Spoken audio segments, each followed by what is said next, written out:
we doing, boys and girls? Good morning.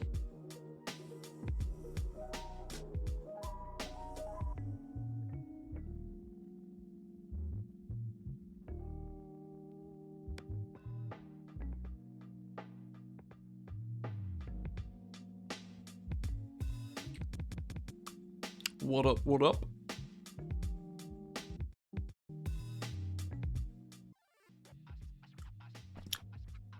Alrighty. Reset day. First reset. Hang on, let's get some frame rate on the go.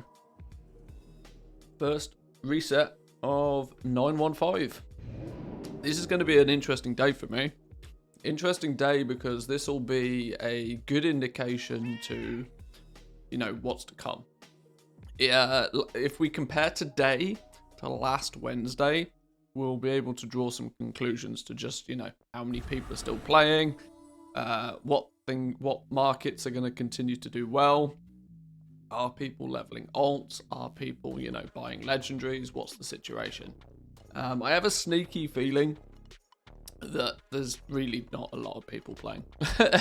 God's honest truth, I really don't think there's that many people playing, but we can do what we can only do what we can do. Today though, what we do want to be doing, somebody telling me an idiot in chat, love it. What we do want to be doing first and foremost is checking our auctions, make sure things are listed, make sure we've got the items that we need, and then we can head off and we can go and do something a little bit more creative. And by creative I mean we can slowly take over Draenor, like we started, yeah, the not yesterday, Monday. But I hope everybody's doing well. I hope you've got your coffee on board, and we can have some fun today. I see what the problem is here.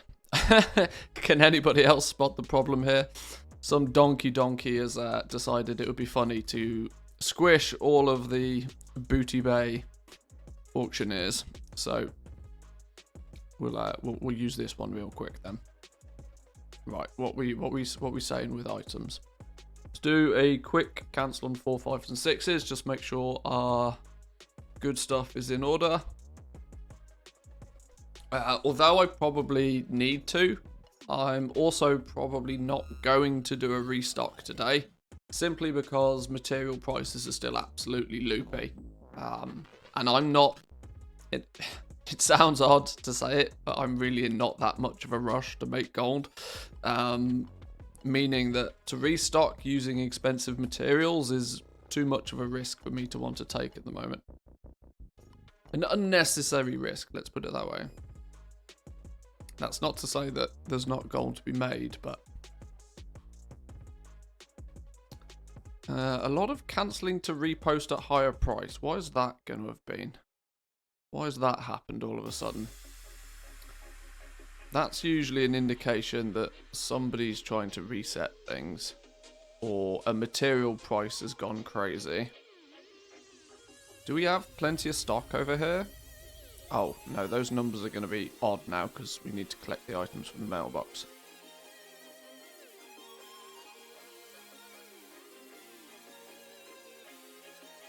But yeah, we'll spend a half hour, we'll get our auctions up and running first thing this morning, and then we'll head over to Draenor. In fact, before we head over to Draenor, I need to smash out a few of the basics, because I really want to get both Death's Advance to Exalted today, which should be really easy. The Threads of Fate quest will probably do that. And the Archivist Codex, there's a cheeky little way to potentially get Archivist Codex rep really quickly. Which I'm interested in looking into, but it'll probably require the assistance of some of you guys. We'll put a group together, so if anybody's interested, we will probably smash out some Archivist Codex rep later on.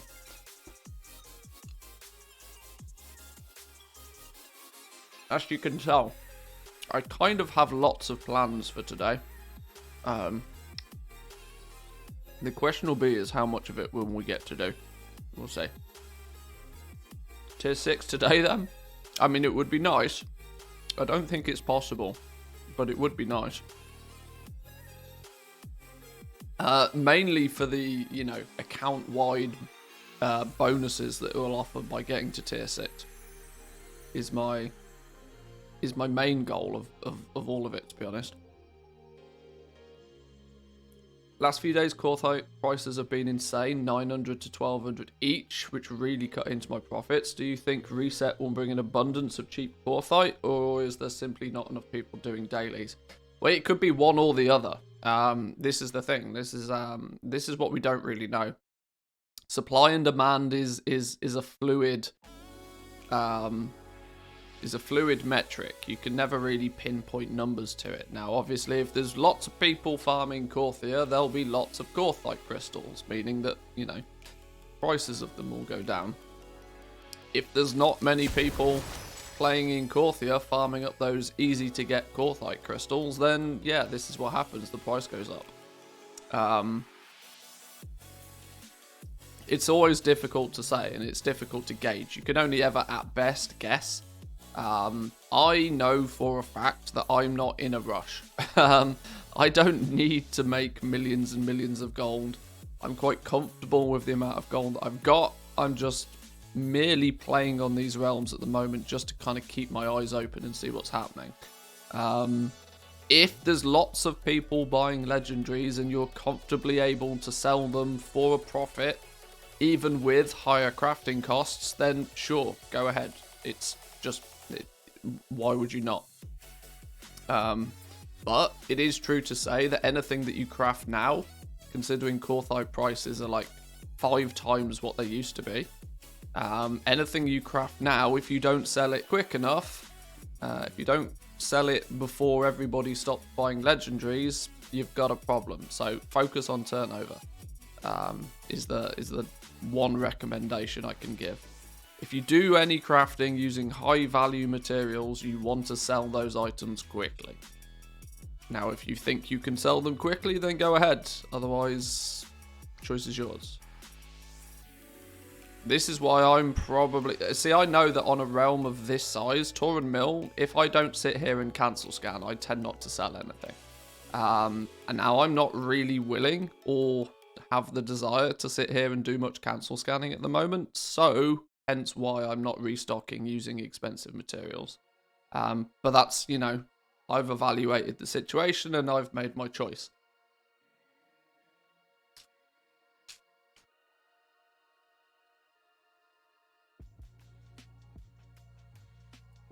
For example, a ring at 120k, reposted all day, 10 AM to 9 PM, when it sold at 79k, also known as break even. See, this is the point. Like, you can,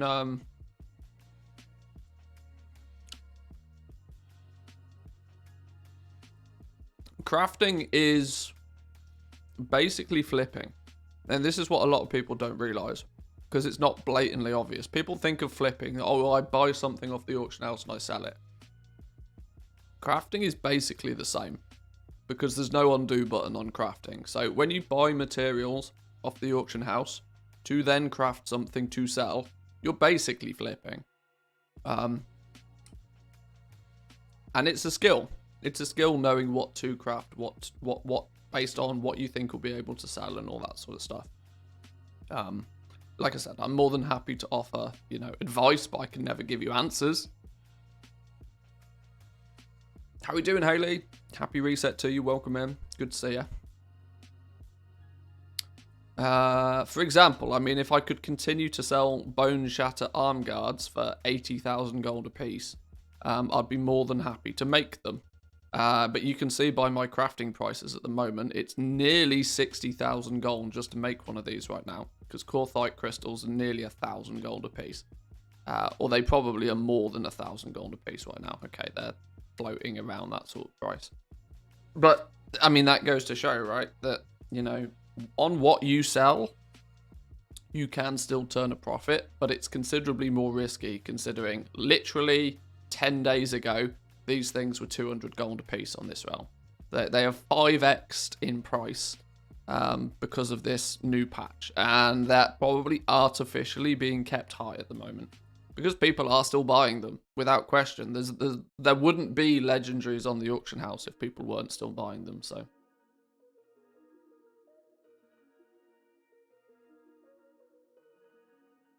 on a medium pop, so I don't have to cancel scan as much. Yeah, being on a medium pop realm, it's weird, right? In scenarios like this, I'm actually doing considerably better on Sylvanas. Sylvanas being a realm which was once upon a time like a high pop realm. It floats between high pop and medium pop nowadays, as there's not as many active players over here.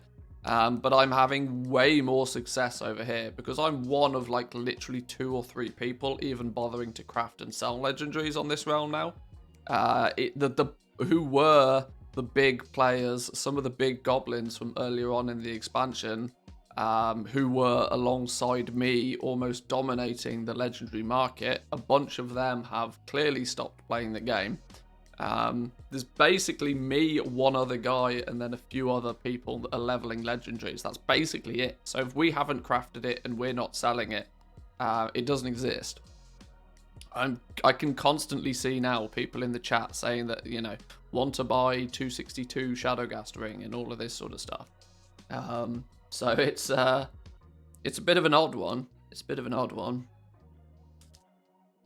But I mean, gold to be made on this realm at the moment is so much easier because A, I don't really have to worry too much about cancel scans. And B, there are still people playing that want to buy them. So, you know, it's a perfect harmony.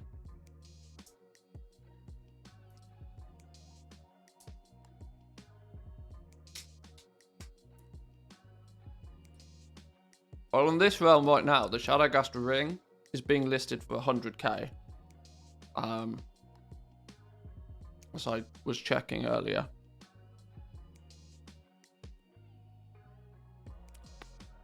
Yeah. 262, Shadowgast ring, 100k.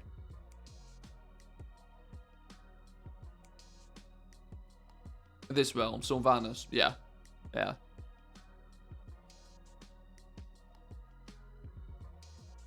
You in Canada? Well, I don't know. I don't know what his character name is. It might be.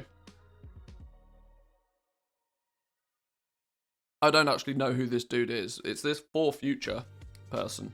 I don't know who it is. I've never spoke to them. But these are pretty much the only other semi-regular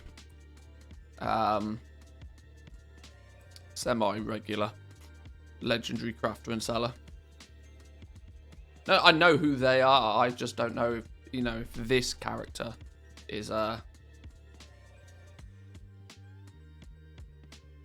on Torin Mill, just posting stuff that does not need to be heavily cancel scanned once or twice a day. I cancel and that's it. Yeah, it's it's one of those, right? If you can you know, build your way into markets that aren't quite as competitive, then yeah, it takes away a lot of the stress of having to cancel scan. But I'm even selling enchanted Alethean bars. That's funny. I very rarely sell these enchanted materials. My TSM setup is designed to post at least a small quantity of them on the auction house. And when I do post them on the auction house, I'm usually posting them at a filthy high profit. So if they do ever sell, it's usually not too much of an issue. Grimvale capes at 64k. That's actually above my maximum price right now. Fine. But yeah, we don't need to focus too heavily on the auction house right now. I'm happy to just kind of let it do its thing a little bit. We crossed the 50 mil mark though, which is fun. We're now 30 mil plus on Sylvanas, 20 mil plus, and this is liquid gold on Sylvanas. So at Torin Mill, boom. So yeah, we're halfway to 100 mil. Not that I've really set any strict targets. What I wanted to achieve is I wanted to achieve 60 mil by the end of the month is where I want to get to, but it's going to mean we need to find another 10 million gold profit in the next couple of weeks to be able to do that. So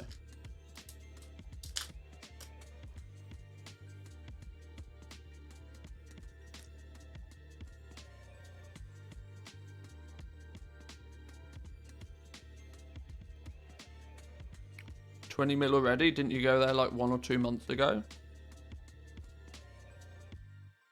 The blow up on Sylvanas has been quite recent.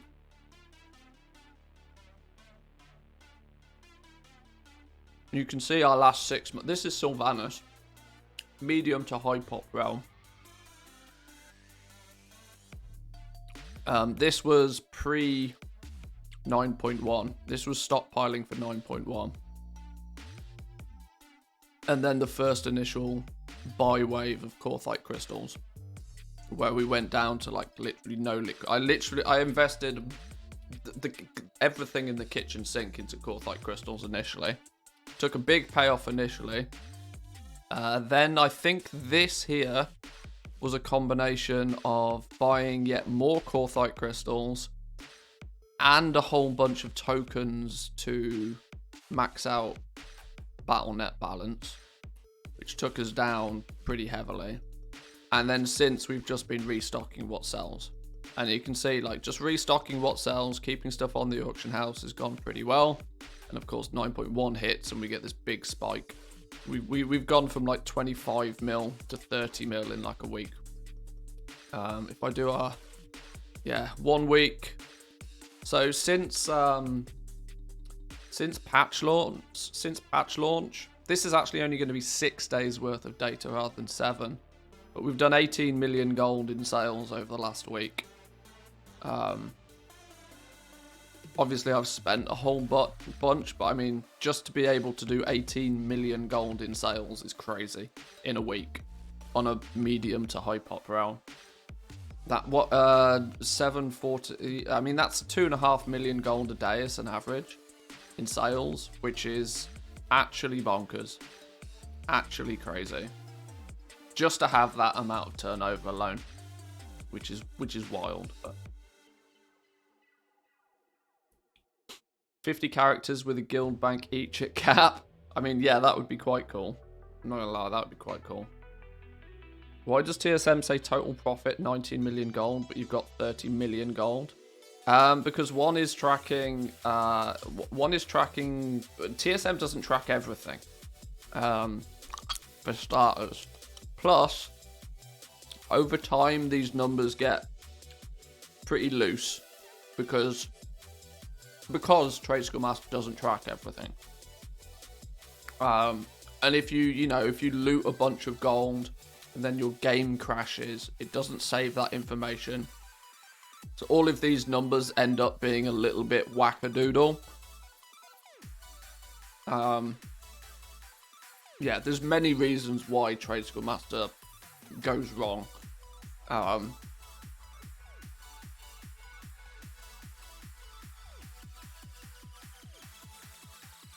But yeah, it also depends on where you start, for example. So, I mean, if you start with 10 million gold, you can still have a profit of minus 3 million gold, but of course then you'll still have 7 million gold. You know, it depends on exactly how long you're looking.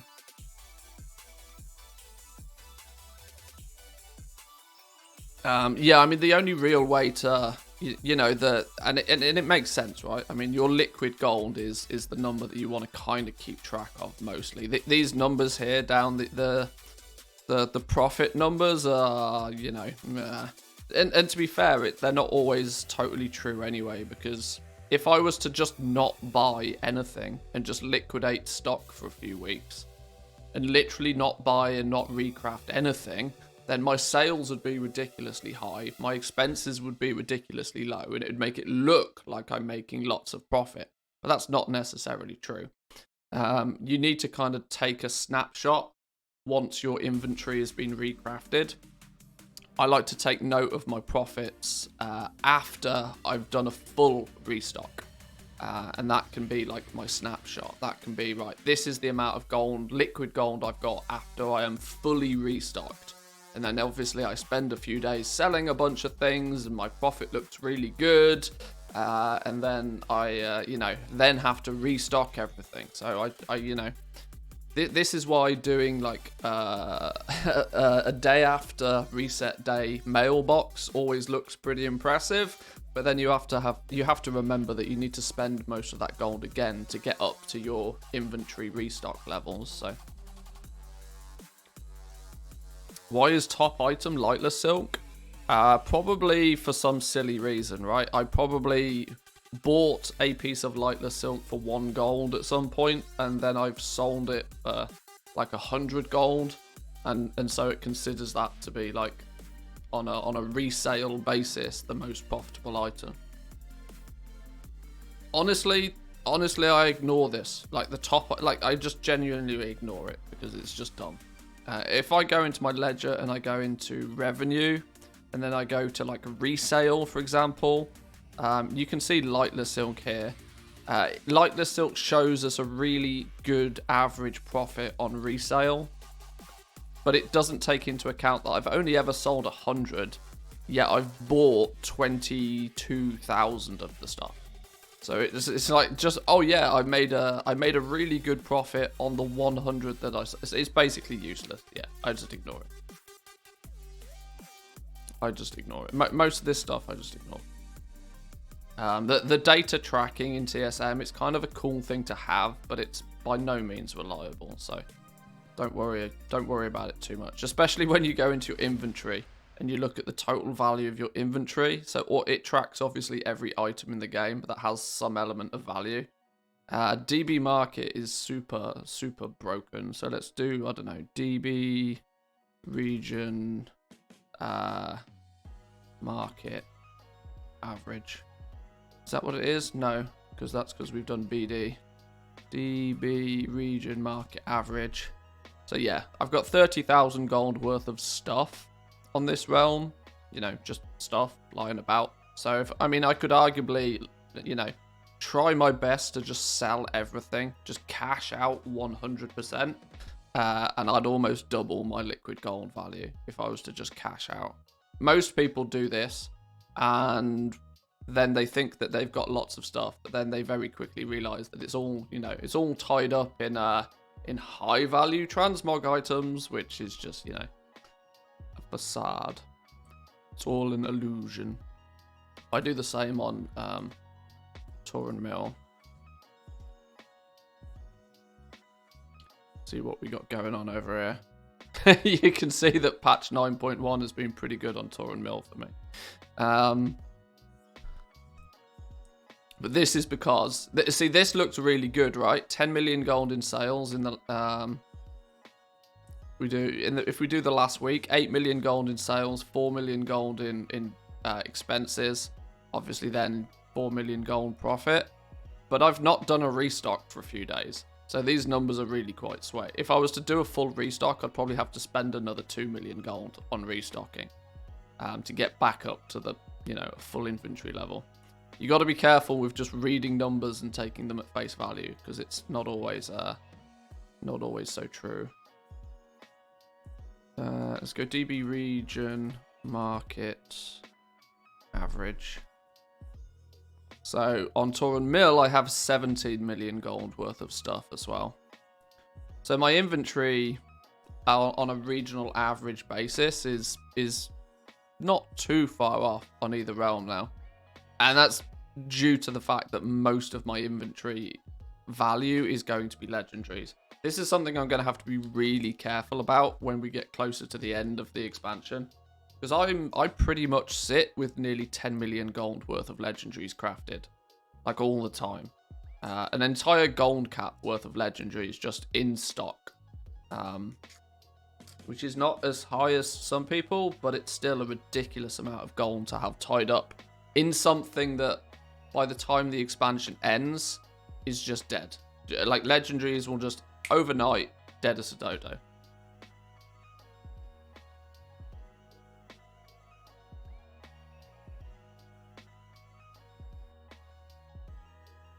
Do you often look at the value of items you have on the auction house, or do you not really care?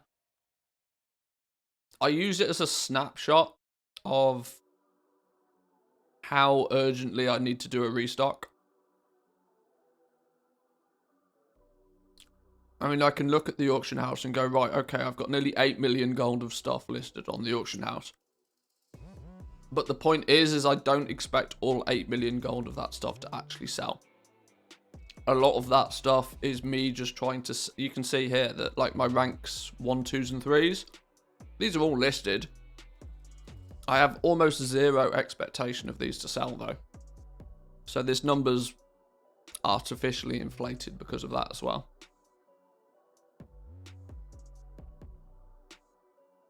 How are we doing, Quicksand? Welcome.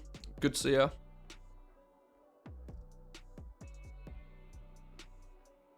All of the numbers that Trade Skill Master gives you, you've got to understand the, you know, the ins and outs of where the number comes from, what it's actually telling you. Having lots of data is good, but what's actually more important is understanding how to analyze that data and work out whether it's, you know, useful data or not. But we got way off topic again there. I can't remember what I was going to do. Oh, I was actually I was actually about to go to Korthia, wasn't I? I need to go do Korthia dailies, get Death's Advanced Reputation up, replenish the reservoir stuffs. Literally, I'm already halfway to the 1,000 anima. This quest is just laughably fast now. Right, how are we gonna get there? Where are we gonna go first? I think we should probably do...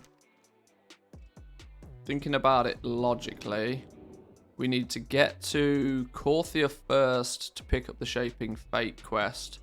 Then we need to go back and probably kill the world boss. Although, why is it not showing on my map? Where have they gone? Huh? It shows here. Okay. Map's broken. Whatever. Go get some crystals. Yeah, and that. And that.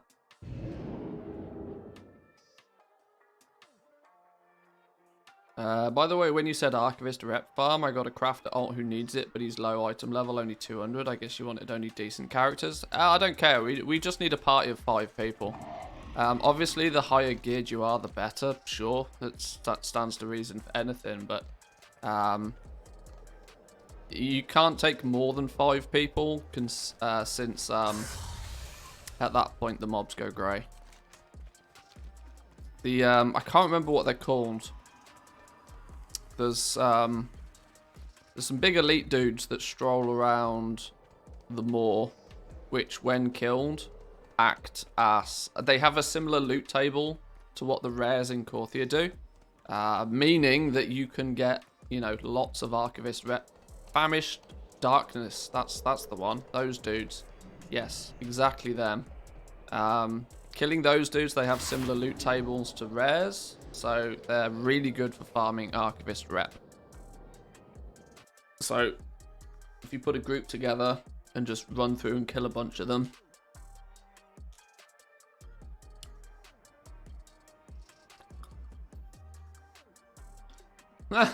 Three Paragon caches in 3 hours and got the mount. Well, there we go.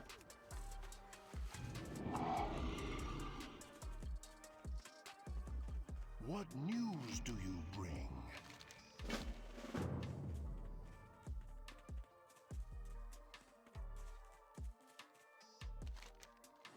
Hey! This is going to mean that... This means that there'll be a... I wouldn't necessarily go as far as saying a flood, but considering on some realms this one quest alone is worth about 3,000 gold right now, I would imagine people log on and do this on their alts. If you've got, you know, if you've got a few alts lying about, 3,000 gold for one quest that can take you like 2 minutes to do. Probably not a bad use of your time, to be honest, if you're strapped for cash.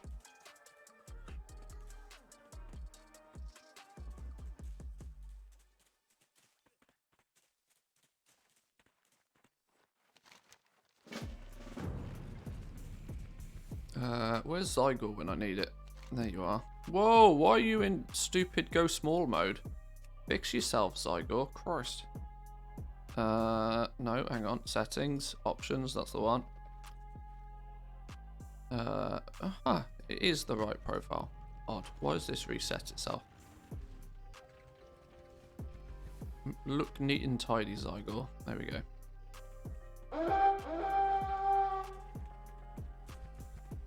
You been followed? Doesn't that quest reward change per character? It does. It's random per character. Oh, okay. Well, either way then. Whatever. Shows what I know. Hear them? The voices. Ooh, rogue necromancer slippers. I need that for an appearance. Study Cool. Actually, it would be it's probably more. In fact, to be fair, shaping fate can get smashed out so easily. It's not even funny. We need to go and run around and do a bunch of stuff anyway. I don't care about Anima anymore, and slaying this world boss is almost pointless considering he never dropped loot.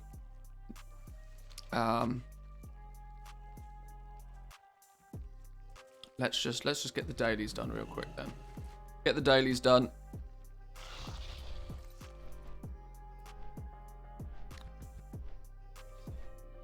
I don't actually want to spend too much time in Korthia today because I'm kind of itching to go and play on Draenor a little bit.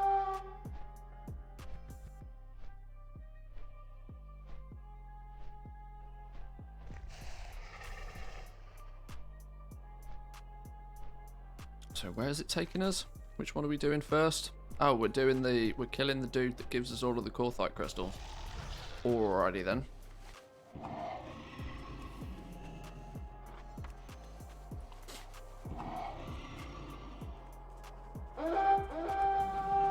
Oh, the nest is up over here. Right, a bit of a detour then. Take a bit of a detour. World boss gives 500 Anna and a renown. My ults like it.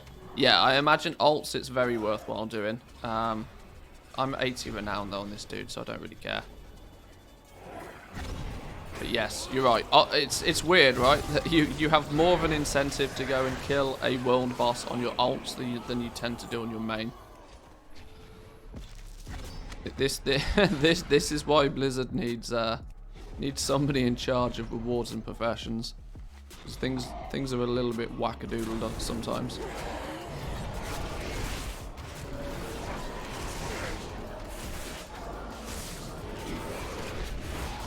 Kill this dude because he's a purple dude.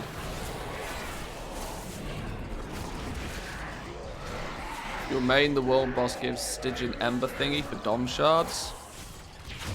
Yeah, that makes the assumption that I care about those things.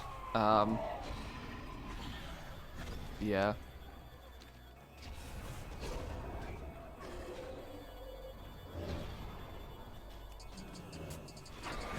I'm not saying that the domination shard system was a terribly designed system, but it was a terribly designed system.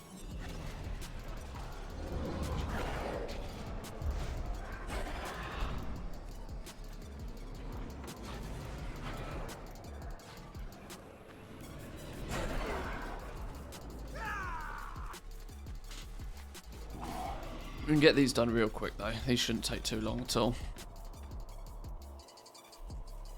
This dude just melts nowadays anyway. Especially since there's a whole bunch of people queuing to kill him. Let's gather up some things then while we wait.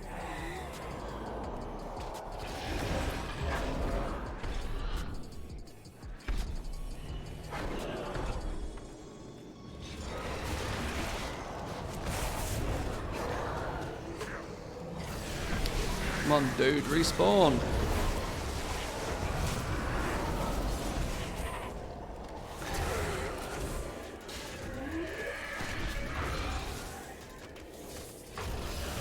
Always be killing something. Easiest way to make lots of gold. Always be killing. Because you never know what's going to drop. In this case, absolutely nothing, but you get my point.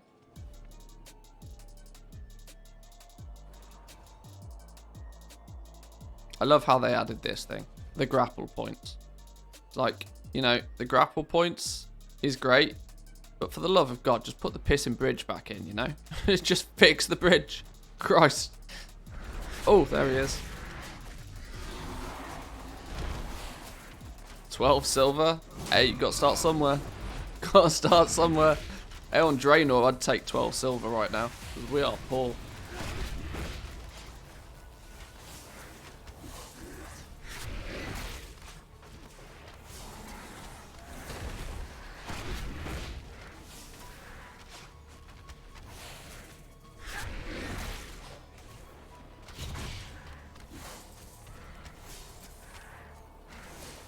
Getting back into WoW after a 2-month hiatus. Korthia burnout is about to reset.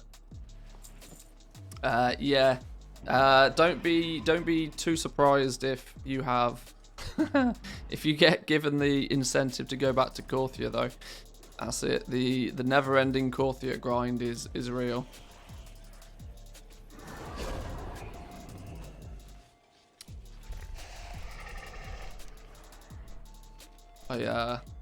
I don't particularly want to be spending my time in Korthia, but it is necessary.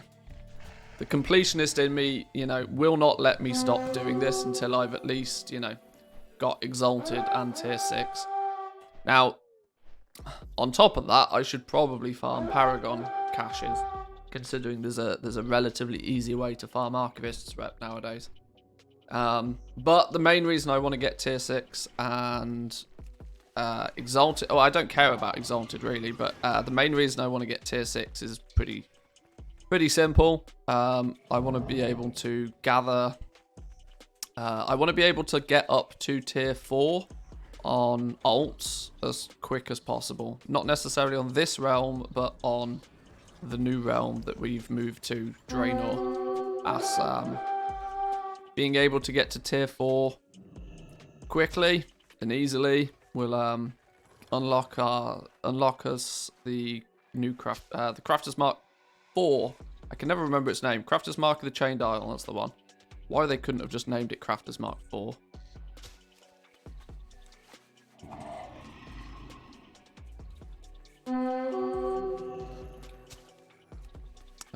Four, few more. 5. Who's this? Consumption.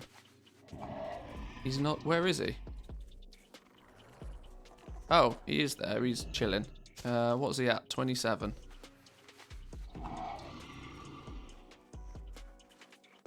Reckon we can squeeze in a cheeky Fleshwing event before he goes into big mode. We'll try. Try in a minute. Unless Popo's up. No.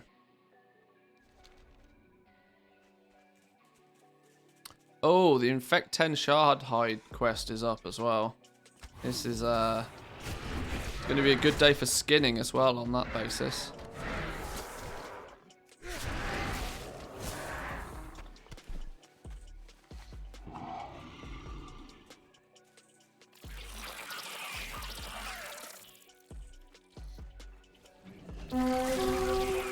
Oh, and Croak's up. Oh my god, there's too much choice. Watched a few of your New World vids. Did you ever reach max level? Got around 50, but the Groundhog Day leveling wore me down. I think I'm level 59 with about... I think I'm about 80% of the way through level 59. But yes, I agree. The Groundhog Day leveling, you know, with there only being quite literally 2 quests in the game, the level 50 to 60 grind is real. Because you also come across the fact that by that point, you have to be in the high level zones to even, you know, consider getting reasonable experience from the quests as well.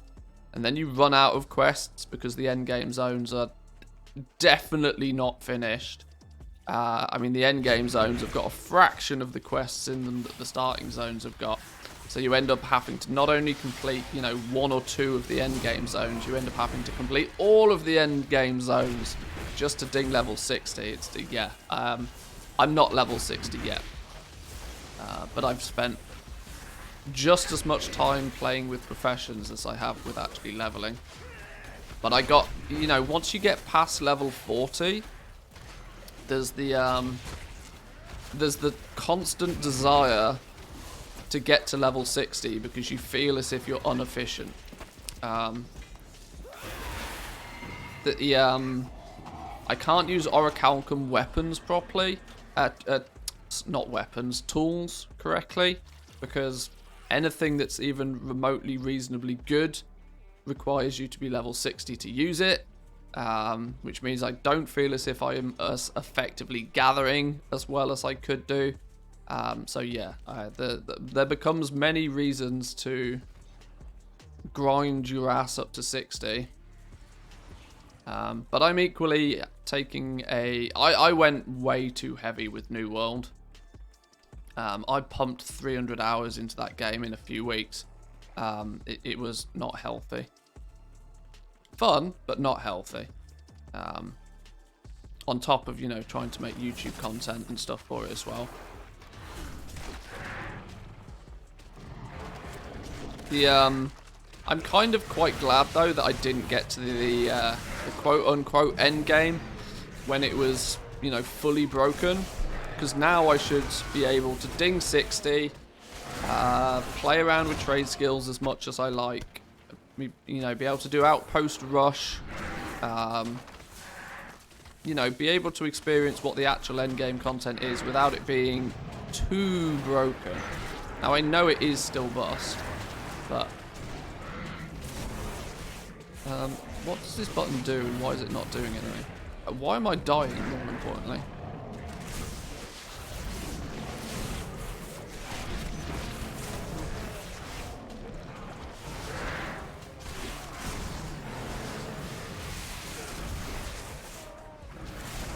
$300 hours in WoW would be much better. I don't know. I don't know. It's not until you've done it you realise just how long 300 hours is. It's too far away. And I'm quite sure I've spent way more than that. That's the main worry. I kind of want to keep New World just... The problem is, the big problem for me, and I've said this multiple times, is I don't have room in my life for 2 MMOs. I just don't. Trying to play 2 MMOs, my brain just does not allow me to be. Because with an MMO, you very quickly feel as if you're being super inefficient anytime that you're not playing it. And the games are designed deliberately in that way. I mean, World of Warcraft is absolutely the worst for that. Especially when you try to, get into completionist level stuff. Any time that you're not working towards something, you feel as if you should. And New World got very much in that mode for me. So I either have to play New World all the time. I can't play it part-time. That's my problem. I think that's what I'm trying to say without, just blaring on for hours.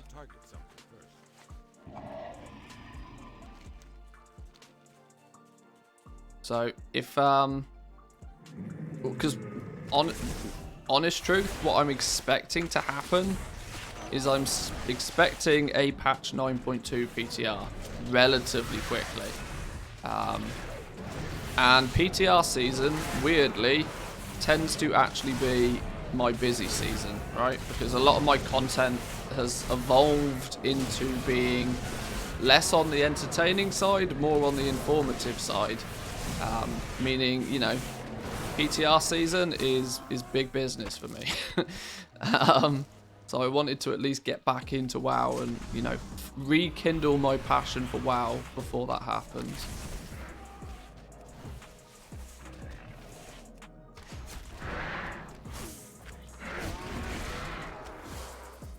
Why will this stupid plaguey not do its thing? There it is. Will there be less streams when you're doing PTR stuff? No, probably the opposite. Because the nature of PTR testing is it's very time intensive. Because often things are not very well documented. So it's kind of up to you to just kind of find them and work them out. And I kind of enjoy that. But it is time intensive. So a lot of that gets done, on stream. Which in turn probably means more streams. It's when I try and sit down and make a slightly more constructed video on a certain thing that it's harder for me to also stream lots at the same time.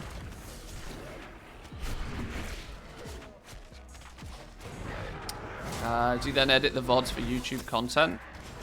Arguably I should. Arguably I should, but I'm not very good at that. I mean, I have the second channel. The second channel is... How did archaeology turn up on my screen? The second channel is where I post the VODs, but I don't do anything more than just post them. For a long time, I've been thinking about just taking my VODs and actually chopping them down, doing a bit of editing, and converting them into something more than just a 3-hour, 4-hour long VOD. But once again, it's time.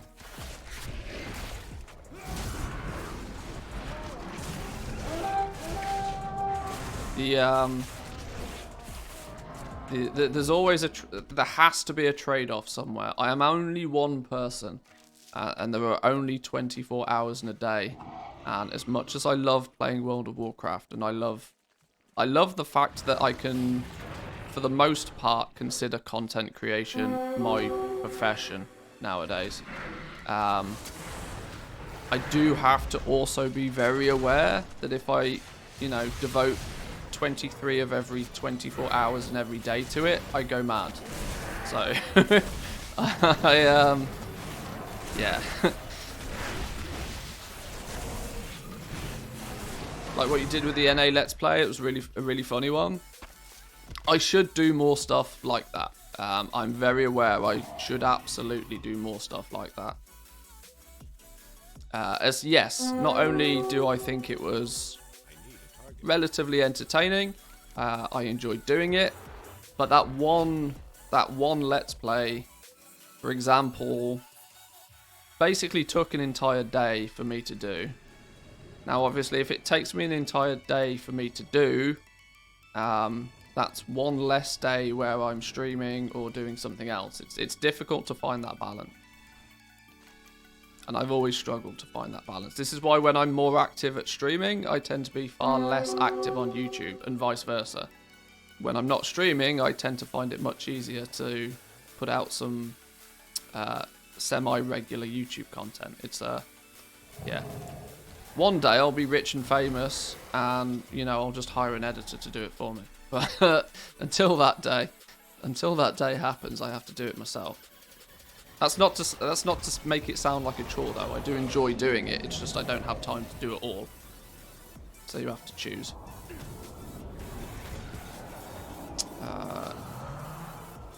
There was some treasure kicking about here. Where's it gone? Maybe it's not here. Next challenge is 100 mil. And then all the trading card game mounts. I've got a good leg up on the trading card game mounts, considering I already own the Spectral Tiger. So, if I wanted to go down that route, I could, but...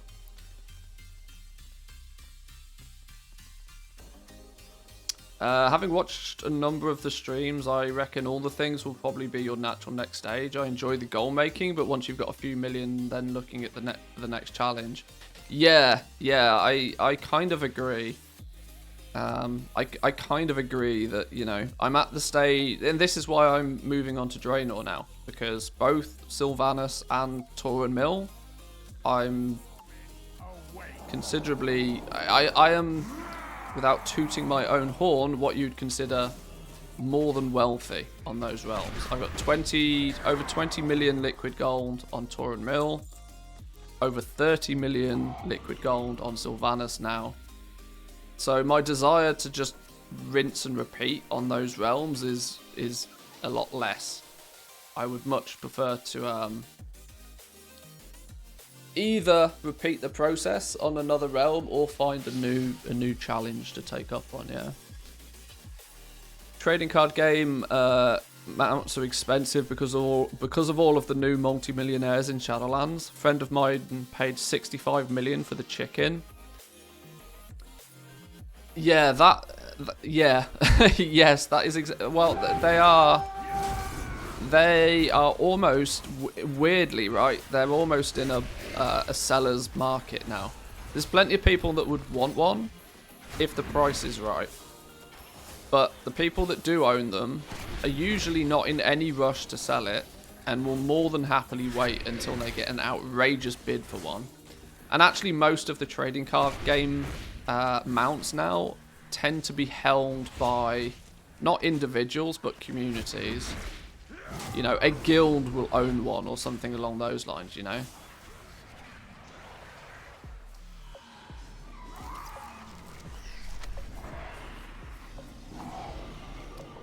And most of the trading of them tends to be done, you know, through some Discord boosting community or something. I wish I could cage my Spectral Tiger. Yeah. Well, I bought this thing back in Wrath, and I think I paid like 200,000 gold for it back in Wrath. But obviously 200,000 gold back then was also a lot of gold.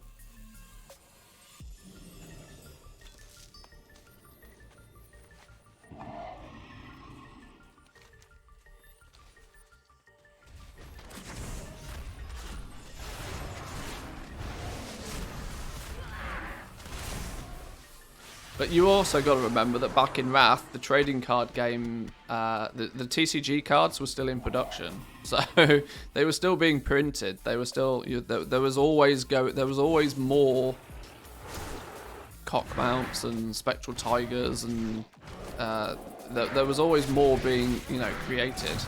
Nowadays, there isn't. Although it is argued that they are actually still being made and distributed. But that's it's a tinfoil hat theory for you there. Content creation is like goal making. The higher up you go, the more it snowballs. In a way. I mean, I've done content creation on and off for years. It's only in the last year or so that I've actually focused on it. A lot of people don't even realise I've been making World of Warcraft videos since Cataclysm. It's just that, I took a 4 or 5 year break from doing it due to real life reasons. COVID being a thing gave me the opportunity to do it again, so.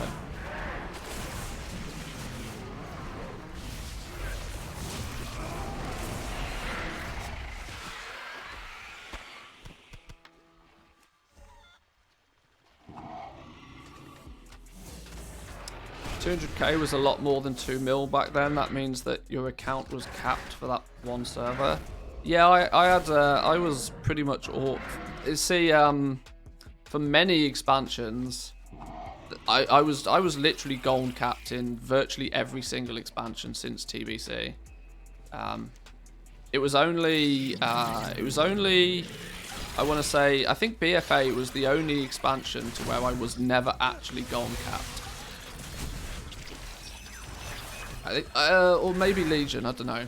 But I was pretty much always gold capped. I never had any issue, making more gold. It's always something I've been good at. But I've also always enjoyed doing it, which, definitely helps.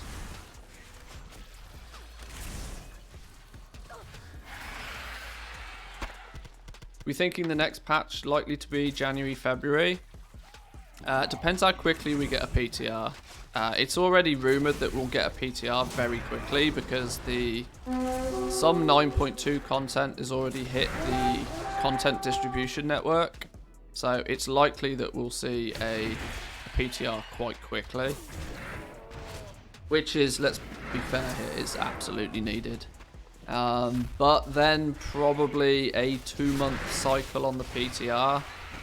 Plus obviously a little bit more because it's going to be a holiday season and a major patch will likely mean that, yeah, February feels like a good estimation for patch 9.2 at this point.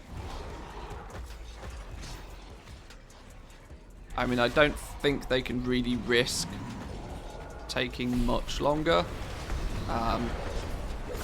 simply because, people are already absolutely dying for some new content. And if it doesn't come soon, then we're going to have problems on our hands.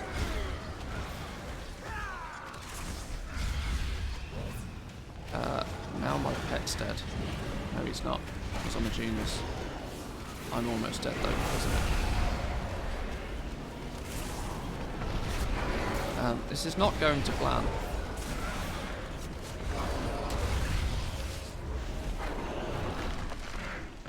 Let's peace out and let's try that again. I think I might have overpulled just slightly.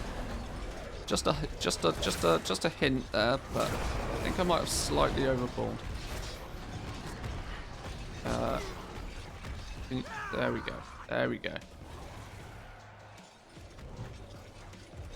Get me out of here, please. Will we get new ranks of Legos in 9.2? At this point, I have no idea. Actually, no idea. You would expect so, based on, you know, past history would indicate that we probably should. But I feel that patch 9.2 is actually going to be a combination of what would be 9.2 and 9.3 all smushed together. So the likelihood is I mean, it could be a very weird patch because of that.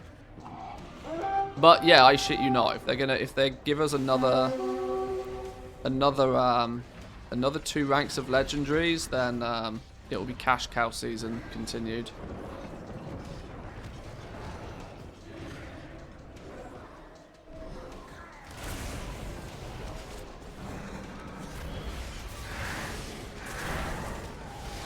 It'll give me a solid reason to try and get Torrent Mill in a good place quickly.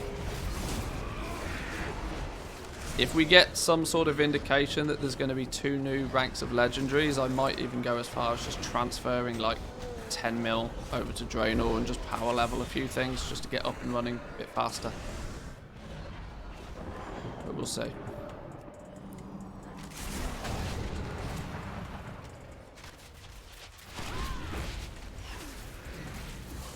They must add new ranks. Well, it wouldn't surprise me if they take it out of the hands of crafters.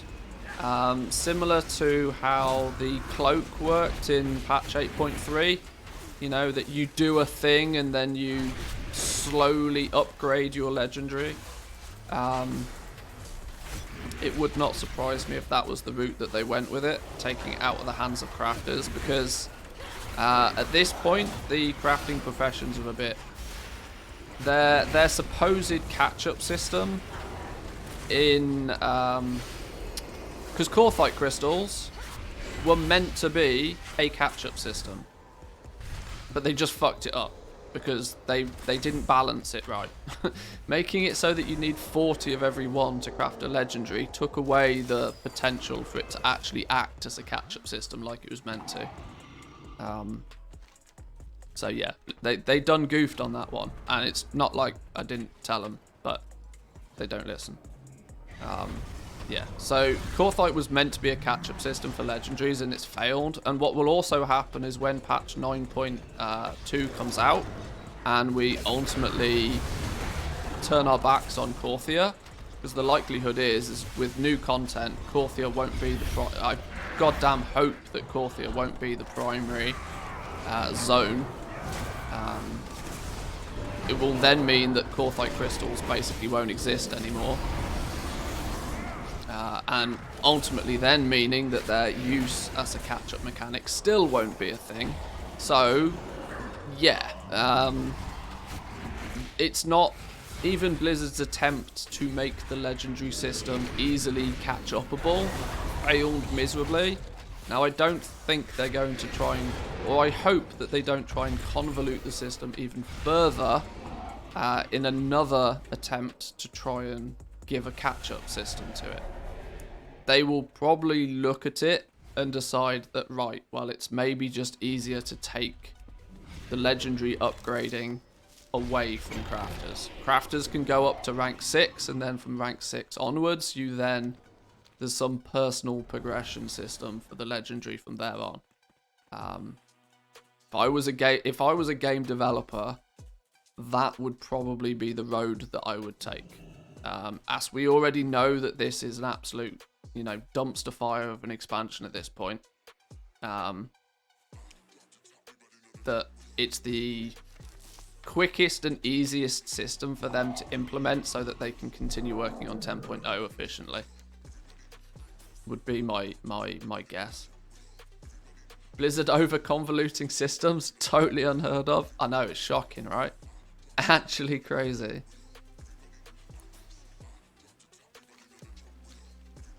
But there is a light at the end of the tunnel. We do know that they have hired a developer solely for the purpose of rewards and professions.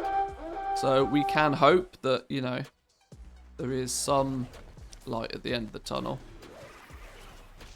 Who knows, this developer might end up being an absolute moron and decide that the best way of doing things is to put bloody loot crates into the game. We don't know. We don't know who this developer is. We don't know where they've came from, but the position is closed, apparently, according to Blizzard's website, so...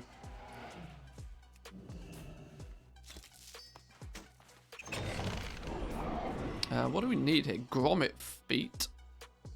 Grommet foots. Is that really? Collect 5 grommet foots.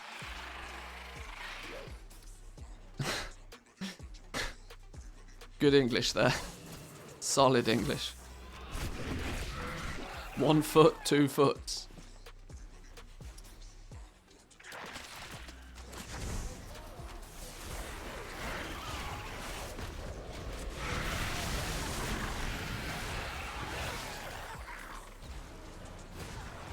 I find it funny, the more that they try to monetize their games, the lower their share value gets. It's clever, that, isn't it?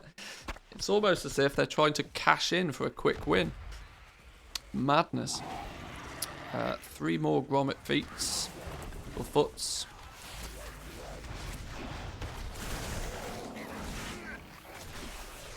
Somebody pointed out that the community council is just another system. It is! It is! That's why I didn't apply for it. It's bonkers. In a weird way, right? To all of the all of the content creators that not only make just purely entertainment-based content for World of Warcraft, but actually go and actually try and create informative, feedback-based, discussion-based, actual feedback for the game. The community council thing's just a massive slap in the face to those people in the first place. It's like, Blizzard, there are people that dedicate their lives to trying to tell you how to make your game more fun and interesting to play. And you've now decided that all of those tens of years and hundreds and millions of hours of content and feedback, you've just dismissed all of it so that you can put together a team of people of your choosing. It's like so it basically means that Blizzard are only willing to listen to feedback from people that they've already vetted to be valid sources of feedback. It's just ridiculous.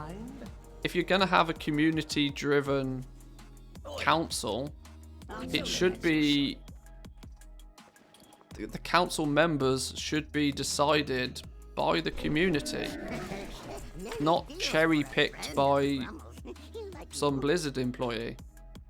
And in theory, that is what's always been happening for years anyway.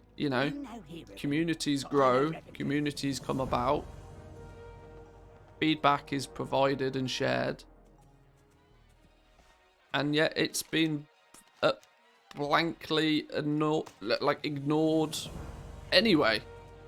So why would anybody in that position have the desire to do any more than what they already do? It's really weird. It's really strange. My attention is yours, small walker. And the fact that it's not anonymous, even if Blizzard do cherry pick you to be somebody to provide feedback for them, it's then not anonymous, meaning that people are just putting themselves in the firing line because they then won't feel the ability to be able to truthfully voice their opinions on certain systems, because guess what? Sometimes, you know, one person's opinion disagrees with another. Who would have thought it, right? And the way the internet works is you just put yourself in a firing line. May you return But yeah. with knowledge. What can you do? They don't need a community, they need customers. Yeah. Yes, they absolutely could. You know, somebody is going to say, let's have a battle pass. Yeah, exactly. Somebody will turn around and say something like, let's implement a battle pass. And they will just get absolutely slaughtered. And they'll end their own career right then and there. And anybody else that is aware of that will then, you know, lightly step with their feedback, which is just the exact opposite of what it's designed for in the first place.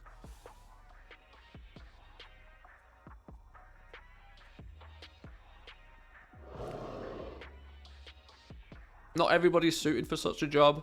I believe that developers should decide who is on the council, but yes, they should be anonymous. At the very least, they need to be anonymous, yeah.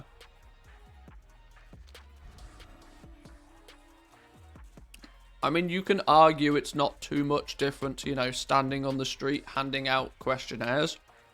You know, somebody is choosing who to hand the questionnaire to. But, so nothing is ever like 100%. But even still, it's one of those kind of,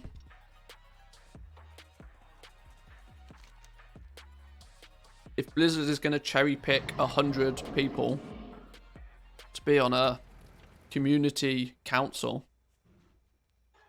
and it's all going to be publicly available, it's just a recipe for disaster, in my opinion.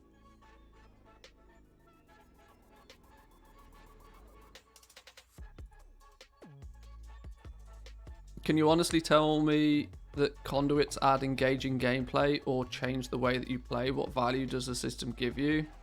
Do you actually know what they all do? Hang on. You guys are getting into a conversation between yourselves. Community Council doesn't have anything to do with getting feedback and everything to do with bribing back community figures back into WoW for publicity to work as a mouthpiece for Blizzard hype. I mean, that's a very tinfoil hat way to look at it, but there is an element of that for sure.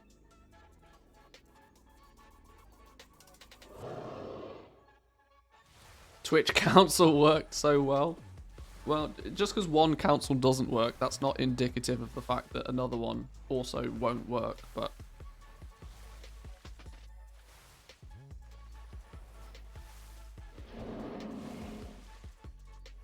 There'll be several councils, a raid one, a goal making one, a mythic plus, quest and lore and whatever.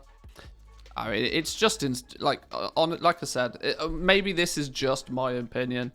But it just felt very insulting to anybody that's tried to offer feedback in the past. The people that spend countless hours on the PTR, testing things, providing feedback, for Blizzard to now say, right, well, up until this point, we've basically not, you know, we've not offered you any form of validation on that feedback. But we're going to pick 100 of you and then we're going to listen to your feedback. It's like, oh, just piss off, you know? We've given you the feedback for years already. What was wrong with that feedback? It's not the people who give the feedback. It's not their fault if Blizzard don't have a way to adequately manage and gauge and filter the feedback that they receive. That's once again, that's not our issue, that's Blizzard's. That should be done internally. I mean, if a developer chooses to sit down and watch Preach's videos and then take action based on something that Preach says, then it should work that way. It's creating a middleman when there isn't any need for a middleman. Like, in most situations, you do your best to remove the middleman from the situation. not to create middleman positions. People are offering feedback, and Blizzard devs should be there to listen to it. You don't need somebody in the middle. It's just diluting. It just doesn't need to be there. Oh, I know why I didn't particularly talk about this, and I know why I didn't make a video on this. Because I'm passionate, but in the wrong direction for it. What is this new quest? Corthian repositories. What the hell is this? They look like large chests all over Corthia. Click riftbound caches. Caches drop the most repositories. You have 15 minutes in the rift to collect these. Oh, this is the one you have to do in the rift. Oh, I see. I see. Well, we're going to try and do a little bit of that anyway.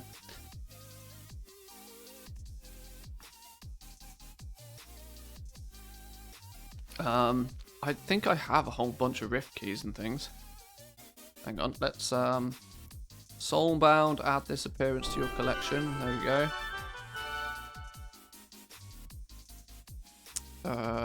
What's this?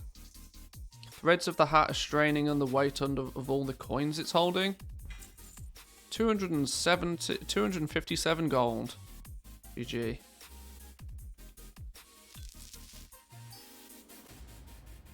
Some more.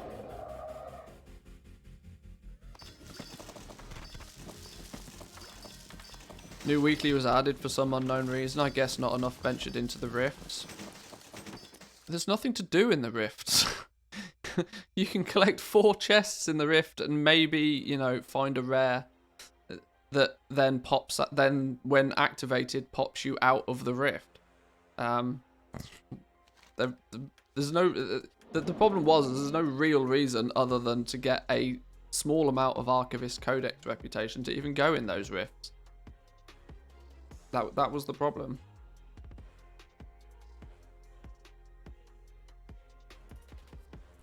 I mean, there's reason to now. There's reason to now. The fact that some of the rares in the rift have the same loot drop tables as regular rares do, without them actually being rares. They're just elites.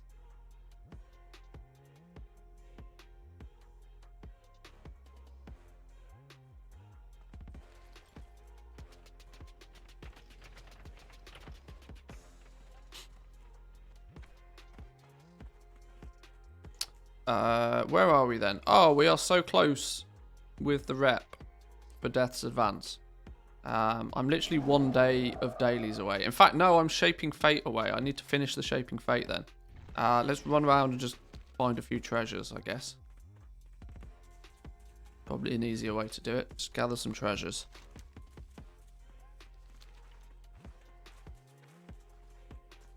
We'll go get some of the... If I'll... yeah. Let's try and find some treasures.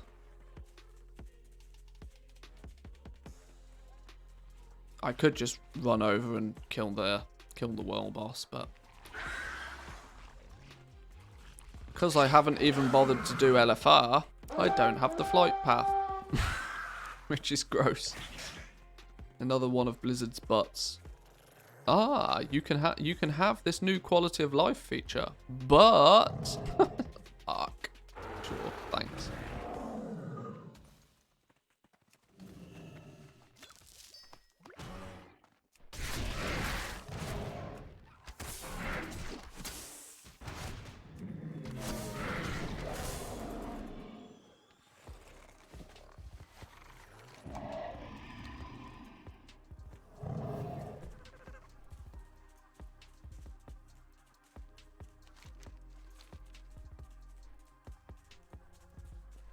Right, I think we'll probably...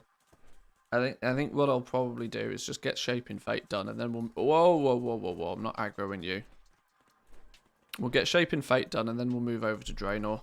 I was thinking about maybe farming up some Archivist Codex rep, but that's arguably something I can do at any point. Probably not something I want to waste too much time doing. Especially not on reset day, actually, thinking about it. What's this one? That's a mushroom up on a thing. I can't remember. Oh, we have to go up the top to come down to get that one.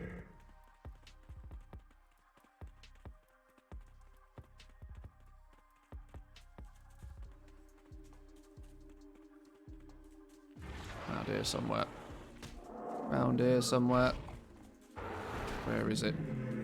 Is that your wallet? Or are you just glad to see me? Ooh, Both, look at I that. hope. Twitch Prime. Twitch Prime, you say? Twitch Prime, we do say. Thank you, my man. Appreciate it. Love me some Twitch Prime gaming subs. Thank you, thank you.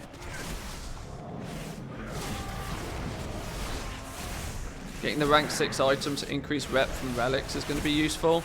Yeah, that is kind of one reason why I want to get it done.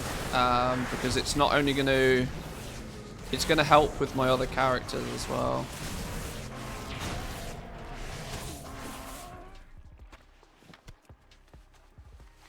Where's this stupid... Oh, is this the one where you got to walk off the thing backwards to get it? Oh, God, I hate this one. Yeah, you got to drop down onto that tiddly little pissing ledge. Okay. RP, walk our ass back up this way. Nope. Fuck that stupid mushroom. Oh my days, that nearly killed me.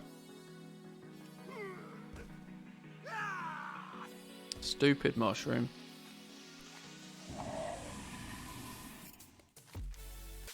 Right, let's find another one.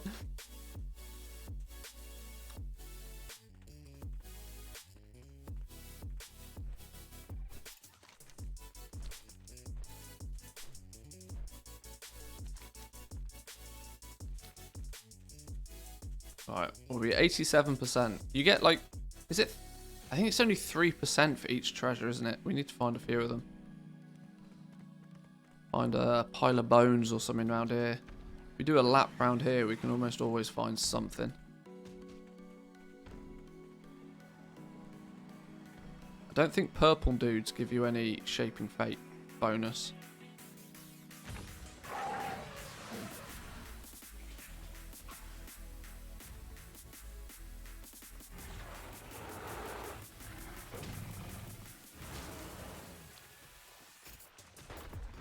These ones over here. There's 1, 2, 3, 4, 5 chances around here. Never lucky. Never lucky.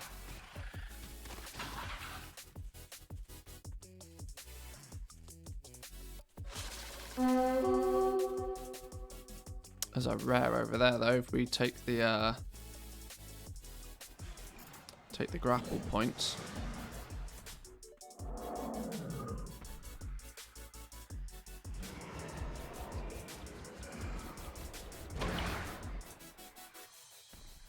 I could probably do with some health, you know. Just thinking about it.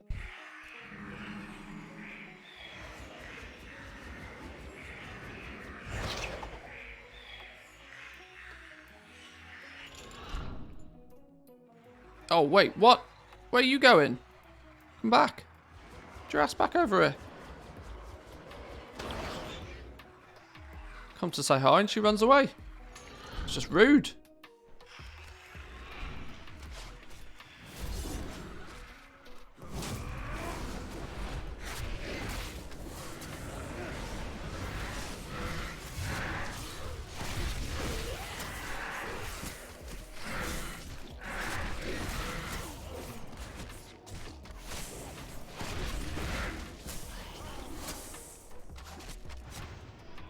Go on, fly away then.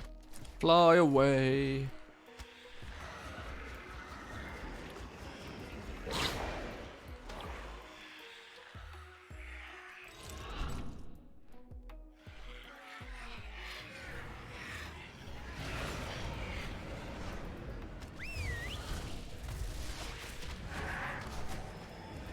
Are rares still 5%? I think rares are 5%, aren't they?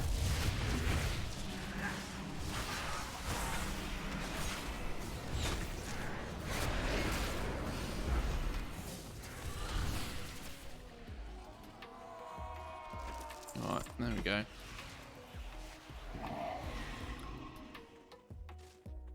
Well, purple dude It'd be rude not to. Pull him over this way a little bit though. He's not pulling the big dude.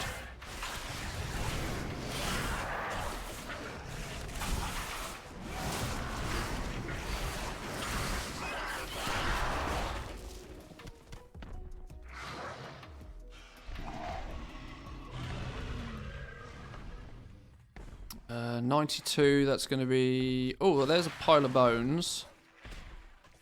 That, and that's going to put us at 95. One rare or a couple of treasures. Ooh, Corthite crystal. And what's this? Bone meal bread. Did I not know the bone meal bread recipe? Really? Huh. What do you know? Sometimes we are lucky.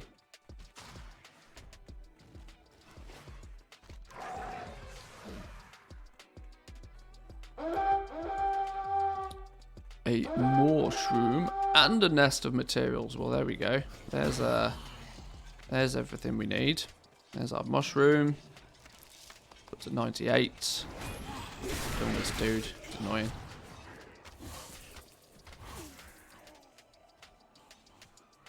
How are we doing, live? Good to see you. Welcome in. Oh, loads of stuff. Lovely.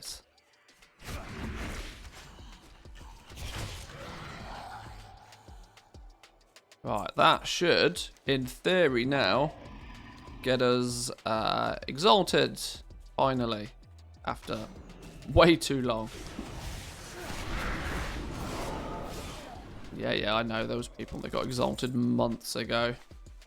I'm a lazy goblin.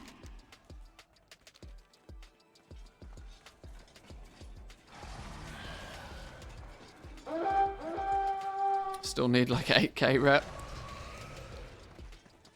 Well, whilst I am not the first, I would also assume I'm not the last. So.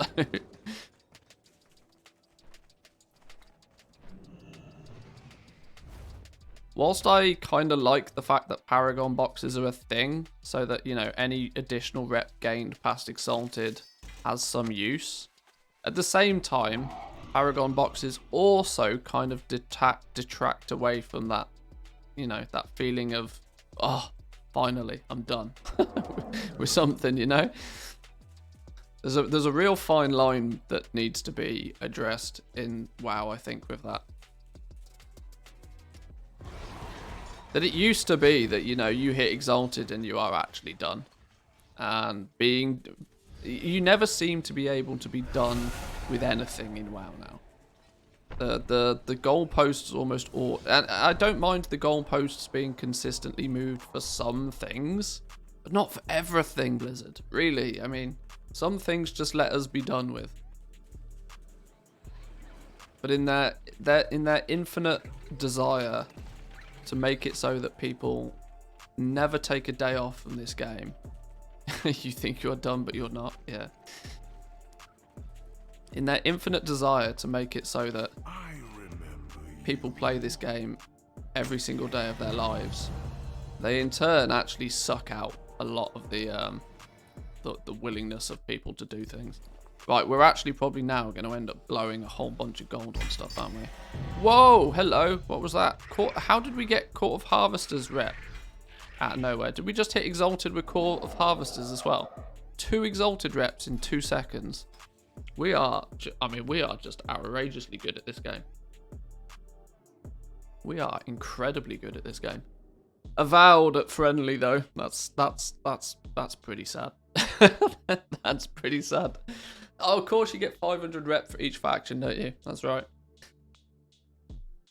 I remember now.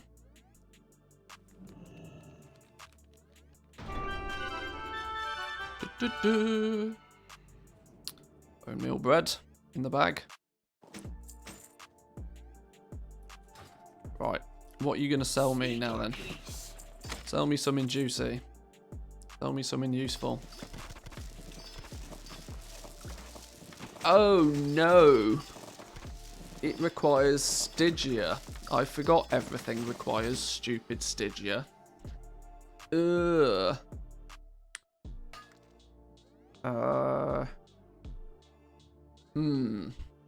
5,000 Stygia for the mount.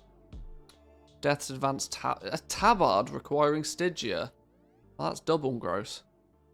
So, okay. Ensemble is also 6,000 Stygia. Battlefield Swarmer Harness requires Exalted with Death's Advance and the completion of the Assault meta achievement on the offense. Oh. Ooh. Okay. Have I not picked up this thing, Ian? No. And then these are just the rest of the Corthian armaments. Huh. Okay, right. Well, I guess in theory, when it comes to collecting things, my priority is always pets, mounts before anything, shortly followed by toys, and then pets, and then finally appearances. That's my hierarchy of collecting things. So based on that logic, if we've only got enough Stygia to buy the mount, we buy the mount. Oh, damn, we could have picked this up at Revered even. Alright, sure. Yeah, mounts, then toys, because usually you can't buy the mounts. You have to achieve the mounts yourself. Toys are usually the same, that, you know, you have to actually achieve and buy the toy yourself. Pets, though, pets can be bought with gold, so we buy pets with gold. And obviously transmog appearances, there's just so many of them, I don't care. But yeah, it means that the highest priority is always mounts. So, yoink. Now we need just more Stygia to get the rest. Alright, fine.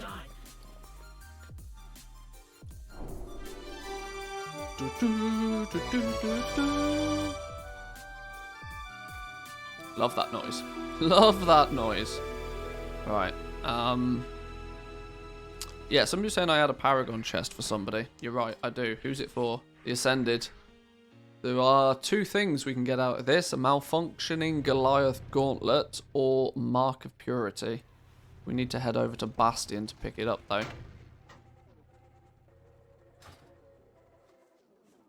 Alright. Sure. Fine. Well, we did one of the things that we wanted to do. We wanted to get our reputation to Exalted. That's one more thing off the list ticked. Done.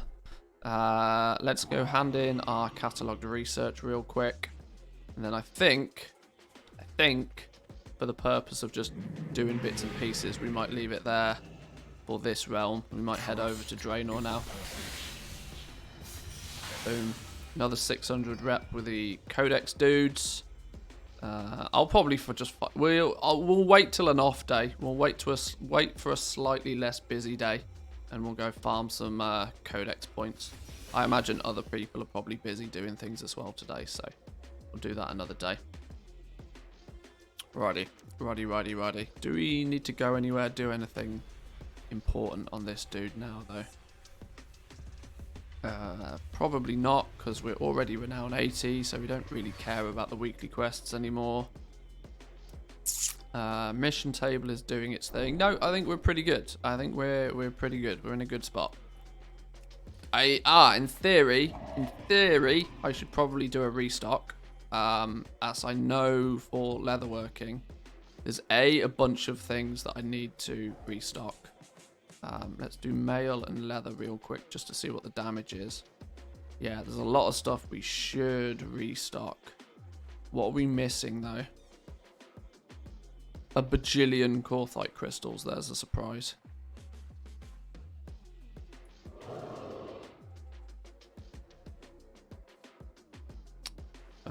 Actually, we're not missing a huge amount of... Maybe I can bang out a real quick... Maybe we can do a real quick restock on leather stuff. Have we got an... Oh my god, these accounts have been disconnected. Nope, wrong one.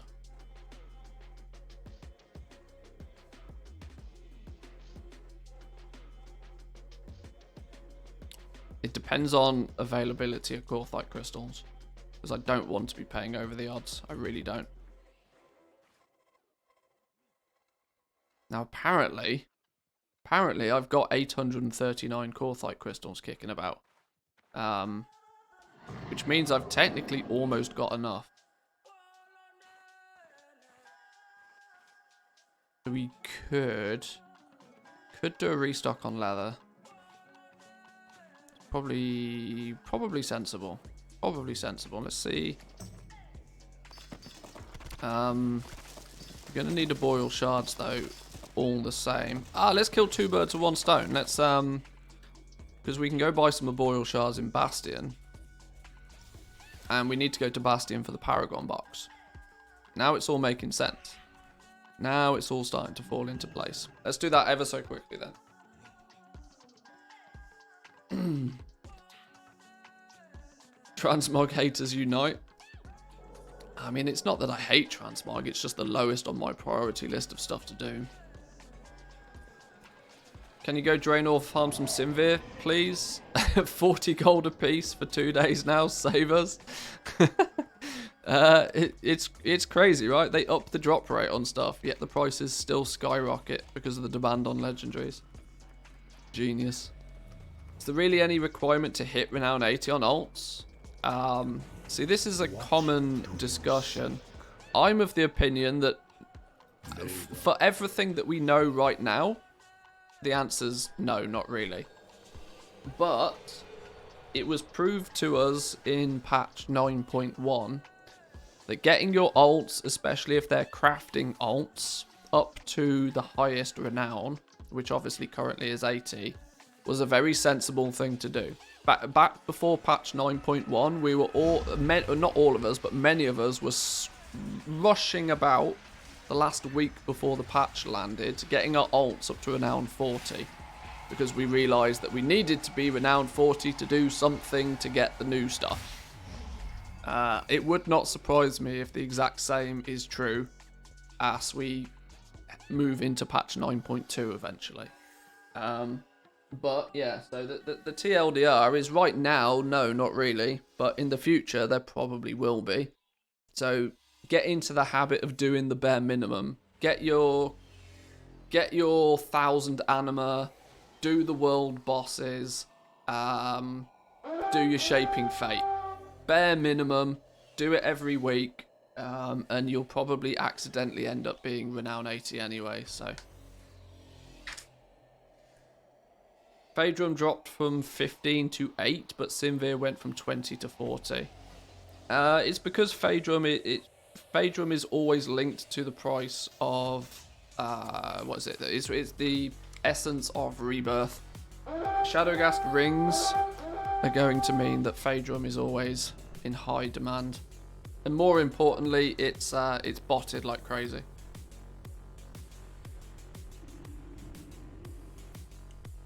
Oh, redemption for an ad. We'll redeem an ad real quickly.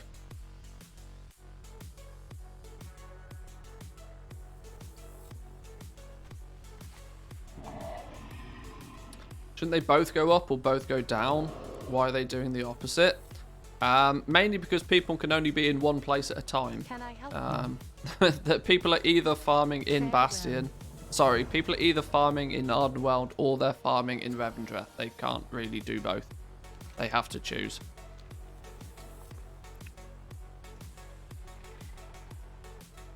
I'll give it a second for the ad to finish, and then we'll open this box. If Sinvir is scarce, the auction house will drown with Phaedrum because rings.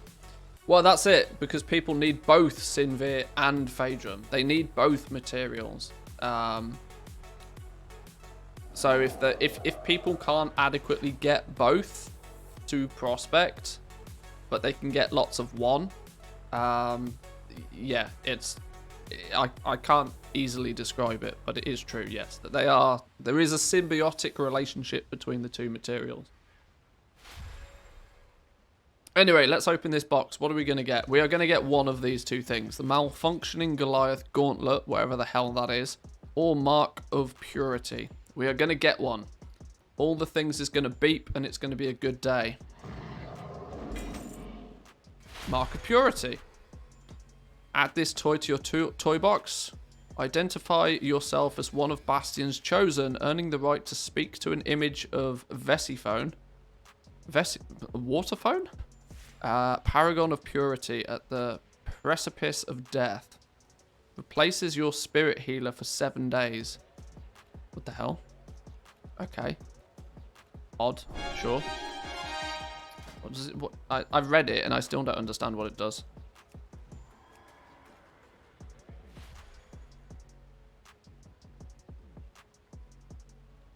Great. Sure. Whatever. Alright, fine. Right, we needed some arboreal shards, no less. I hope some of these can be of use. I mean, we don't buy any less than 1,000 at a time. Until we meet again. Until we meet again.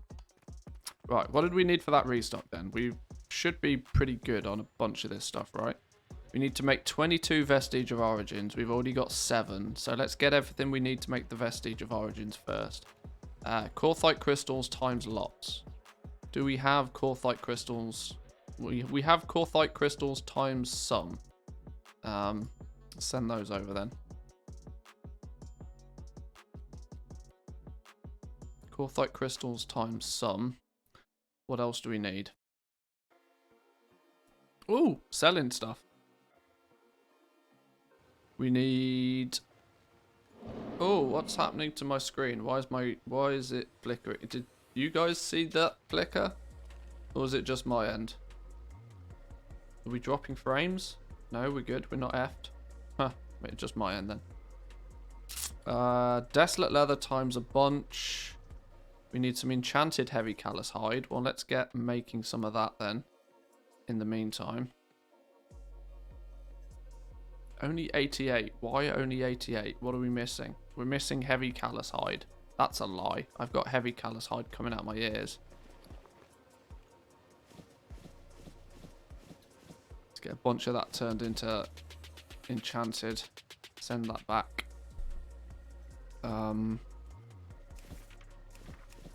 600 will do. That'll give us a reasonable amount.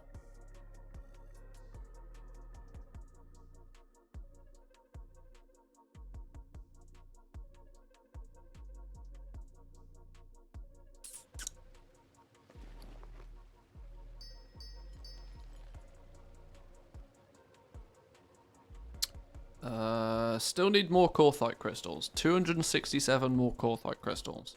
That's painful. That's going to be very painful. Huh. Okay. How many was it? That many. 327 average price. Oh god. Well, if... Oh god. Sure, whatever. Okay. We're doing it, we're doing it. Literally the worst day of the week to do a restock, but what can you do?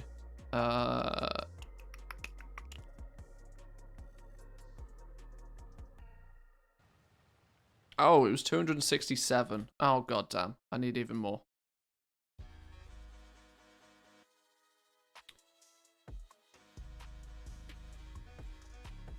Buy some for good luck. Never buy exactly what you need. Always buy more than you need. Terrible advice.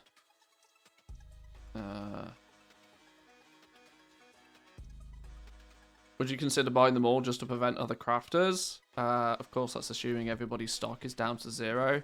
That's always risky, especially today when everybody is going to be getting and farming more Corthite crystals. Today is the one day of the week where you usually see a flood of the things, because everybody redoing their Shaping Fate on their in Corthia.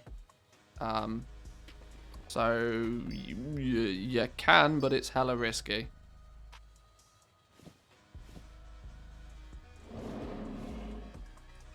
Why don't I just open this? Boom.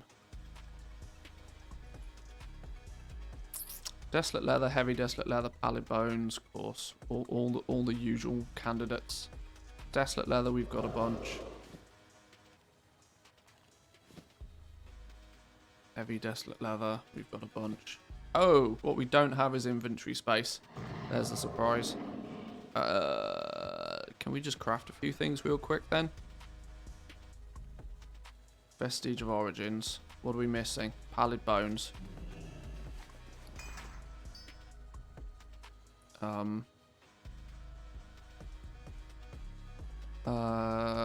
Oh god, my inventory's gross. What can I get rid of? A single Aura Blast. See you later.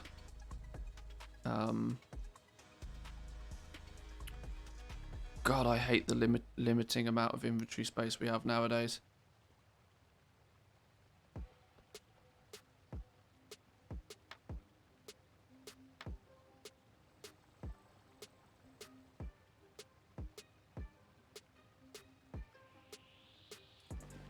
The logistical nightmare for doing this should not be inventory space. I mean, that's so ridiculous that that's even a thing.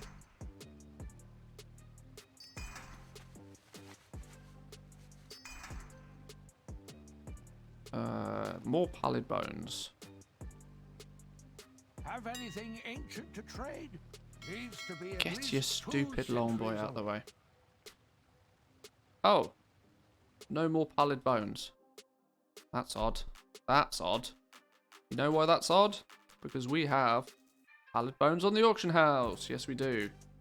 Lots of the things.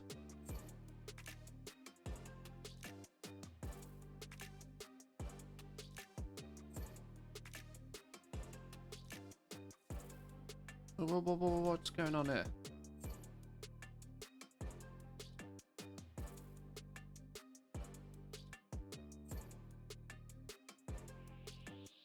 Pallid bones still at 3 gold from that flip the other week. Well, they go up and down. The supply goes up and down. I've not actually flipped many of them, or if at all really any of them. I've just used them. Is the is the honest answer. I've actually worked my way through most of the stockpile rather than actually resold it.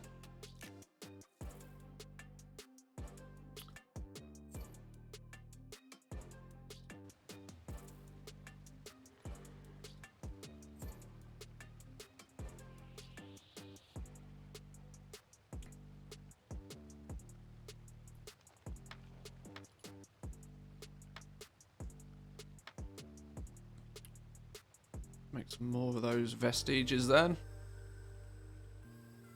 How many more do we need? Why does the game not tell me? 16. Craft all.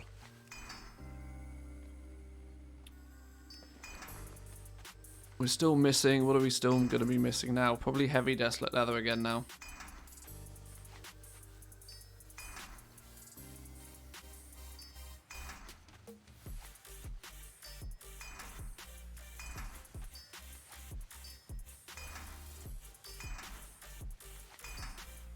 Quite surprising to see this list of things being so varied. There's a little bit of everything on here. It's like even a lot of stuff that's you would assume clashes with domination pieces.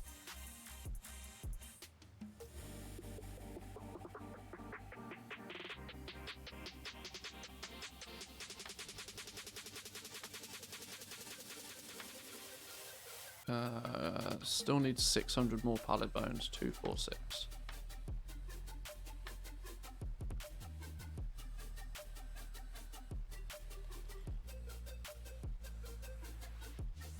Maybe for PvP, I've sold so many off pieces like the Helm, Bone Shatter Vest, etc. Yeah, I mean it's why I tend to not pay a huge amount of attention to, you know, when people try and look for, oh well I'm not going to craft this because of X, Y, or Z. I would rather just craft it anyway and list it profitably and, you know, hope that it sells. Because there's always people out there that will buy things against any form of logic, just often because they can. Heavy desolate leather, desolate leather. What do we need for these last 3 vestiges? Heavy desolate leather. Stack of heavy desolate leather.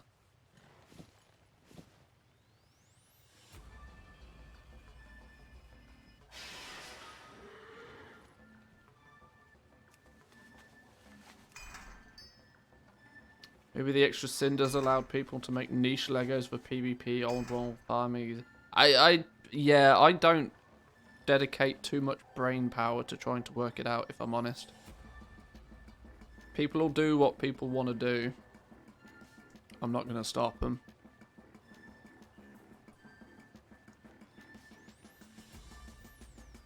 It's an element of min-maxing that you can, once you've earned enough gold, you can afford yourself to not really have to do it. Well, I tend to have the Walmart style approach to it. You know, I'll craft everything. If it's current content stuff, I'll craft everything. This is not the same philosophy for past expansion stuff. But for current expansion stuff, and especially legendaries, I'll craft all of them. Even if people can put together a good argument to why it won't sell. I don't care. I'll craft it and I'll list it at a price that's profitable. And if I sell it, I'll craft it again. That's kind of my approach to it. But obviously doing that requires an initial, you know, investment that's pretty hefty. If you're leveling up and you're time rich but cash poor, you don't really often have the choice to do that. But what can we get rid of? I need, don't even know. I'll just craft that.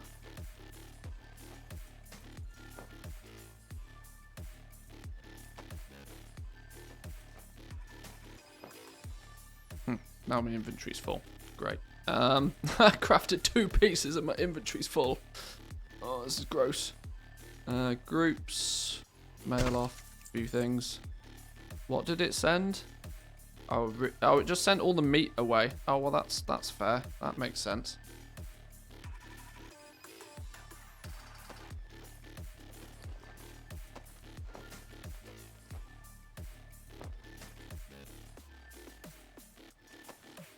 Makes sense. It's nice to try and anticipate where the demand comes from, but some stuff's hard to figure out.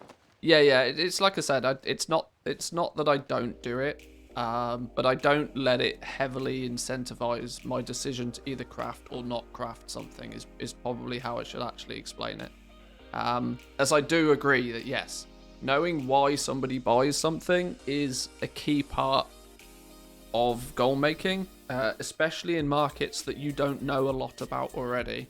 That doing your research to try and find out, well, why are people buying these items, can be helpful, but it shouldn't, it shouldn't be the determining factor. So saying to yourself that somebody's not going to buy this because they should buy this instead is usually a bad decision. You probably shouldn't do that because not everybody plays the game logically or the same way that you do.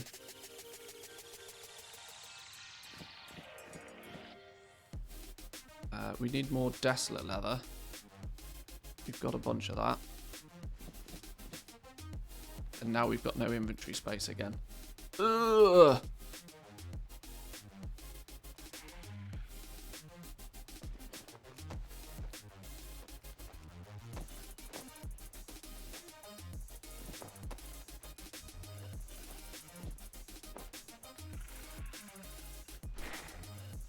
Burnt myself a few times thinking people would be good / optimal at buying things. Yeah, people rarely are.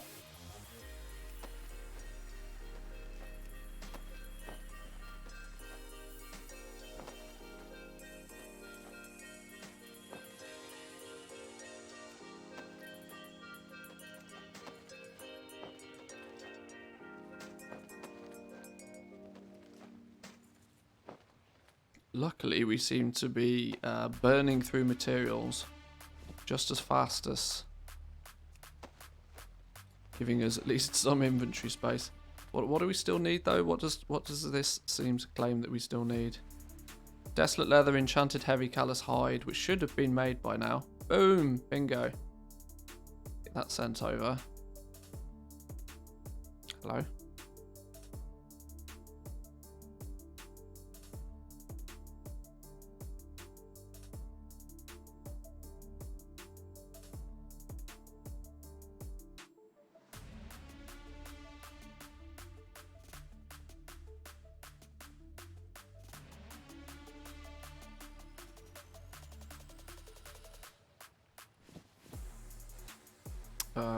Desolate. In fact, let's send over those legendaries, get those out the way. Give us back that inventory space.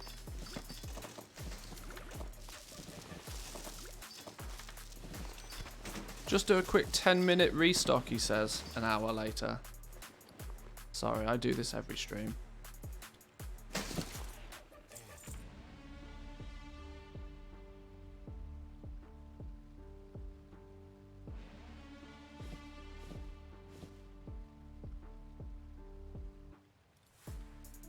Oh, do I not have any more desolate leather? Oops. Okay. 700 desolate. In fact, is it 700 desolate leather or is it actually more? 1,170. Yeah, it's a lot more than 700 desolate leather. Because I can't be bothered to fish it out from different alts.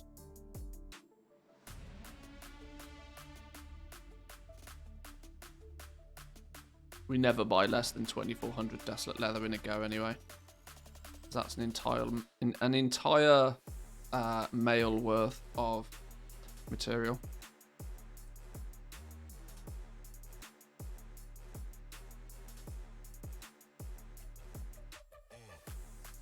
Boom.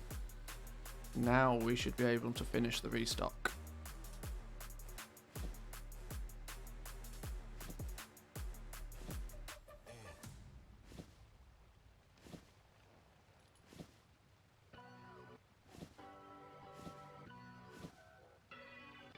Bingo. Bingo was his name-o.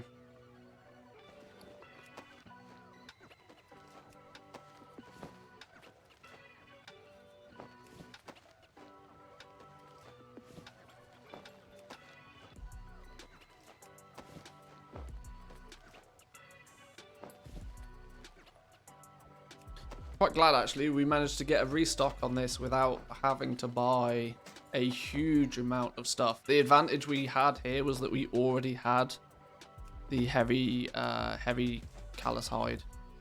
If we didn't already have, in fact, how much of it have we still got left? We've got 500 plus enchanted heavy callous hide.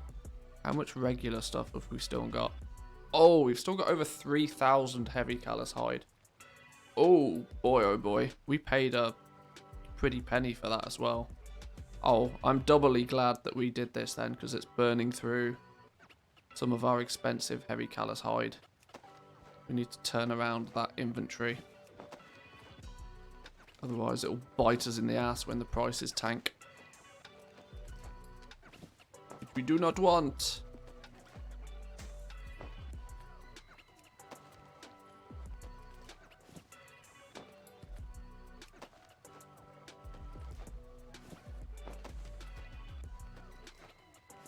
Beautiful. Beautiful.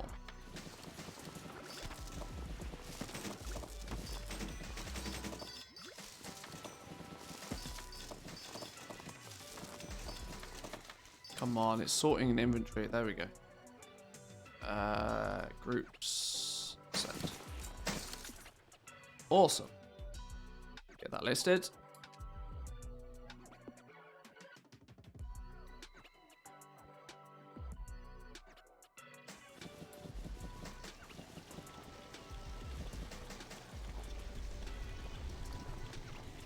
Probably not the worst idea to do a little cancel scan at the same time. Let's do cloth first because it's a pain in the ass. Because for some reason my cloth my profile is broken. If I try and do cloth at the same time as doing anything else, it just doesn't work. Don't know why. No logic to it. Just one of the magical, weird things that Trade Skill Master does.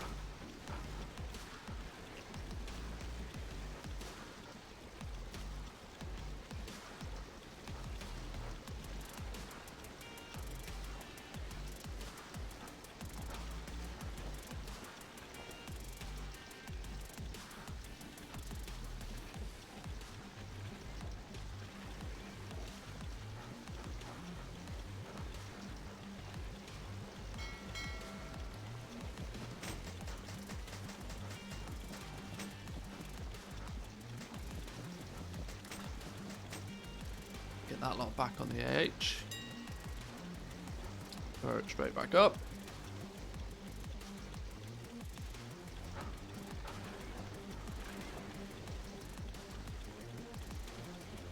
You see, in some things, I'm literally the only one posting them now.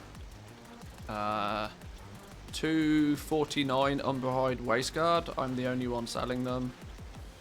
235 Umberhide Waistguard, I'm the only one selling them. Wow. That just goes to show, right? There's not enough materials kicking about for even the legendary crafters to be able to craft and sell everything right now. Weird position to be in.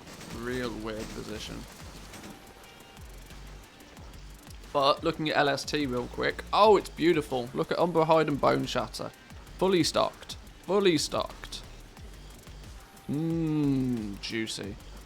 Can we bang out a quick tailoring restock? Considering tailoring is if we've already got the enchanted lightless silk, the intermediates are... See, I'm doing it again. I literally said I'm not going to do a restock. And what am I doing? I'm doing a restock. I can't help it. I genuinely can't help it. Arboreal shards. Where have the arboreal shards gone? My mage has got a bunch of them anyway. Let's have a quick look. Just a quick look. Green numbers are the best for de-stress. Yeah. Are we selling anything on Torin Mill? A pair of Grim-Veiled shoulders for 68,000 gold. That's gross. But an advertised crafting cost of 60k, which is not entirely true. It's probably more like 50, but even still. Nearly 1,000 gold a piece still. See, where did somebody get 1,000 Corthite crystals from all of a sudden? Like, how does that happen? Ugh. But I'm not buying 1,000 Corthite crystals at 950 gold a piece. Even though I absolutely could, I don't want to. Just quite genuinely don't want to. I would need them though if I wanted to restock on Shadowgast gear over here, but I just don't want to.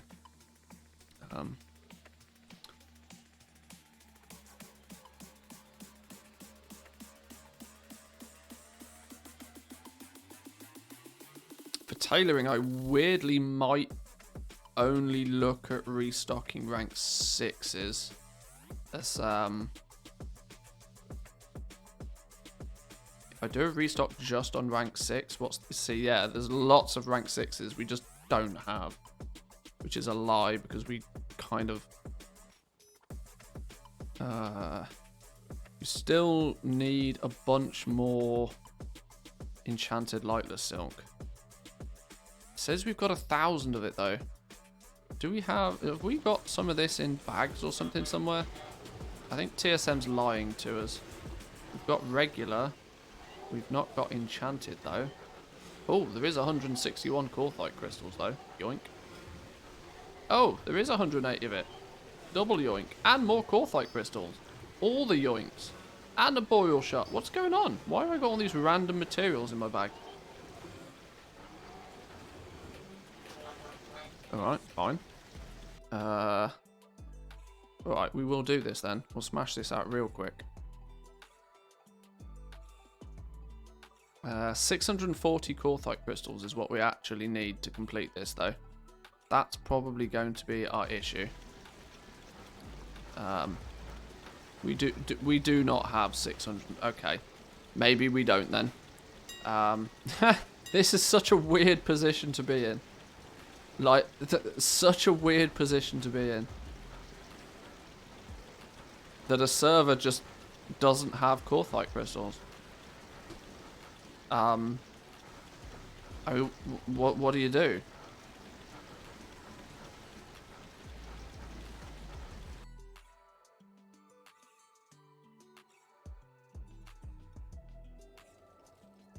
What do you do? I tell you what you do. You ignore it and wait for the problem to go away. If people aren't going to go out there and farm their Corthite crystals, I can't craft them their legendaries. What's going on here? Who's pissing about doing this? Who's pissing about doing this?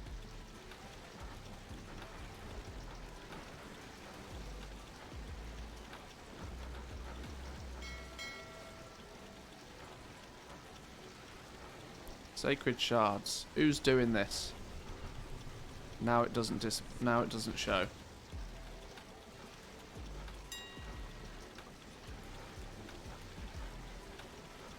Doing it on soul dust as well.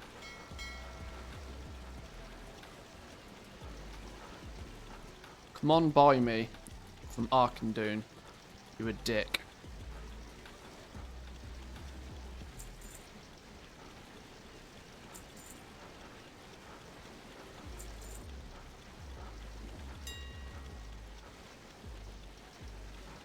Okay.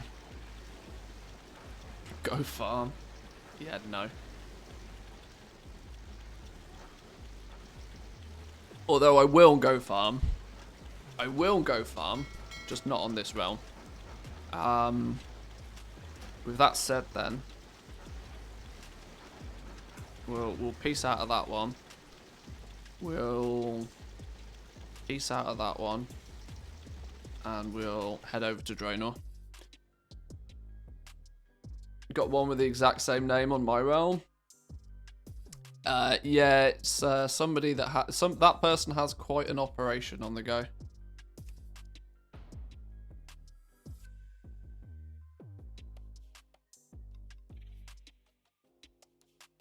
Okay, so we've got a couple of options here.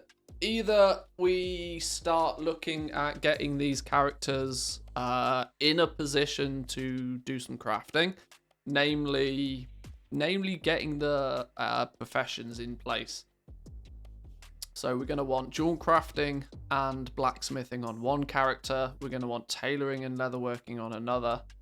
And of course our druid is slowly leveling up by doing some gathering. We probably need to devote a bit of time we should probably actually at the moment, considering material prices are absolutely loopy, take advantage of that, I think, by going out and gathering a few bits and pieces. I think all of the materials we gathered on Monday we managed to sell. Let's jump back in and have a quick look. I think I collected them from the mailbox. I'm pretty sure I did. Yeah, I did. Okay. So we're up to 27,000 gold. Draenor is... Yeah. We're up to 34,000 gold on Draenor. We need to go do a bit of farming. So I guess then... let's wipe together. No, see you later. What we should probably do is take a little look at materials, see what's valuable, and see what we should go and get. Your favourites list is empty. Why is my favourites list empty? It should not be empty because we populated it the other day. That's annoying.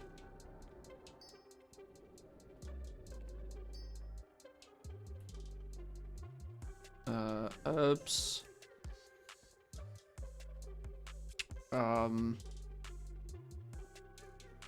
Death Blossom. Probably just go by available quantity, can't I? Death Blossom, Marrow Root, Nightshade, Rising Glory, Widow Bloom. Whoa! Look how much there's 131,000 whiptail. God damn. Vial of the Sands crafters, get going. And Vigil's Torch as well, that's the other one. Holy smoke. Sure.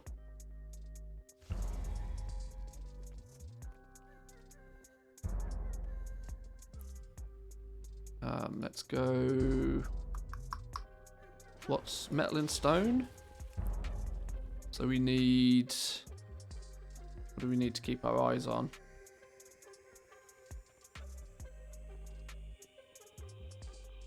No, not ghost iron bars. Not bell slate. Leystrite ore. Oxane, Phaedrum. Oxane, Phaedrum, Sinvir.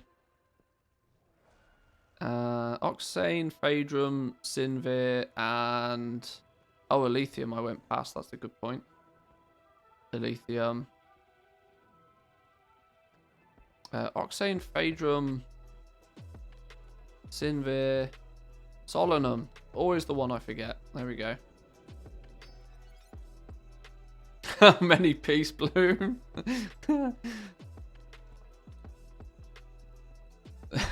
There's not a lot of Peace Bloom, actually. You should go. Yeah, maybe Peace Bloom is ripe for the farming.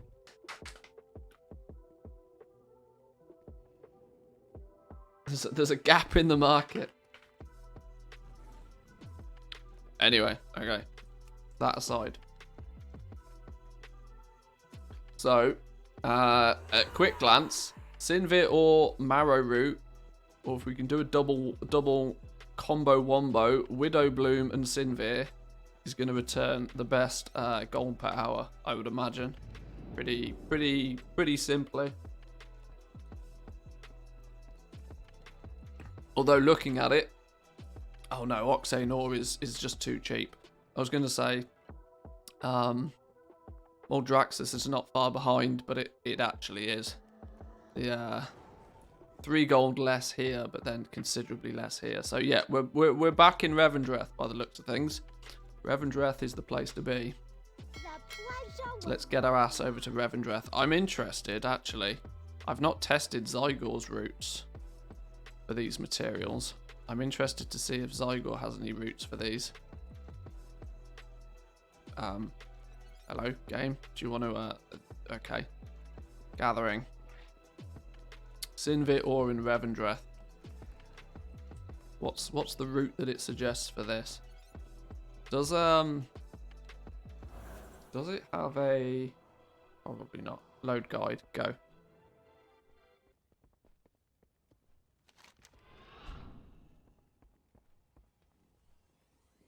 Oh, it's this route that it suggests you to do. I see. That's kind of logical. Alright, let's roll. Remember the guy I scanned for 2.5 million with Marrow Root? Also ripped him off for another 550k of Widow Bloom. I shouldn't laugh, but it is quite funny. Hearth to Ring of Fates. No, we'll save that Hearthstone. We're like literally here. Which one of these is Ouroboros? That one.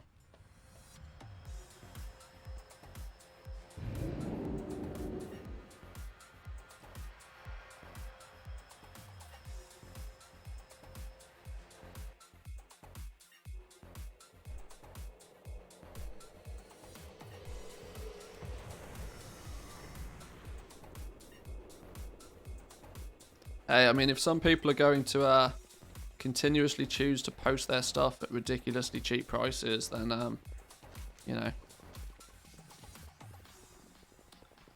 they're ripe for the taking. No, hang on, where we go? Oh no, we do need to go upstairs.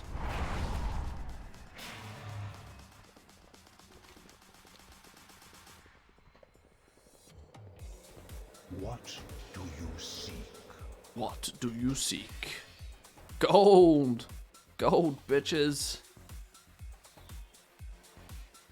I was smart. I did go and get Shadowlands Gathering enchant for our gloves. So now, hopefully, we can pick stuff up a bit quicker. Avoid one too many interactions with mobs. Should have turned on war mode, though. Thinking about it, should have turned on war mode. Considering we're also in Threads of Fate, the likelihood of actually getting into any PvP would have been slim. Plus, we'd be getting extra experience. Whatever. Too late now. Is there any? Is the only way to get rid of freeze lag to empty the TSM database? The freeze lag it's not really easy to get rid of, even if you do such a thing.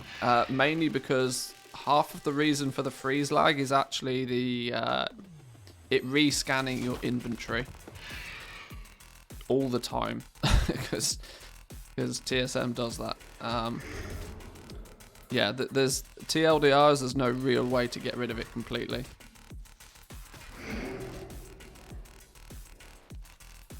Right, let's do /roots.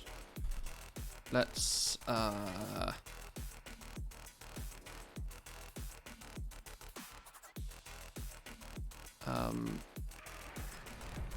the root now. Right, so this is Zygor's route. We're going to follow Zygor's route. You can see Zygor's info down here. We'll see how well we do off this. See if it's sensible or not.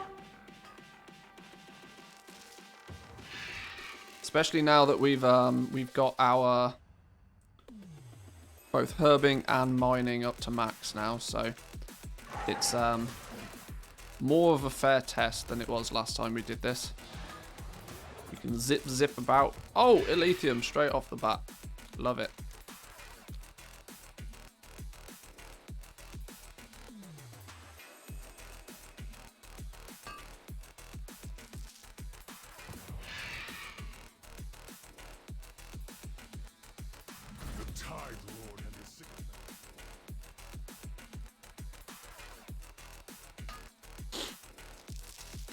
Just turn it off.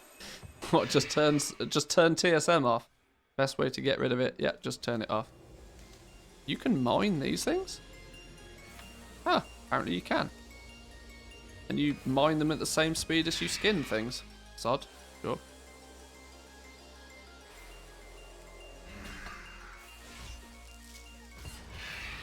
I'm way off the path again already.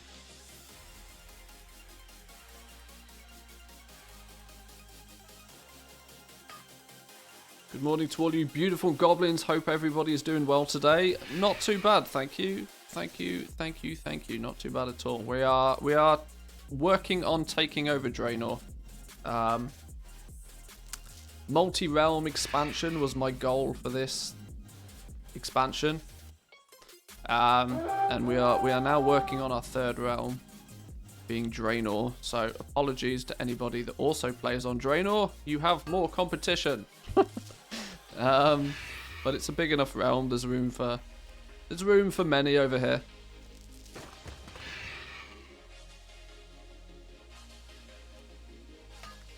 Found out why Sinve is at 40 goals.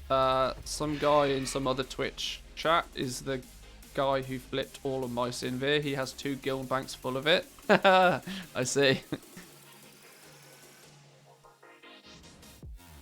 Is his name Zanzaful by chance?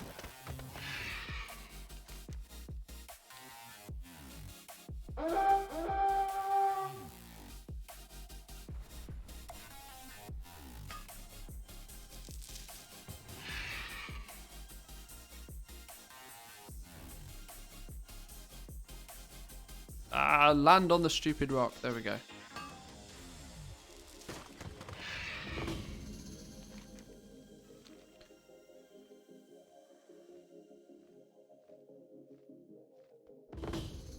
There's a herb around here somewhere. There it is.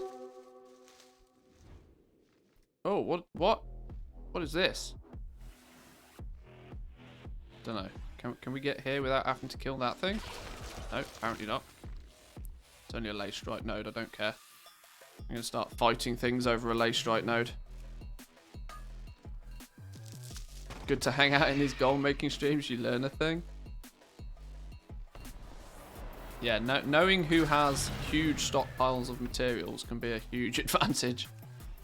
But this is what's part of the fun of playing on these mega realms. Is you know for a fact that there is, at any given point, there is always somebody out there with an entire guild bank full of whatever it is that's, you know, you need or want.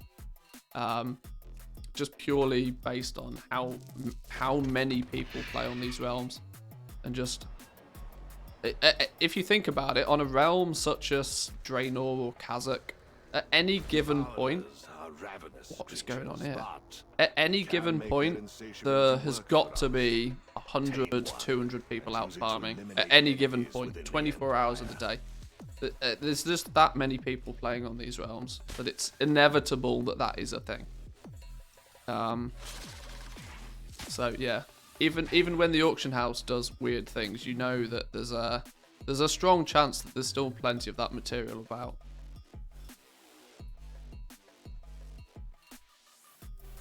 It'll be you soon enough. Hey guys, Manthis here, just flipped on the Sinvir, check out my 2 guild banks. I mean, I tend not to do too much of that stuff. I mean, if I'm going to stockpile something, it's usually for good reason. And it's usually on the basis that if I buy stuff in that level of quantity, I usually have a good reason to buy it, let's put it that way. I'm not just purely doing it for flipping. I always give myself a backup plan so that if I can't flip it, I know what to do with it, and it's still at a price that is sensible. A good example of this is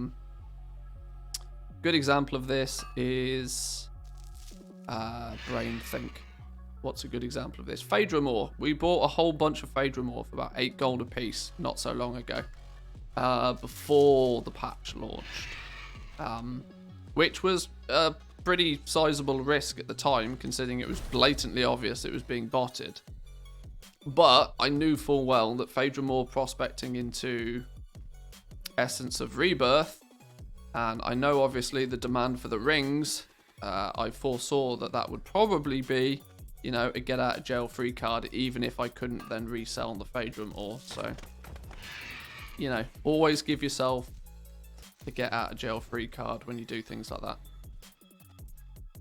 Otherwise, you can get bitten in the ass pretty badly. Especially considering that the average, the natural nature of materials over an expansion is for them to decrease. Like, you're never going to have a material that starts off at a low price and ends up being at a high price. Eventually, you'll have spikes up in price, but just as quickly as something spikes up in price, it's likely to spike down in price. You gotta kind of be careful of that.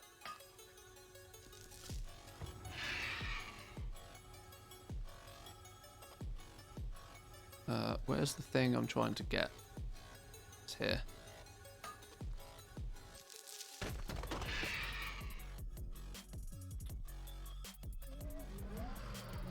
Two guild banks seems like a lot, but for 2 days now, he's not wrong. I mean, yeah.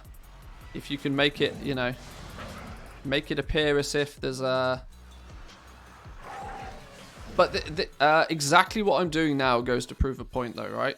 If you clear out an auction house of any given material, all that happens is next time somebody that wants to do some farming logs on, they look at the auction house, see what's expensive, and go farm what's expensive. Because why would you spend the same amount of time farming something for half the gold? You probably wouldn't, or you probably shouldn't. If you're gonna trade your time for materials, you might as well trade your time for the most valuable materials. It's not really a big brain play, but what then happens is that if you clean out the auction house with the intention of flipping it, you're not actually utilizing those materials. You're just briefly taking them off the display cabinet. When farmers then see that there's nothing on the display shelf, and they go out and they farm a bunch of them and replenish the shelf, you still have all of yours still to sell. Which is often why people reset markets wrong. Why can I not fly? What am I in combat with?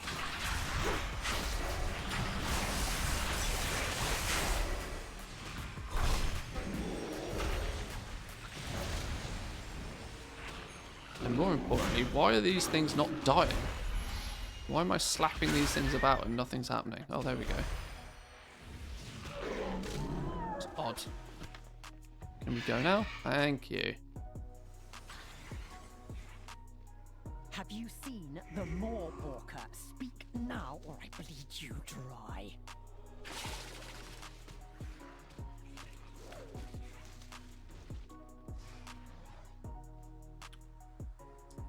Too risky to do stuff on Draenor, too many guild banks. Not a problem when you have 70 mil plus. Well, that's true. Like, I mean, if you've got so much gold that clearing out a guild bank is not really actually a risk, then I mean, you do you. Risk mitigation. The easiest way to mitigate risk is just to be richer. It works in real life. It works in World of Warcraft. I mean, just have more gold. Easy clap.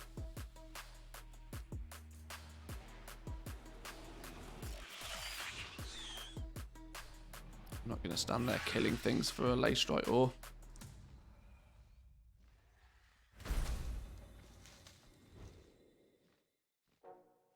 Anybody know if doing the return 20 souls quests give 20 stygia per soul? I googled that it does, but I'm getting 0 stygia. I didn't realise you got stygia per soul. I can't help you with that one, unfortunately. How are we doing, Belligar? Welcome in. Good to see you. You've caught us back in farm mode.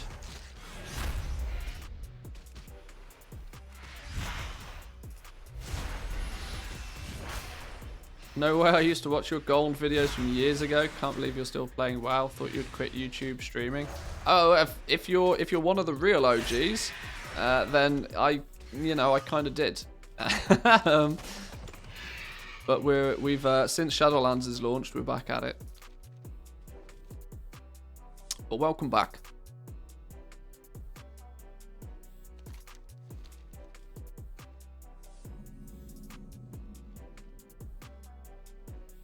Give me Aussie herbs. Yeah, not so many people are aware that I used to. I've been making World of Warcraft videos for a long time. Where's this one? Where's this Sinvir deposit? Why can't I see it? Where's it hiding? It's hiding somewhere up and now down. What the? Alright, whatever. Oh, it's there. Ah, there we go.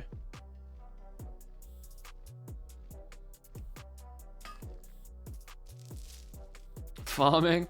Well, sometimes, as of right now, it is without doubt the best use of my time on this server. We are slowly taking over Draenor.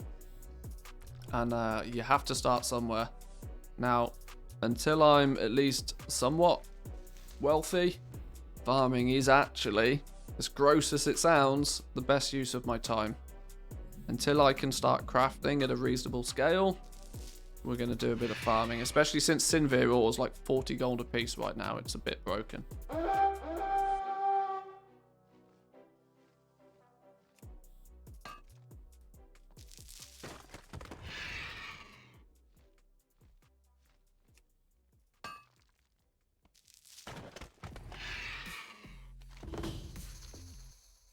Not to mention, it levels up the character at the same time, so, you know, kills 2 birds with 1 stone.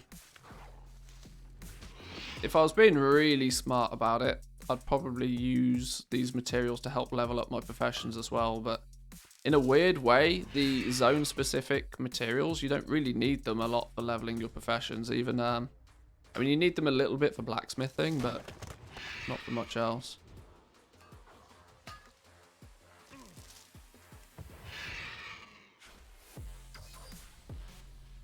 I'm out of rain.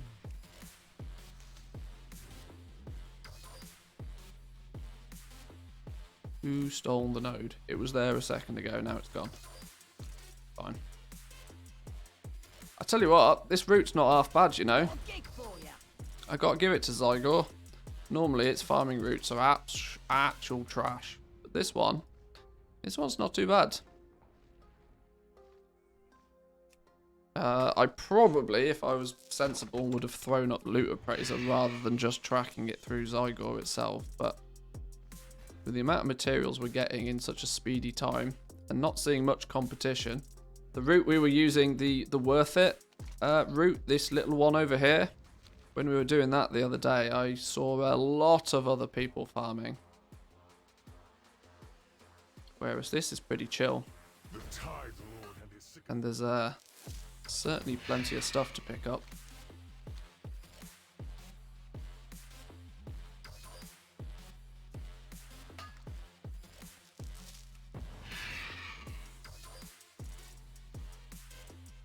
Actually thinking about it, considering we've got both herbalism and mining maxed out now, that's probably, you know, a big help. From purely material standpoint.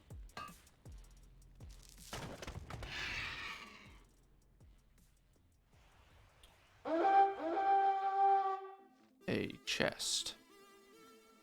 We steal this herb real quick and then we'll go get whatever that chest is.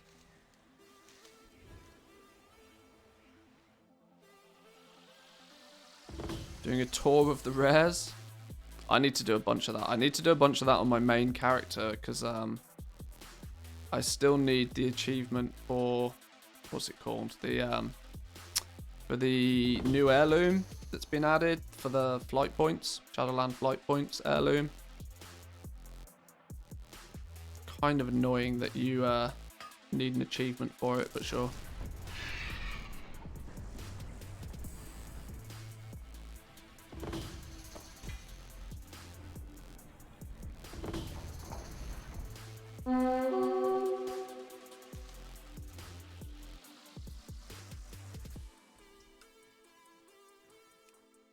Rich Sinvir node. 12 Sinvir ore. Big monies. Big monies. Cash monies right there.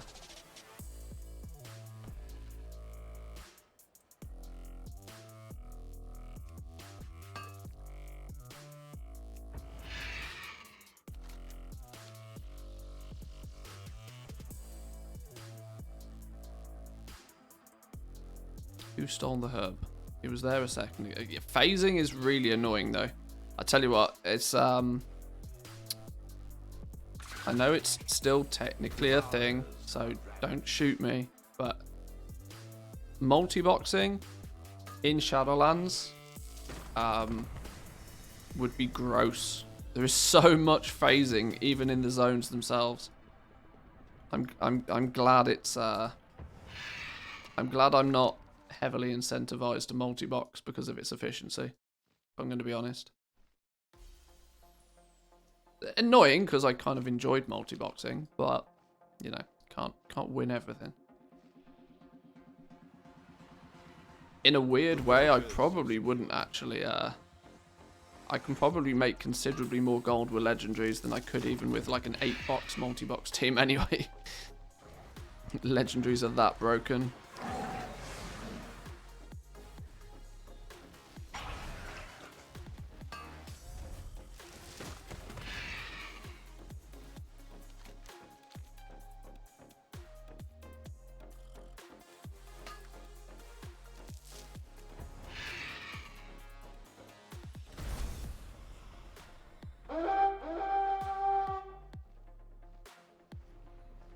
I would imagine some of the 2x4 farms have started up again though, due to the Lightless Silk drop rate.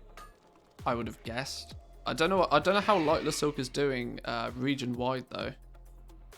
I'm not sure if the drought of Lightless Silk has really hit hard for many people.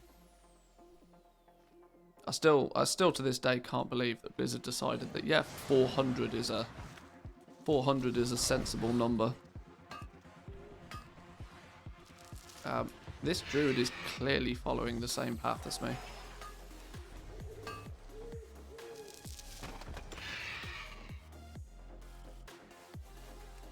And annoyingly far more efficient at it than I am.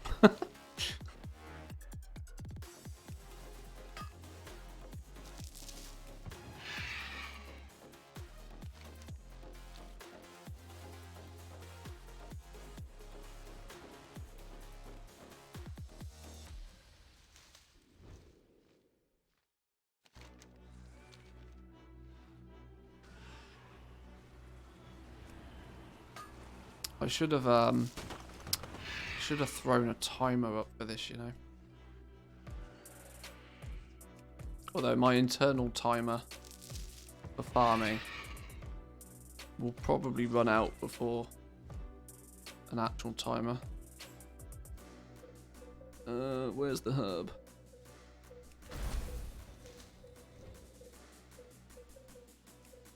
I was working on a video yesterday, actually. Those of you that are in the Discord might have noticed that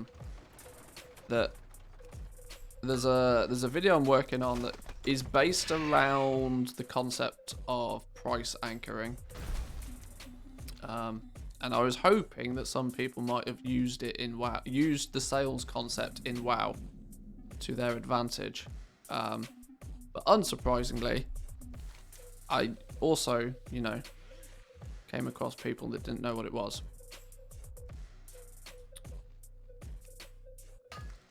But in simple terms, price anchoring is a sales tactic that plays upon human psychology to determine the value of something, or to influence what the value of something is.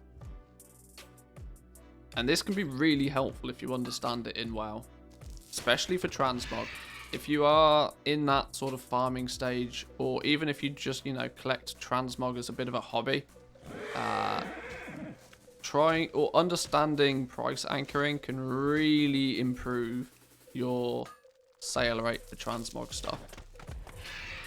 Because most people put way too much trust in add-ons to value things for them, rather than actually thinking with their own brain.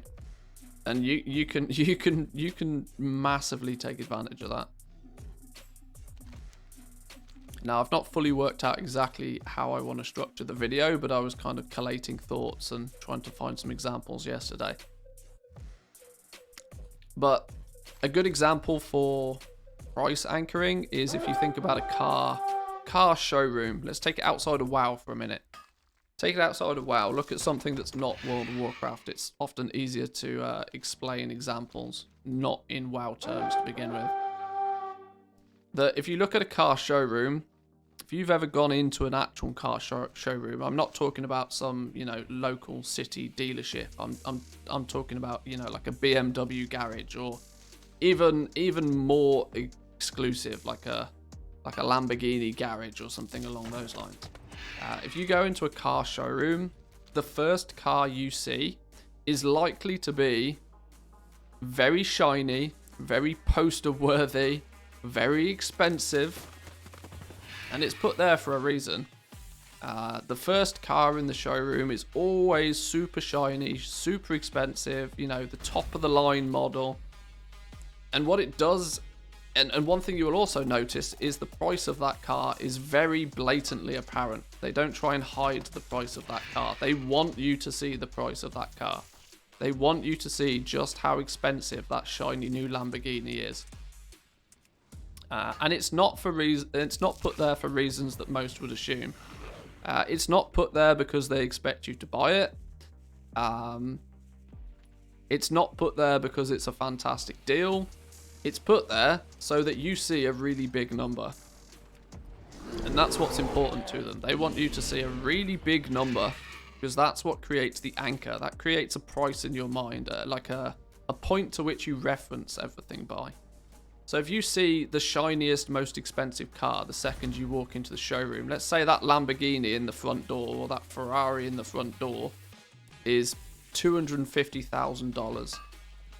When you then walk past that one into the rest of the showroom, and you see one for $75,000, comparably, it's cheap, right? Now, guess what would happen if the first thing you saw was a $75,000 car? Your first impression would be like, whoa, that's expensive. But because you've just seen a $250,000 car, all of a sudden the $750 one, not so expensive. That's kind of the core concept of price anchoring. Now, obviously, in car terms, you're actually talking about different things. You're talking about two different products. Obviously, they're they share the same brand, which is why it kind of works.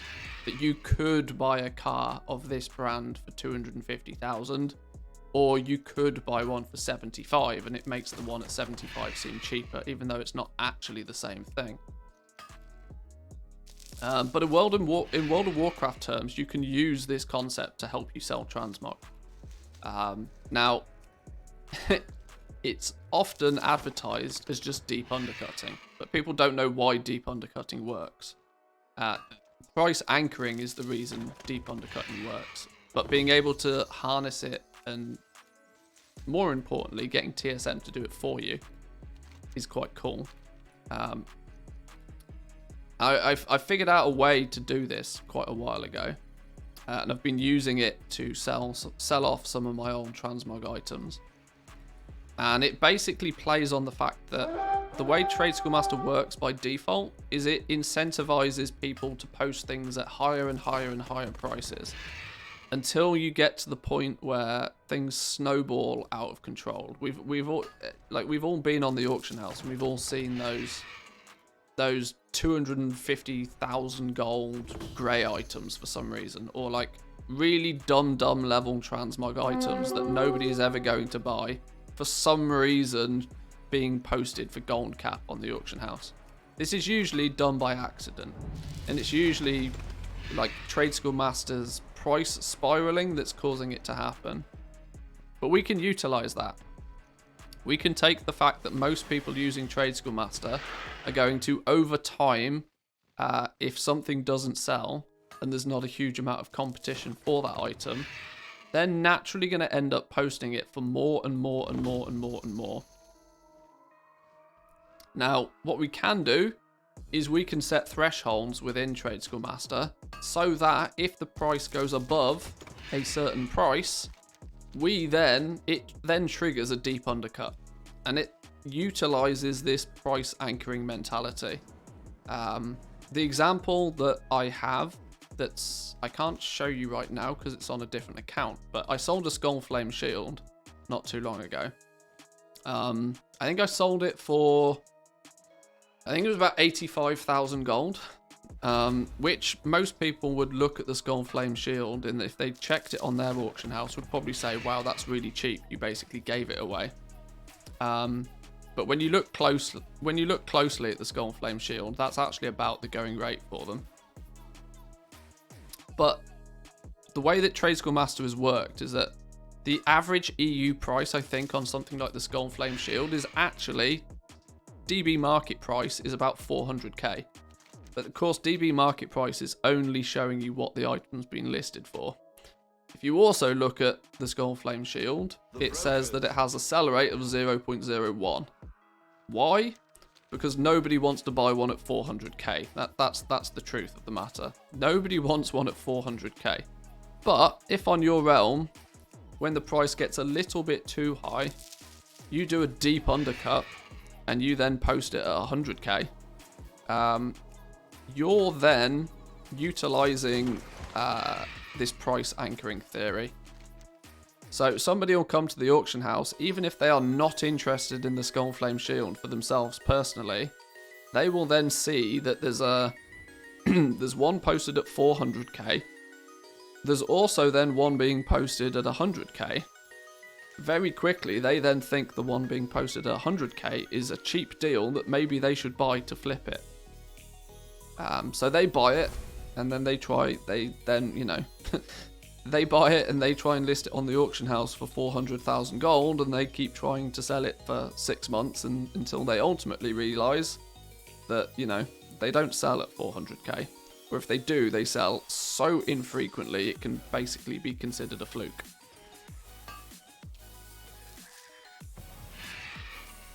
And using this sort of method, you can hugely increase the sell rate of things that are actually valuable.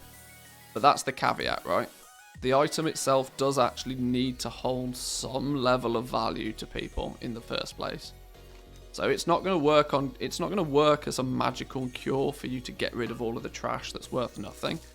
But what it will do is definitely help you improve the sale rate of the stuff that is actually worth something, You just don't want to post it for 6 months continuously.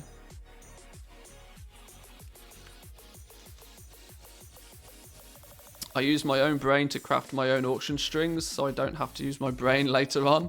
Well, that's kind of the mantra for TSM as a whole, right? You're when you've once you've set it up once, you're kind of good from there on, you know. So you mean I can't sell my WOD green next for 200k? Yeah, exactly. That's kind of the scenario that you're getting away from.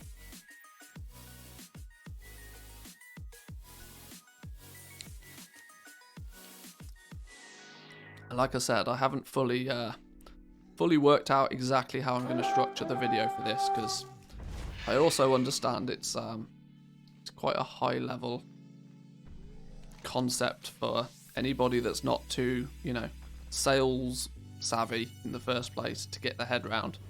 But it's a good counter argument for me to, you know, when people say that there's no reason to ever undercut, and you should almost, and deep undercutting doesn't mean that you'll sell something faster. Now, in many cases, that is true, but it's not always true. And the sales anchoring psychology is a good explanation to why sometimes a deep undercut is actually a very, very powerful tool. You can utilize somebody else posting their stuff an outrageous price that you know is never going to sell at that price anyway. Why is it sensible for you to follow the same stupid thing that they're doing, when in fact you could utilize the stupid thing they're doing to your advantage by incentivizing more than just average Joe to maybe buy your item off you?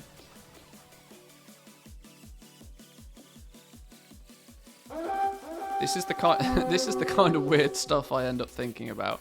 This is because I've got a sales background though, so I kind of know all of this stuff, you know, artificially through, or not even artificially, through tens of years of experience. But oh, goddamn stupid dog, get deleted.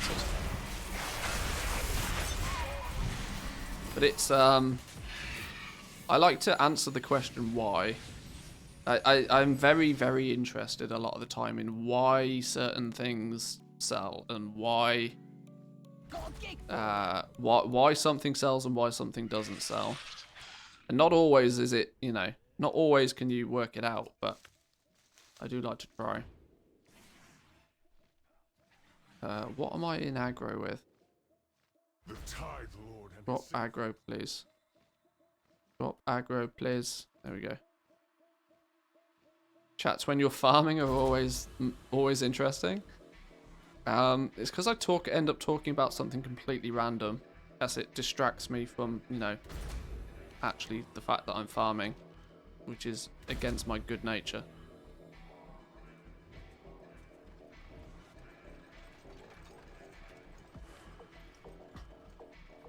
Commodities whose listed price is close to its market value.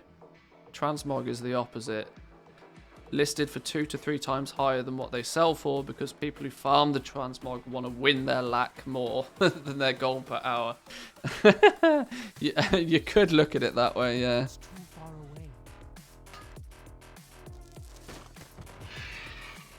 This is why I've got nothing against loot appraiser challenges. I think they're quite, I mean, in their own terms, they're quite fun. But nobody should ever consider the values that, you know, loot appraiser throws at you as even remotely close to what you'll actually be able to convert those items into in terms of gold. Certainly not anytime soon, anyway.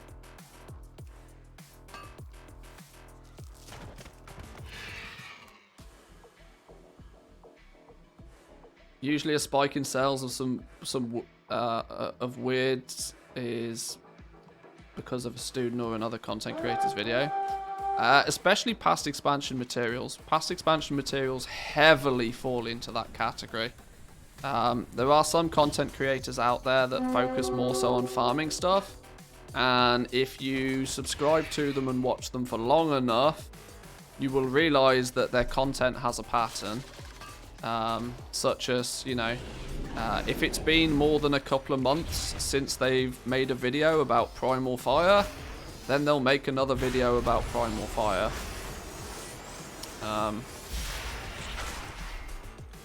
And that just, you know, there's only 20-30 materials that you ever need to farm in any sort of consistent basis to cover most markets. So there's somewhat of a limit of how much content you can produce on that sort of stuff. So the easiest thing to do is every few months to revisit said material and maybe, you know, create basically what is the same video, but just maybe with a little bit extra or a different twist to it or something like that. And the way social media works is that most people don't even notice. Most people don't even realize that it's basically the same video.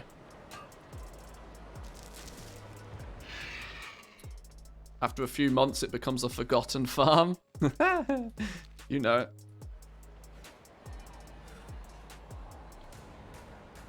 And that'll tend to be when you'll see these weird and wonderful either price spikes or supply spikes on the bigger servers of any given item.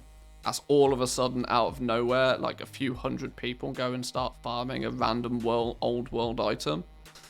Like all of a sudden there'll be like 10,000 basilisk eyes on the auction house, and you're like, well, why the hell did they all turn up all of a sudden? But yeah, I've kind of thought about doing because I'm not a big farmer myself, but I know a lot about farming. The difference for me is I just don't do it. I know a lot about I know what the materials are that are needed from past expansions. I know where you get them from. I have all of the knowledge. I just don't do it myself because I just wait for somebody else to do it, and then I buy those materials off them. But I was thinking that I might start making some YouTube shorts, because the farming videos do not warrant 10-minute videos. If I'm trying to explain a sales tactic or going through some feature in Trade Skill Master or something, then it takes a little bit more time to talk about it. But I was thinking about putting together some like literally less than 60-second videos. What's considered YouTube shorts. Little short videos that basically just highlight, you know, a material, where you get it from, and why you would need it. You know, answering the question why, basically. But quick little short form videos, because they tend to be the most helpful ones, I think. The one thing I see more so than anything else is, from gold making videos especially, is people hate to see 20-minute long videos where the first 8.5 minutes are an explanation, then there's a 30-second clip in the middle of what the actual farm is, and then there's another 8.5-minute discussion about why it's a good farm. Those videos probably don't do, I mean, they probably get lots of views, but they probably don't do very well because of, you know, watch time. People, the likelihood of people watching those videos to the end is nearly zero. But, you know, if you cut the crap out, 60-second video, this is the material, this is where you get it from, this is why you might need it, this is who buys it, this is how many of them that they need. You can bang all of that out in a really quick little video, and I think those would actually be, you know, actually quite useful for people.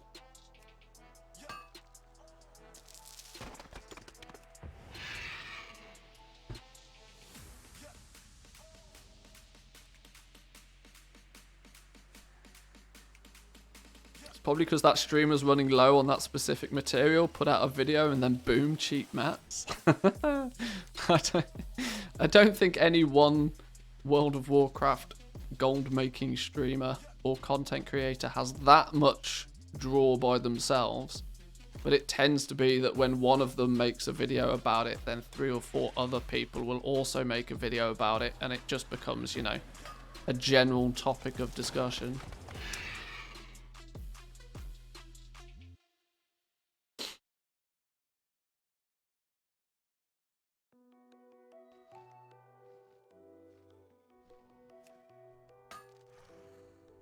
"10 minutes and 1 second, big brain." It's only 8 minutes now. Don't need 10-minute videos anymore. They only need to be 8 minutes long.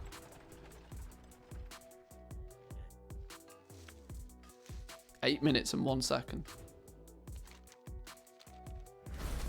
Even YouTube's realised that shorter videos are better.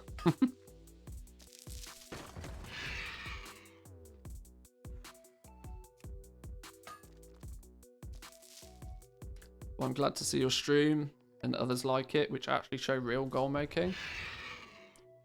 I mean, yeah, I try to make sure that what I'm doing is, I know at the moment I'm literally farming. I mean, there's not a single person in here that doesn't know that, you know, if you want Sinvir, go farm it from Revendra. But it's the theory behind it that, you know, we're doing this because at the moment I literally do not have enough gold to be able to do anything else that's more valuable. I need, you know, I need a quick influx of cash to level professions to, you know, get things rocking and rolling. And then I'm going to need a bunch of gold to be able to buy a whole bunch of materials to do crafting with. That gold has got to come from somewhere, so. Even after the monolite ore hype a while back, the price is still staying up. Well, some things of that nature are the result of actually somebody spotting something that was worthwhile, right? That goes to show that the price of things like monolite ore was still at a when that happened. The price of monolite ore was still being based very heavily upon a huge supply for it on the tail end of BFA, even though we were in Shadowlands. It was the foresight that the supply is going to run, the current supply is going to run out relatively soon, and when that current supply runs out, there won't necessarily be anywhere near as many people out there farming it, yet there will still be people that need it on a regular basis. And so for it to be like 5 gold a piece, nobody in their right mind is going to go out and farm it for 5 gold a piece nowadays. But it was still being priced at that because there was still an overflow, an overstock of it from the past expansion. Now, that's not always the case though, right? Because a lot of the times you'll see a material that will be suggested for you to buy it to resell based on some speculation that's not necessarily true, and then the value of the item becomes artificial. It's artificially expensive because everybody's buying it thinking that it's going to be more expensive, and then when the supply or the demand doesn't actually change, and everybody realizes that, well, actually all of that something that they bought because they thought it was going to go up in price then doesn't go up in price, everybody dumps it on the auction house and it goes back to the way it was to begin with. There has to actually be some change in the supply or the demand for an item for those investments like monolite ore to work. I think it was Lazy Goalmaker that spotted it initially, that he was crafting, or he was continuously trying to craft the ATV mounts, I want to say. He was trying to craft those and noticing more and more so that the actual supply of the monolite ore, the price wasn't changing, but the overall supply of it was going down, which would ultimately mean that once the supply disappears completely, it's likely to have a reset in price and not ever go back down as low as what it did. And so Jack the Dipper saw this, told me, we did a video about it. It ended up being talked about quite heavily. I think Lazy Goalmaker did a blog post on it. I think Samadan then featured it in the WoW Economy report. I think it got talked about quite a lot on the subreddit. And all of a sudden, all of the monolite ore across any realm of reasonable size got completely bought out, and the prices stayed high ever since, because it had actually had good reason to stay high. It was a good example of, you know, spotting a market change before it changes.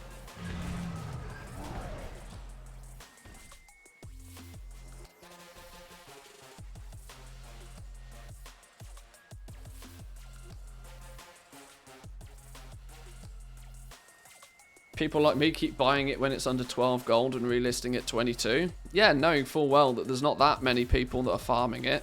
And they also know that they can drip feed it back out to the people crafting mounts who need it on a regular basis. Because guess what? Mounts will always sell. If priced right, even when not priced right, to be honest, mounts will always sell because people want the mounts. They go to the auction house and see that they can buy a shiny new mount, they probably want to.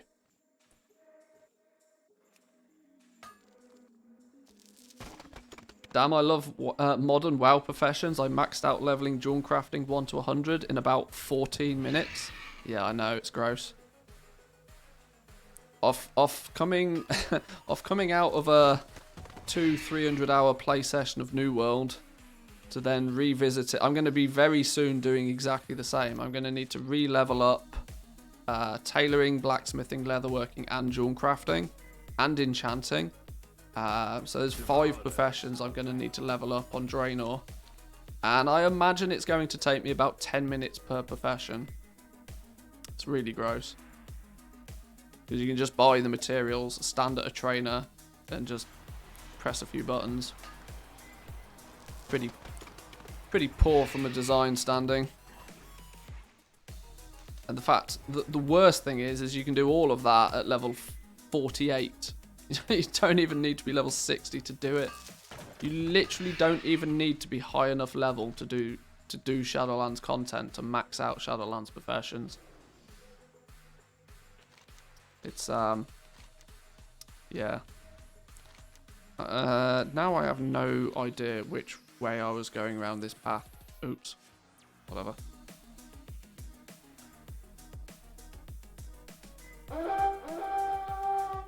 However, if you can't get into rank 6 of all your Legos on a profession, that's another story.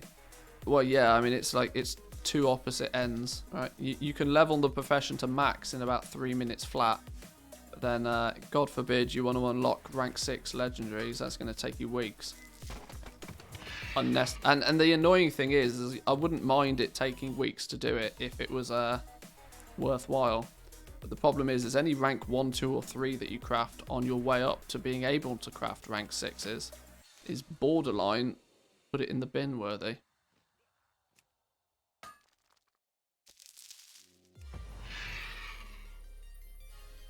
Mounts are still shit. Still get an endorphin rush every time I sell a golden mane or mule I bought for 1/5 of the price. Well, that's true. Yeah, that's one where I'm happy to admit I was wrong on that one. I from a good place, I suggested people to not buy into those. But this was at a time when multi-boxing was still a big thing. And my justification for, you know, suggesting people not invest in buying a bunch of those was that that multi-boxers get lots of them. And we equally don't know just how many are sat in a multi-boxers guild bank. But of course, when they go and squish the multi-boxers under some new legislation, some new rules and regulations, those that had invested in those BFA rare world drop mounts have done remarkably well off the back of it.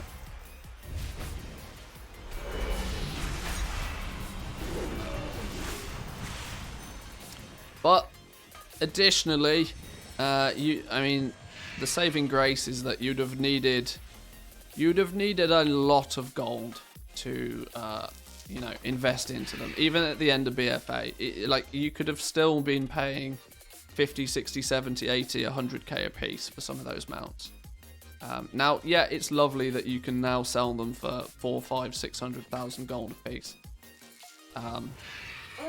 But it's a big risk that, you know, if you take a big risk, sometimes you get a big reward, but it doesn't always happen that way. And at least with the advice that I try to give out publicly, I try to be relatively cautious. If somebody asks me if they should spend a whole bunch of their gold on doing something, I will always give them a semi-cautious answer, rather than a, you know, it's not my place to take that risk for them. Dune Scavenger was 40k, Blood Feast was 5k. Well, the Blood Feaster was ridiculous, right? Because Nazmir was getting botted like 24 hours a day. And there was, without question, like, there was probably bots out there that were vendoring those things. Because they were getting the, what was it? All the Tide Spray Linen and the Lightless Silk. It was almost the most optimal spot for it. So, yeah, it was just being botted 24 hours a day.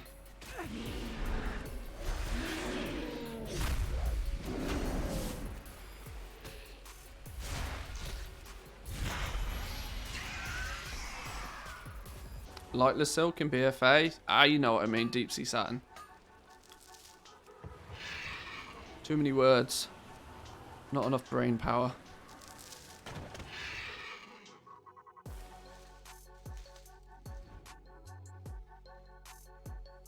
Mules already had a regional price of 750. The Terrified Pack Mule was one of the more difficult ones, even for multi-boxes to get their hands on. Golden Mane was even more difficult. The Terrified Pack Mule required, even multi-boxes had to be, they had to at least be 8-boxing it to efficiently get the Pack Mules. And there was only one spot where you could do it as well. So it kind of, even in its heyday, they were quite difficult to get. But, you know, if you knew the trick, and you know, if you knew the spot and you knew how to do it and you had the ability to do it, you could still almost print them. Yeah, Golden Mane was a different story. That thing was annoying.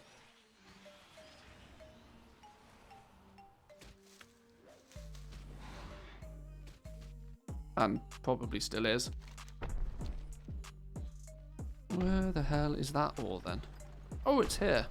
I need to turn on shinies, you know. Not being able to see shinies is a problem. This outline mode is terrible. There was a multi-boxer farming mules a couple of months after we talked about it. He was posting them for 250 a piece, bought 10 of them. Now he's not farming mules anymore. Yeah, well, I wonder why. This is the stupid thing though, right? This is the real stupid thing, that even with the rule changes on multi-boxing, there's a grace period, probably long enough for somebody to multi-box and bot it for a long enough period of time to get enough of them and to launder enough of them through to other players and other accounts, that it's still probably, if you're not one for following the rules, you can probably still make an absolute killing off those things. Not that I'm suggesting people do it. I'm just saying that even with the restrictions in place, and this was the problem with the changes for multi-boxing. This was the one thing I had, like, I would have rather they kind of left this grey area of that, oh, you can still do multi-boxing, but you know, you're not allowed to use software and all of this sort of stuff. I'd have rather they just said no multi-boxing, because leaving that loophole open makes it so that people still have an incentive to do it. if you close the door completely, then it's a simple it's simple then, isn't it? Close the door completely. If you're caught to be multi-boxing, you're banned. Bang. Like, it's real simple, and it makes the whole it reduces the opportunity for, you know, rule breakers to break rules, because they can get squished so very quickly. But they kind of left the door open, at least a little bit, which means people are still going through.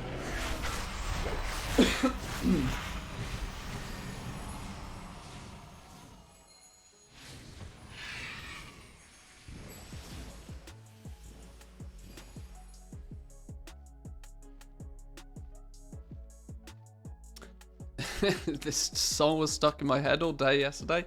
The easiest way to get a song out of your head is just to listen to another song that's even more annoying. It doesn't fix the problem, but it replaces the problem with another problem, which is sometimes as good enough as a fix. Yeah, I know what you mean. There's a bot here selling 230s, which logs in every 3 minutes, stays online for exactly 1 minute 20. He's been doing that for about a month and a half, sent a detailed report to Blizz. He's still here. By the time they ban him, he'll have the Battle.net cash balance to just buy another account and start over. Yeah, see, this is the problem. This is the constant fight that they... Yeah, it's the constant battle they have to fight against. That unless they're proactive enough to ban these accounts so quickly that they can't, you know, generate enough to be self-sufficient within the time that they likely are going to get banned. That's the only way you stop botting, is you make it so that even if you are doing something 24 hours a day, that you're banned quicker than the operation pays for itself. And that is the way to kill botting overnight. But the way that it is right now is that somebody can set up 8 accounts, 16 accounts, 32 accounts very quickly. They can all get going, and they have the ability to generate the items, turn it into gold, and launder that gold in such an efficient fashion that they, you know, have no reason to not do it, which is the God's honest truth. Baby shark, do, do, do, do, do. Yeah, replace one annoying song with another. That's literally the best way to do it.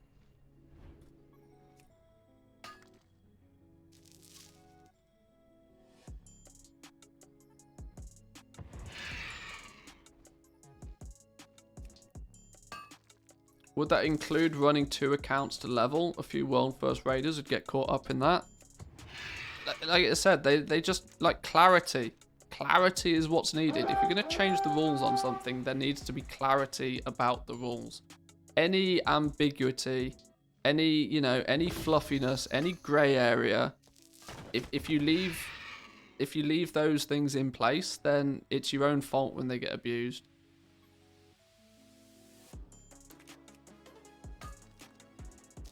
When they changed the multi-boxing rules to, you know, disallow any input broadcasting, and to disallow, and then eventually to disallow the use of any hardware or any software that could facilitate, you know, an ease of running multiple accounts. It was still ambiguous. They still left the door open. So what? I can run multiple accounts, and I can do /follow on all of the accounts, and I can set up macros as long as they're in game, and I can still... You see, if you leave that option available to people, people will do it. What they should have done is just said, no, you can't multi-bot. Just fuck off. No, you can't multi-bot. It's against the rules, and you'll get banned. That's what they should have said. Like, you can have an account. You can only ever be playing on one. I mean, the simplest way to do it is just allow a... this isn't actually the perfect solution, because there's ways around doing this even. But like a single, you know, only a single account from a single Battle.net can be up and running at any one time. almost problem solved overnight. It doesn't completely solve the problem because, of course, you just then have all of your accounts on different battle nets. But the problem then with that becomes is that people want the accounts on the same battle net because things like pets and mounts and all of that sort of things are shared across any accounts on the same battle net. So it, you know, there are kind of ways and, you know, ways around it. There's ways around everything, but Blizzard should do a better job, in my opinion, of being more black and white with the rules. No grey areas, please. We don't want grey areas.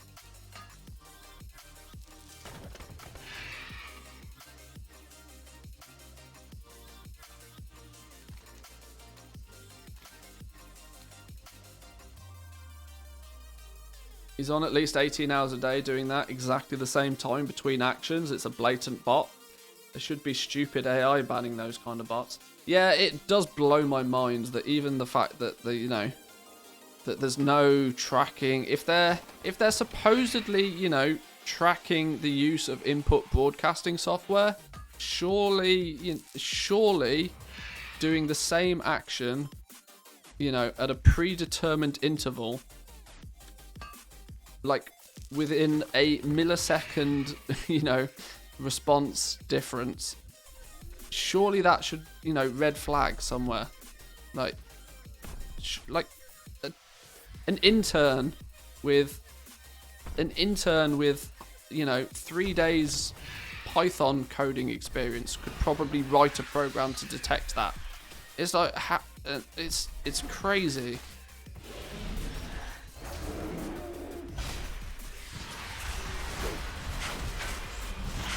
And every 4th time he logs in, he does the cancel scan. Yeah, I imagine it's incredibly easy to spot the pattern. And it blows my mind that, you know, there isn't a program running that tracks that sort of stuff. But hey, apparently there isn't. But equally, at the same time, the problem is that Blizzard deliberately ban in waves. They've always done this, and there's a good reason why they do it. They only ever ban people in waves because they kind of want to let people get away with doing something for quite a while, because the longer the time between Blizzard spotting them doing whatever it is they're doing and them actually banning them, the greater the chance is of that person not knowing what they got banned for. And that's a very deliberate goal for Blizzard. They don't want the bots to know what it was that they did that got them banned, because if they work that out, then guess what? They just don't do that one thing again. And the game of cat and mouse continues. This is why they ban in waves. They'll find a whole bunch of people doing things that they shouldn't be doing. You know, put them on a list, and then they'll ban them all in one go. Not only does banning a whole bunch of accounts in one go make it more difficult for a bot to get their operation up and running again, because it's a greater if you lose 1 or 2 accounts a day, but you're running 50 accounts, then it's just a cost of doing business. But if you're running 50 accounts and you lose 49 accounts, you have to, you know, be at any given point able to fully refund the setup of your operation, which is a lot more difficult, especially when you start doing it at scale. It's a lot more difficult to achieve. Especially if you lose accounts that, you know, were like holding gold, or, you know, were in the process of laundering, or, you know, whatever the case may be. This is why they ban in waves, because they want to cause as much disruption to the people operating those, you know, those accounts as possible in as quick a time as possible. But it means that, you know, that kid that's been on the dark web and found himself a auction house bot and is just running it when he's in bed, that kid can probably get away with it quite a while before getting banned.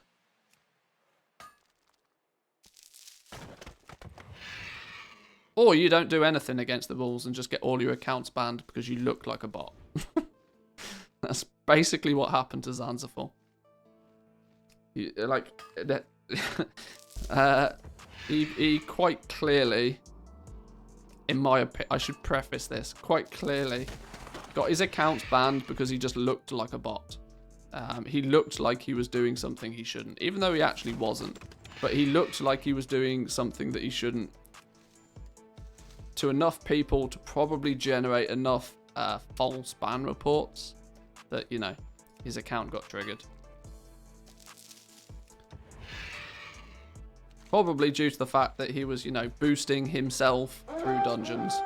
And enough people would have probably reported the dude standing at the front of the dungeon, not moving, yet still hoovering up experience. Blissfully unaware that it was, you know, Zanzifal's alt accounts. And he was, you know, more than adequately capable of zerging the entire dungeon by himself. But, you know, it's an odd one. Can we steal this herb real quick? Oh, beautiful.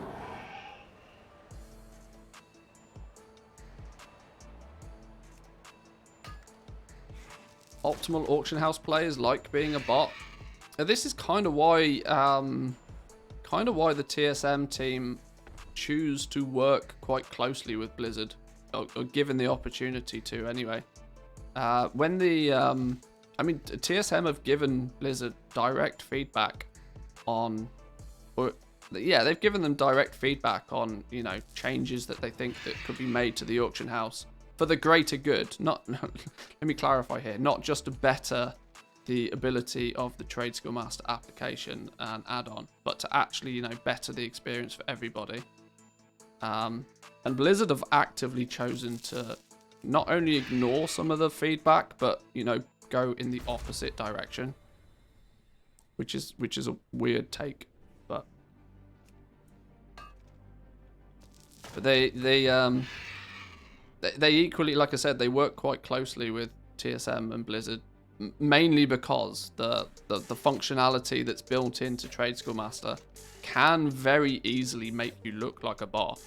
I mean, if you're cancel scanning at a regular pace, I mean, it is of no surprise that you look like a bot. Not to mention, you're probably doing it in a fashion where you're probably watching Netflix or YouTube or a live stream or something on the side, meaning that you might not even see a whisper, you might not even see a tell in game. You might not really be paying enough attention to notice what's going on around you. Which is often why I have the feeling that people will often, you know, they'll whisper somebody that they perceive to be a bot, and just on the basis of them not getting a reply, will report them because they think they are a bot. You know, which is wrong, I should point out, because just because you message somebody doesn't mean that that person has to message you back. I get whispers from people that I blatantly ignore because they're just being idiots. But sometimes even the idiots I will respond to, just because I know that they're probably so idiotic that if I don't respond at least something to them, they will report me for being a bot. And it's like, well, fuck off. Go do your fake police work somewhere else.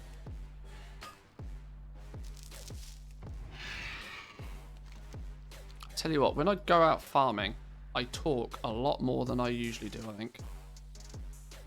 I don't think I've stopped talking for about an hour and a half now. I can tell because my voice hurts.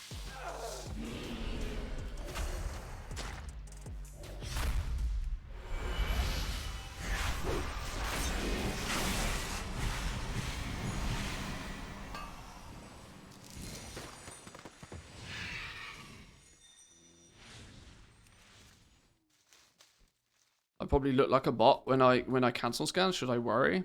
Not really. I mean, have I ever had a... I don't think I've ever been banned. Have I? I can't.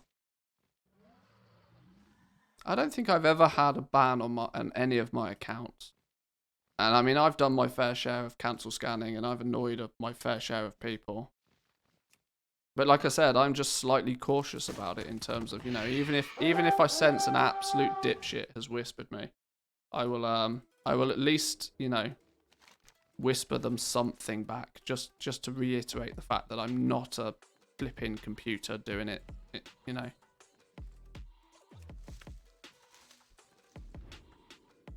I actually use an add-on called, what was it, Wim? Warcraft Instant Messenger, as it will pop up on my bank characters, that is, because it pops up a separate box for every whisper that you receive. Because obviously if you receive a whisper and it just, you know, accidentally gets filtered into the /2 boosting spam, you're never going to see it.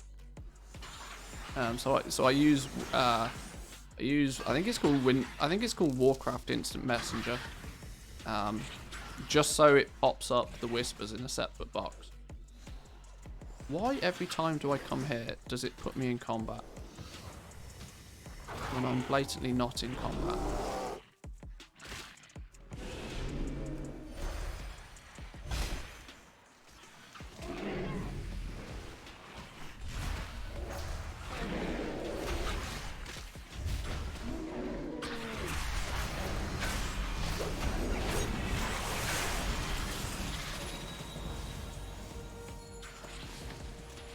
What happened there?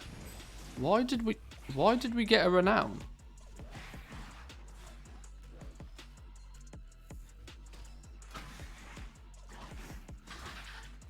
Why the hell did we get a renown?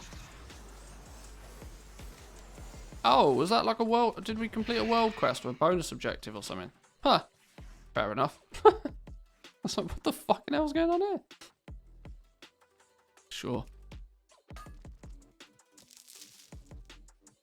There was this post on my Realms forum with a list of bots that were ruining the auction house. By auction house, he meant leather Legos. Out of the 8 bots he listed, only 1 was actually a bot. Well, this is it. People also don't realise that, I post my auction and it gets undercut within 3 seconds. It must be a bot. No, there's just 20 other people trying to post and sell their legendaries. It's just simple maths, my friend. You know, there's only 60 seconds in a minute. If there's 20 other people sat there doing cancel scans, the likelihood is your auction is only going to stay the cheapest for about 3 seconds. It doesn't mean that everybody else is a bot. It just means that, you know, it's not the same person undercutting you every single time, you moron.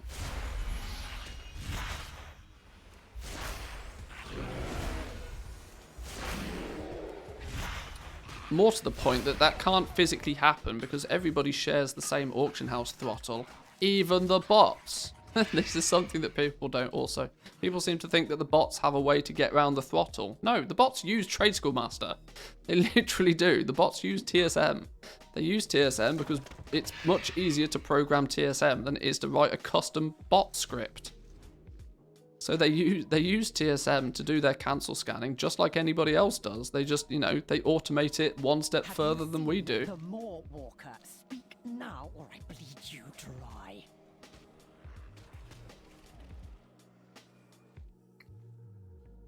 The flip side of that argument, though, is that's also why it's relatively difficult to prove a bot to be a bot. Other than, you know, catching them wall walking into something because, you know, their pathing script has gone wrong. Ah, stupid goddamn wolf.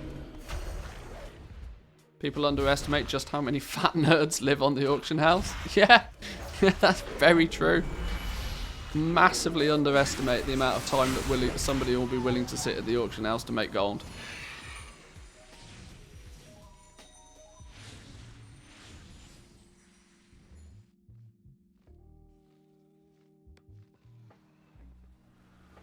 At any given point, however much effort you're willing to put into doing something, trust me, there's somebody out there that will do twice as much for half the price.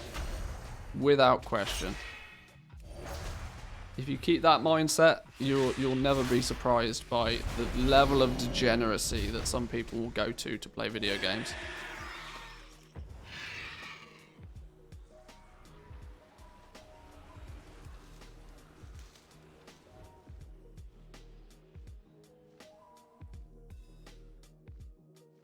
Luckily, Argent Dawn's a big enough server that, you know, no disrespect, but most people probably won't even notice. it's very, very difficult to become a big goblin in a big pond. I'm having an absolute whale of a time being a big fish in a small pond on Sylvanas right now. Being one of only 2 or 3 people crafting and selling like a good range of legendaries over there is just borderline broken, the amount of gold I'm making over there right now. But on a big realm, a really high populated realm, it's super difficult to stand out from the crowd. Like nearly impossible level difficult because there's just too many people. I get whispers all the time. I tend to get whispers most frequently at busy if I'm doing cancel scans at busy periods. You know, when the competition is high, I'll get a fair few whispers. There was one dude the other day that was mighty annoyed at the fact I was selling legendaries below his crafting cost. I was like, dude, most of my material, I've got materials still from before the patch. If you're buying materials today, that's a whole lot of a you problem.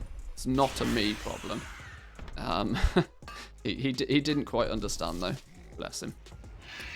He then went on to claim he was 41, and I was like, yeah, sure. You are using absolute Zoomer lingo, my friend. You are not 41. Get out of here. People give themselves away. Anybody that plays this game who's 41 probably use punctuation. You know that thing, you know, where you start a sentence with a capital letter and you end with a full stop? Like, if you're using punctuation, you're probably over the age of 30. This dude was throwing poggos. He was not a single piece of punctuation in the entire thing, and then tries to claim he's 41. No, get out of here, my friend. Not happening. Not to mention, yeah, anybody who is actually 41 probably wouldn't go as far as to tell you they're 41. So it was very easy. Punctuation, you mean those small pit? Yeah, exactly. Yeah, emotes. Yeah. It was quite funny.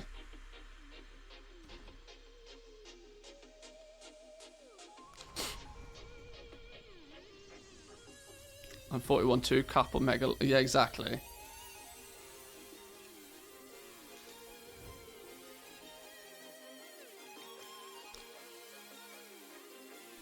I was half waiting for him to try and turn around and, you know, play the, like, oh, yeah, I've blatantly got, like, more gold than you. I was waiting for that to come out. I was like, just please. Don't even.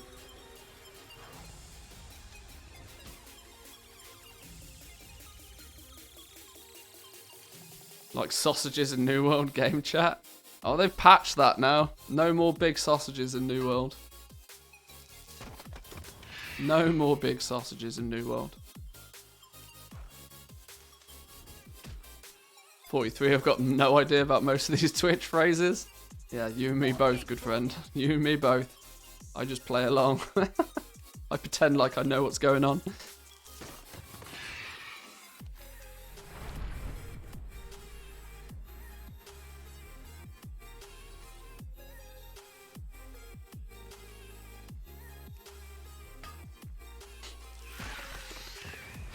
Oh, phooey. Stupid bats. Are these the bats that drop the pattern?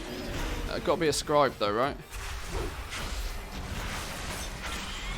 I learned that Kappa apparently means sarcasm. That's about the extent of my knowledge. Yeah, that's in the beginner course for Twitch lingo. But I know what you mean. No, Kappa does not mean hello, how are you? Don't listen to these people.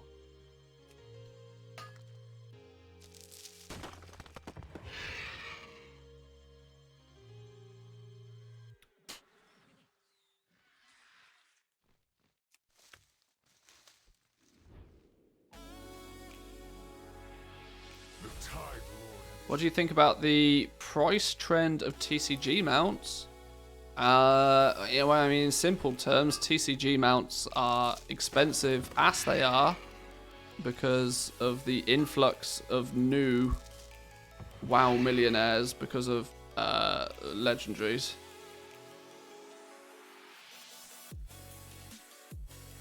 It's the 1% wealthiest players of the game just like in, you know, just like in the real world, have a much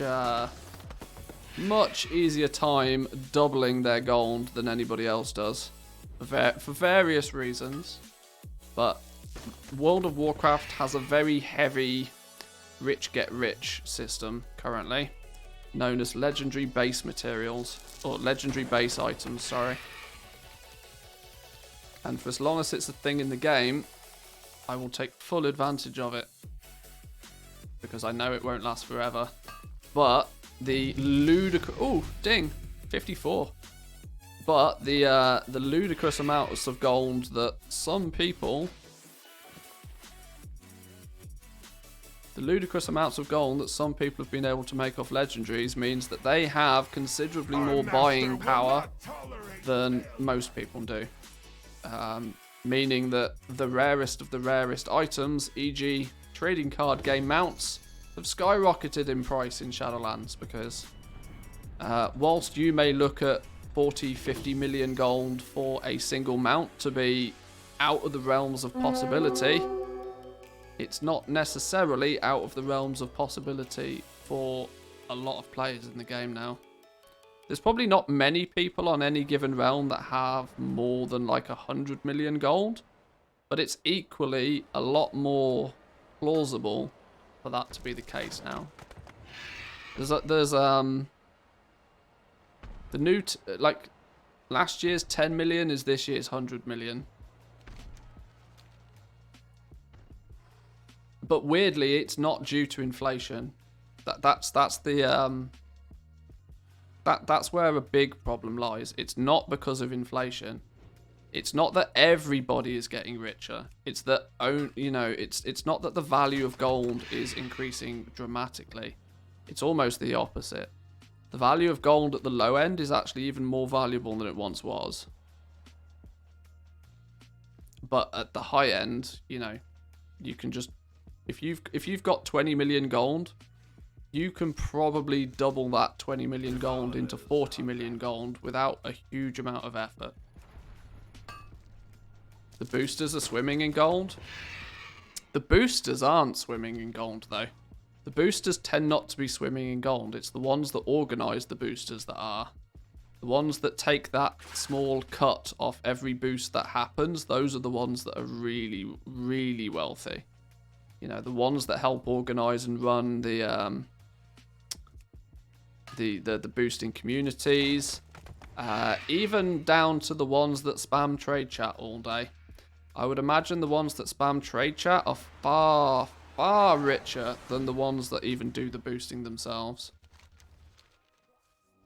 Especially the bigger the...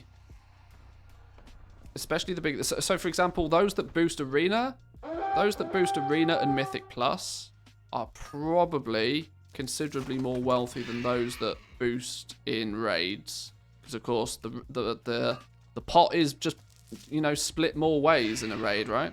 Even if you buy a mythic boost, you're there with 19 other people, probably 16 other people, because they'll probably try and stack the boosts. But however much you've paid, and maybe the 3 other people that are getting boosted at the same time have paid, is being split between 16 people. With Mythic Plus or with Arenas, it's being split a lot fewer ways, so it's a more sizable cut for each person. But you have to remember, the person that organised, either the person that was spamming trade chat all day to get the referral, they're making a cut. The person that helps run the boosting community, they're also taking a cut. And how many boosts do you reckon are going on at any one given point? That's why the people that organise the boosts make considerably more than the people that do the boosting. It's the same as, like, you know, farming versus crafting. If you're doing the boosting, that's, you know, you're boost farming. You're trading your time for gold. If you are organising the boosts and you're taking a small cut off every boost that happens, that's the equivalent of crafting boosts. You're not having to do any more. You're not having to invest too much of your time, but you get your return, your cut, almost regardless.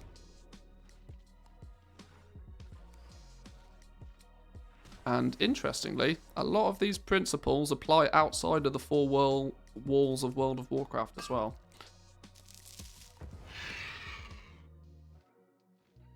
What percentage of the community do you think is participating in Boost? Wow, what a question. I would imagine it's not as much as you would think. But the ones that do it a lot.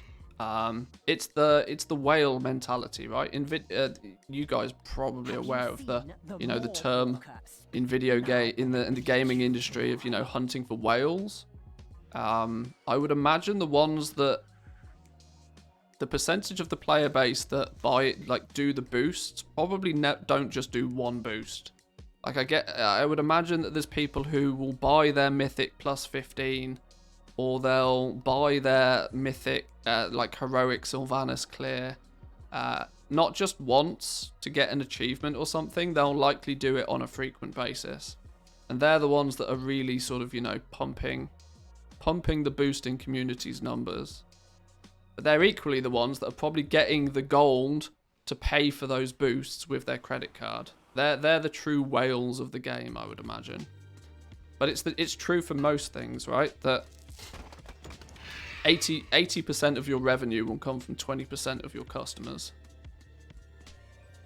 And there's a compounding effect on that as well. So, of the 20% of the player base that maybe buys a boost, that buy into boosts, of that 20%, 80% of the revenue of the 20% probably comes from a very, very, very small fraction of players. The ones that just want the best gear, they want all the achievements, they want all the pets, they want all the mounts at whatever cost. The super whales are the ones that are making everybody rich.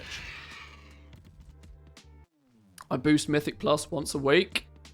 Don't want to sit around for 2 hours trying to get into a key. There we go.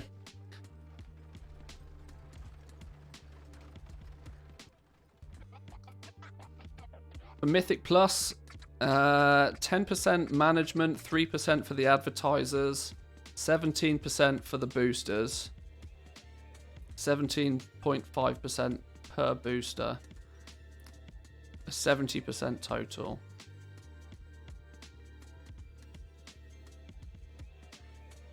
Yeah, there we go.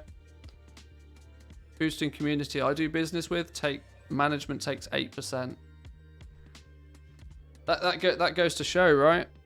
Oh, sorry, management 3%, advertisers 17%. There we go. I mean, it goes to show, the people that are actually doing the boosts aren't necessarily getting... I mean, sure, they're getting their 20%, but when the management's getting their 20% off every single boost that happens, they're instead of being limited by doing, 10 boosts in an evening, they're getting the payout of 100 boosts in an evening for doing, in essence, the same thing. Just because they run a Discord channel, or they funnel people in one direction or another.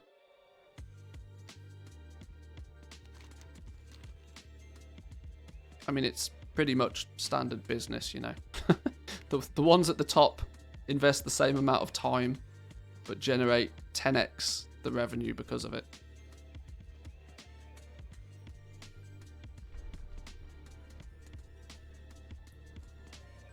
Doesn't surprise me advertisers getting 20%. Doesn't surprise me at all. Because weirdly, they're the ones that are taking a lot of the risk. Because... without question, the guys that spam /2 all day long are probably burning through accounts like crazy. I would imagine their accounts are getting banned and blocked and suspended and all on a seriously regular basis. Not to mention they're probably multi-boxing accounts in the first place so that they can have characters running on multiple servers at any given time of the day.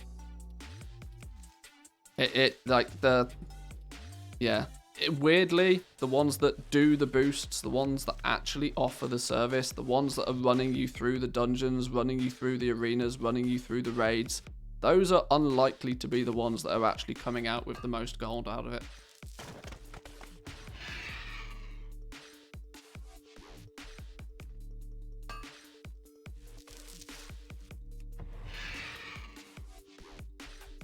I've thought for a while that I should probably look into the boosting community in a little bit more detail. But there's not really a lot to say.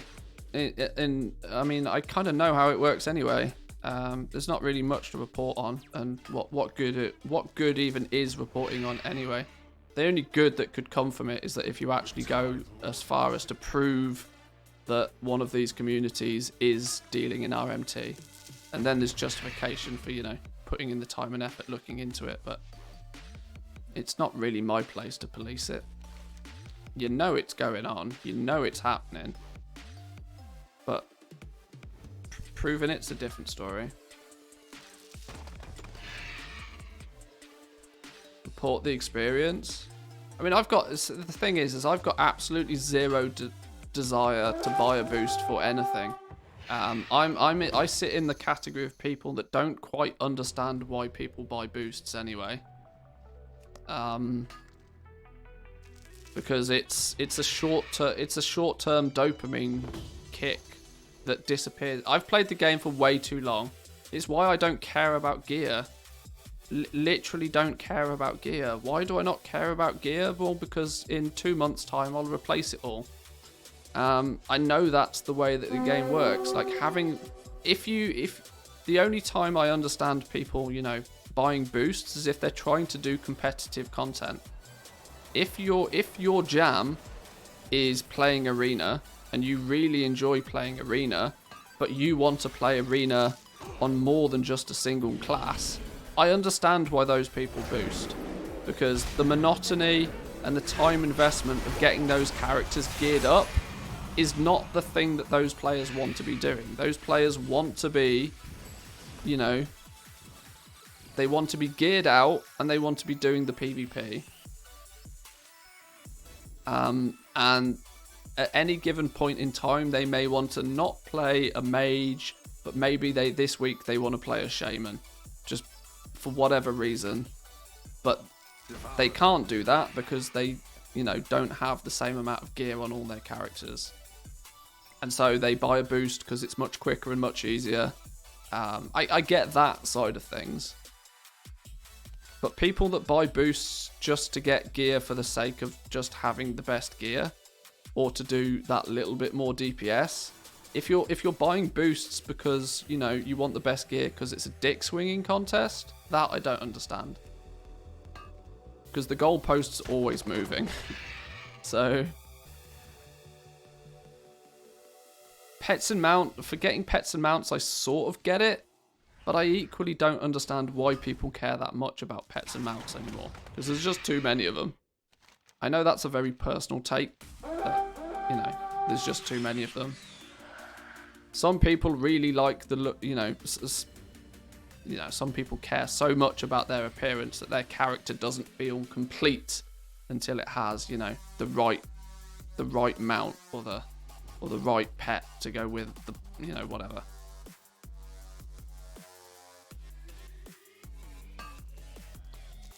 Still care about gear at the moment, but getting the same trinket every patch is annoying. Well, yeah, that I can imagine being very annoying. And I suppose in that scenario, you might just, you know, you'd buy the boost for that place just to give you this, just to not have to go through the monotony, I suppose. Someone was advertising Mythic Sanctum for over €1,000. I mean, that's just bonkers. I mean, what's the point? Like, I don't know. Sure, it means that things mean more to others than to some people than others. I get that, but blows my mind.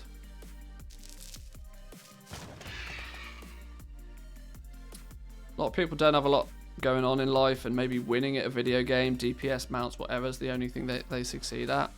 There's an element of that for sure, but on the flip side of things, I don't understand how those I don't know. I was probably going to make a generalization then that I probably shouldn't, so I stopped myself.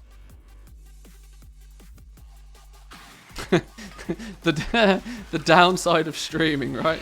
The downside of streaming is occasionally you find yourself almost saying things you realise that you probably shouldn't say. I'm not in the game to cancel myself. That would be really stupid. You'll have to speculate what went through my head then, because it's not coming out of my mouth. Have you seen the Moor Walker? Speak now, or I bleed you. And dry. there's kind of the argument that people boost because they just want to see certain aspects of the game, even if they're not, you know, competing in it. And that I think is one argument that I find the most saddening, because that means that the game has got so just stodgy and contrived at that point that it becomes unfathomable for somebody to ever be in a position to naturally see that content the way it should be. That they feel that the only way to witness a certain part of the game is to pay for it. And that is a massive fault of the game's design. If you are so if somebody feels that they are so heavily locked out of a certain piece of content, that they need to resort to paying to even witness that content, that I feel is yeah, not a good state for the game. Only thing I don't like about the boosting community is the spam bots. If there could be something implemented where they could advertise other than in trade chat, I'd be happy. I've no issue with the actual offering boosts for gold though. The problem is if they like, this is advertised very frequently, but think of it this way: why do they advertise in /2? They advertise in /2 because it gets the most eyeballs on it. If Blizzard makes them their own custom channel, then they're probably not going to want to use it because they know that posting in that custom channel will get less eyeballs on it than if they post somewhere else. You know, it's a numbers game. It's an exposure thing.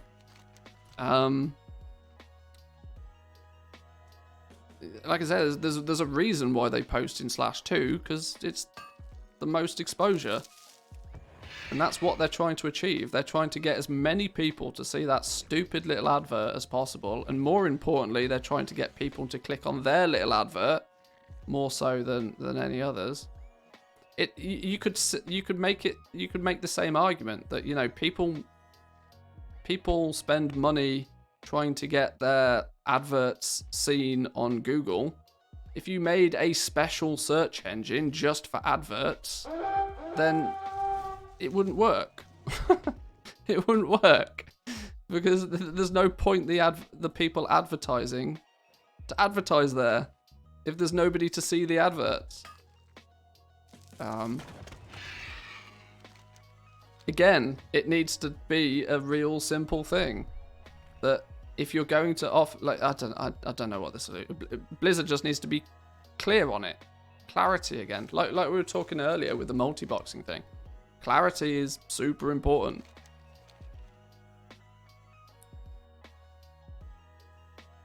By the way, you cancel scanning? No, I'm not cancel scanning at all.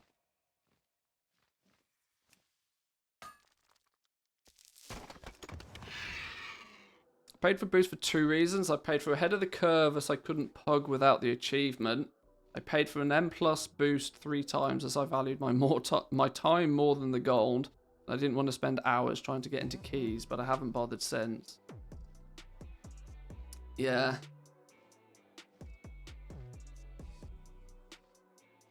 That and it's a catch-22.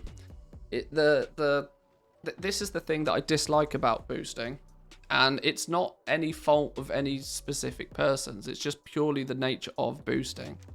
Is that the reason you can't get into a pug without having ahead of the curve is because there's not that many pugs going on, and so the people that do put together the pugs have less of a pool of people to pull from, and so they implement greater requirements to do it. And so to combat that, people buy boosts to get the thing that's needed to get them into the pugs. But what will ultimately happen as more people do that is the people that put together the pugs will realize that people are buying boosts to get the achievement to get into the pugs, and they'll just move the goalposts. It's another one of those, you know, short-term fixes. Got a gig for ya. I'm not blaming you for why you do it, but I'm just saying that the nature of the fact that boosts are becoming way more popular in the game and way easier to acquire is directly taking away from the natural MMO RPG-ness of the game. There's almost a linear, you know, negativity that comes about from boosting, which is weird because the act of boosting at a macro level, there's not really anything wrong with it. It's a real odd one. It's a real odd one.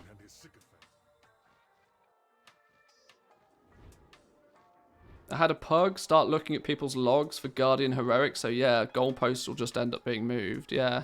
See, this is the thing. If you're trying to put together a pug, and instead of there being 500 people that try and get into your pug, because that's the only way that they'll get into the raid, if you've only got 20 people to pull from to put your pug together, because everybody else, it's just easier for everybody else to just get a boost, you know, all of a sudden, it's much more difficult for people who even take the time and the effort to put the boosts, the pugs together. And this is off the back of the fact that people have been shitting on pickup groups for years. Like, people have been dumpstering on them for just being terrible ways to view content in the first place. But now they almost don't exist, simply because it's far more efficient time-wise for people to take their credit card out of their pocket, buy a couple of tokens, and then just get a boost.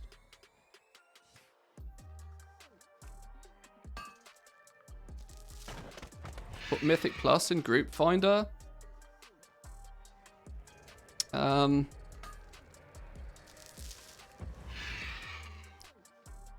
There's definitely something about that. There's definitely something about that I don't agree with, but I can't put my finger on what it is without thinking about it for a second. But I know I've thought about that before and realized there's a good reason why it's not a good idea. I mean, there's quite a few good reasons to why, you know, that the group finder's not a fantastic system in the first place, but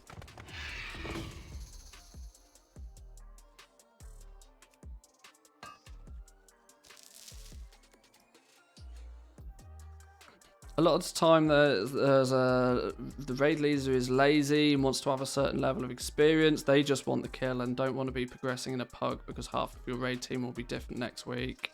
Yeah, I know. But you know, it's through that frustration that guilds are born. You know, like the natural progression of things is that because of that level of frustration, people's path to easier success should be to get involved with an organized group of people that share the same frustrations and are willing to overcome those frustrations together. That should be the better option. The better option shouldn't be, I'll take out my credit card and I'll pay for a boost. And that's the fine line that, you know, has put us in the situation that we're in now. That no longer is it, you know, if you get frustrated with pickup groups, trying to find a pug every week, not having great success, you know, the next best thing used to be, right, well, put in a little bit of time and effort to try and get yourself in a guild. Whereas now, that little bit of time and effort is actually better spent just buying a boost and having a group of people that know exactly what they're doing, power level you through that content, which in turn, you then don't enjoy that content, which in turn means you're not enjoying the game as much.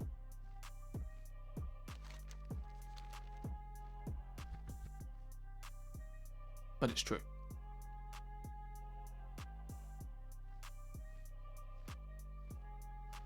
Guilds only work for 1 or 2 servers. Anybody outside of those 2 servers can still join you in the raid, but can't join your guild.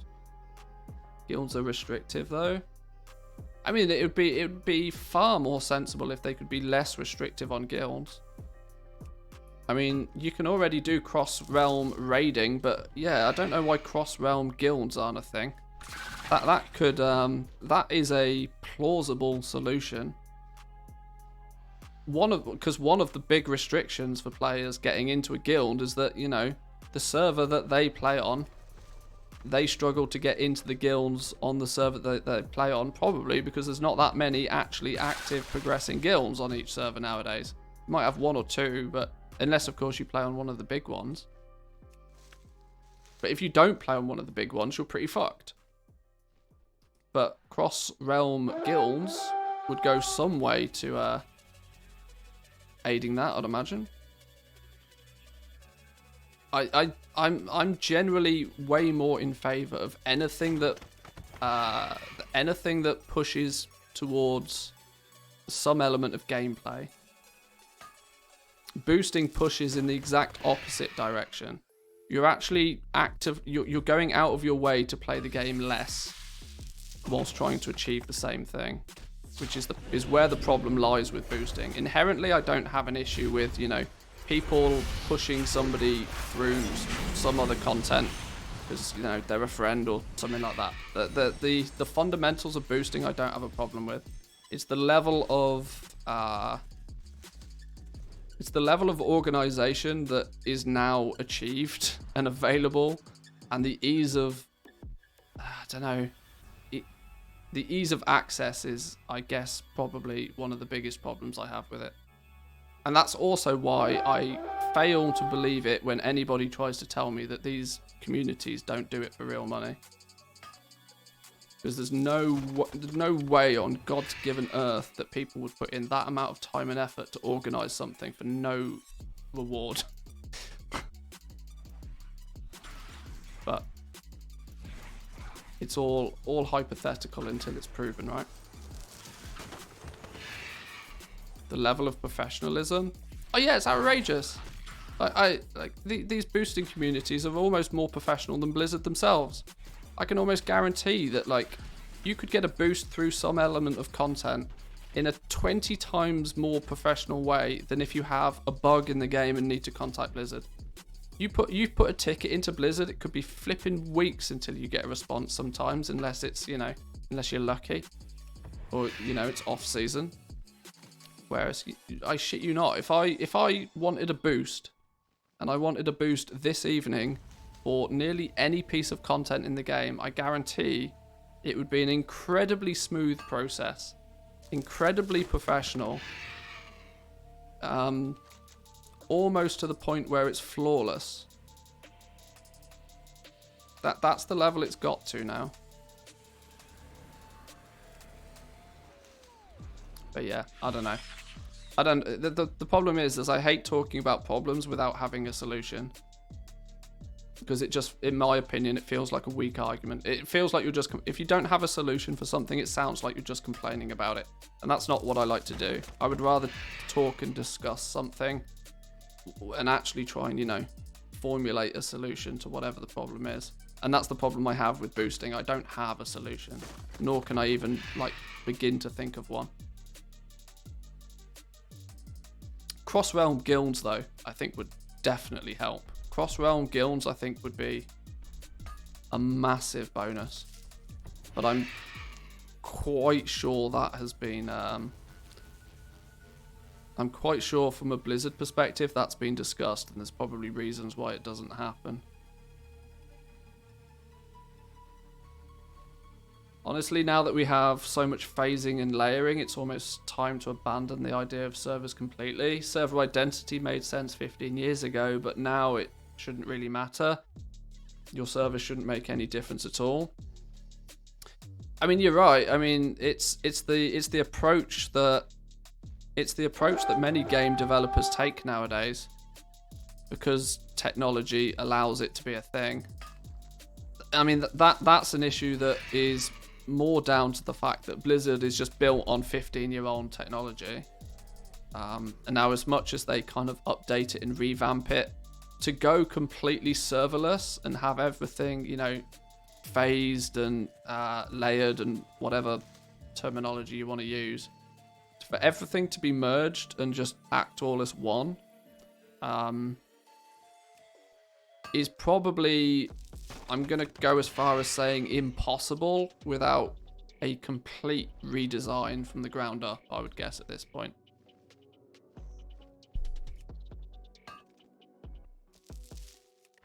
Not to mention there's some huge knock-on effects of doing something like that you'd have to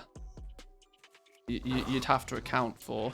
The reason players are broken down into smaller groups of players and servers exist in the first place is from a purely computational perspective. That, you know, you have to have, like, technological limitations mean that for every action in game there has to be a server response to that action, and you then need to allocate certain amounts of hardware to be able to compute those computations. I'm probably not using the right terminology, but I think I'm explaining what I mean here. And that when you try and merge everybody, it's just an outrageous amount of physical processing power required to do that. Now the technology is getting there to facilitate that, but it's probably not, like I said, it's probably achievable, and if any company out there knows how to do it, it's probably Blizzard. But at the same time, it probably can't easily be retrofitted to an already existing system. You would probably need to design the system from the ground up with that in mind, which is why in World of Warcraft terms it might never happen.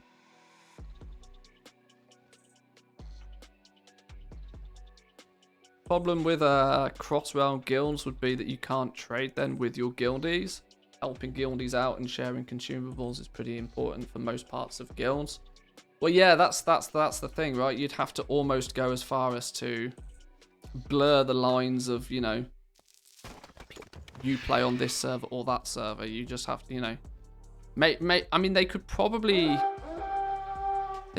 take it one step at a time. They could probably, like, merge 10 servers together and just, you know, call it, like, instead of having 40 different servers, merge into 10 different servers, and then, you know, eventually turn those 10 different servers into 4 different servers, and eventually move towards that end goal. But I struggle to believe, from my somewhat limited understanding of how game programming works, that it could easily be achieved without a complete rewrite of the code.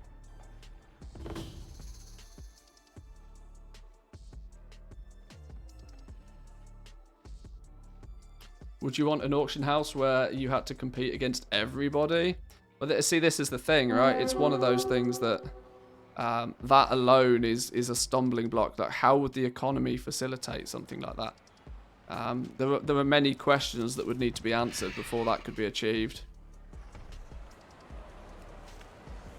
It'd be cool though, like to just, you know, to brainstorm it and just to, I mean, you can dream, right?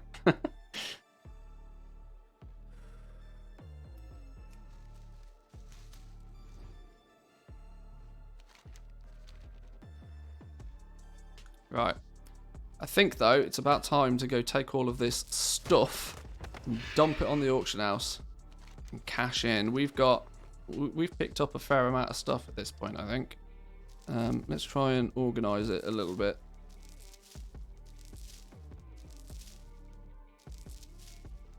Fair amount of lacerite ore. Really? Where's all our Death Blossom? Really? Is that it? 296 Death Blossom? Is that all we've gathered? When we've gathered 1,200 lacerite ore? Fair enough. 2, 4, 6, 8. Nearly 1,000 Sinvit ore, which based on current market prices, I mean, that alone is nearly 40k. 40k. Oh my god, I found another stack of lacerite. 40k plus, let's call that 8. 50k. 50 plus the lithium. We've done probably 70,000 gold worth of stuff there in however long that's been. I don't know how long we're out here farming for. A couple of hours? To be fair, that's, I mean, if you want to put a gross gold per hour number on it, I would say that we're somewhere in the ballpark of about 35,000 gold an hour currently. Which, by my standards, is appalling. But, considering we only have 27,000 gold, I am more than happy with that. Let's get this to the auction house and let's get it listed. Where's our Hearthstone set to? Ring of Fates. Oh, okay, sure.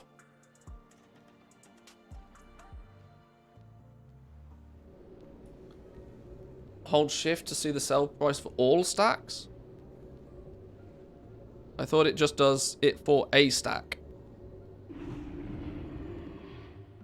Not for all stack.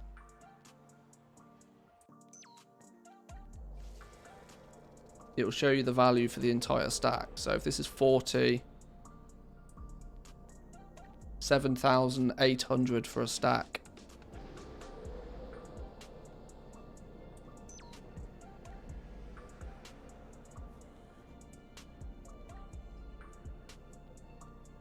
We'll see in a minute. When we throw it on the auction house, we'll see.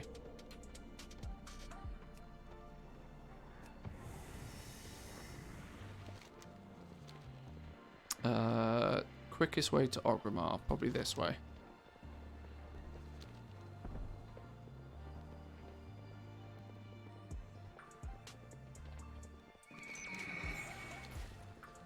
I mean, a global auction house though would be wild. Absolute madness. A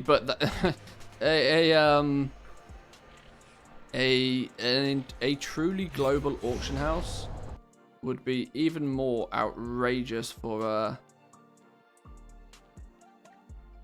flipping.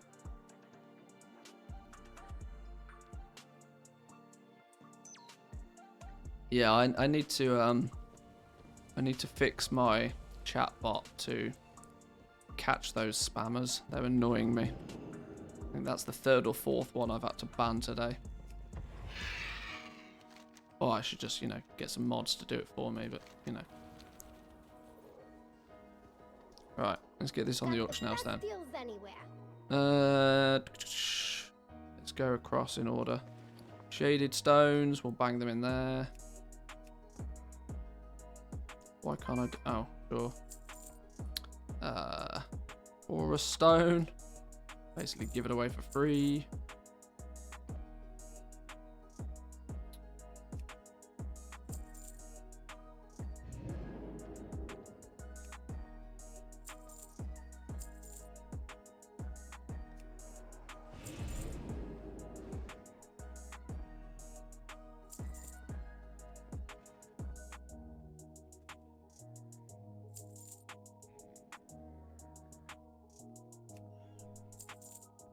Right, there we go then. So, with all that listed, we are at...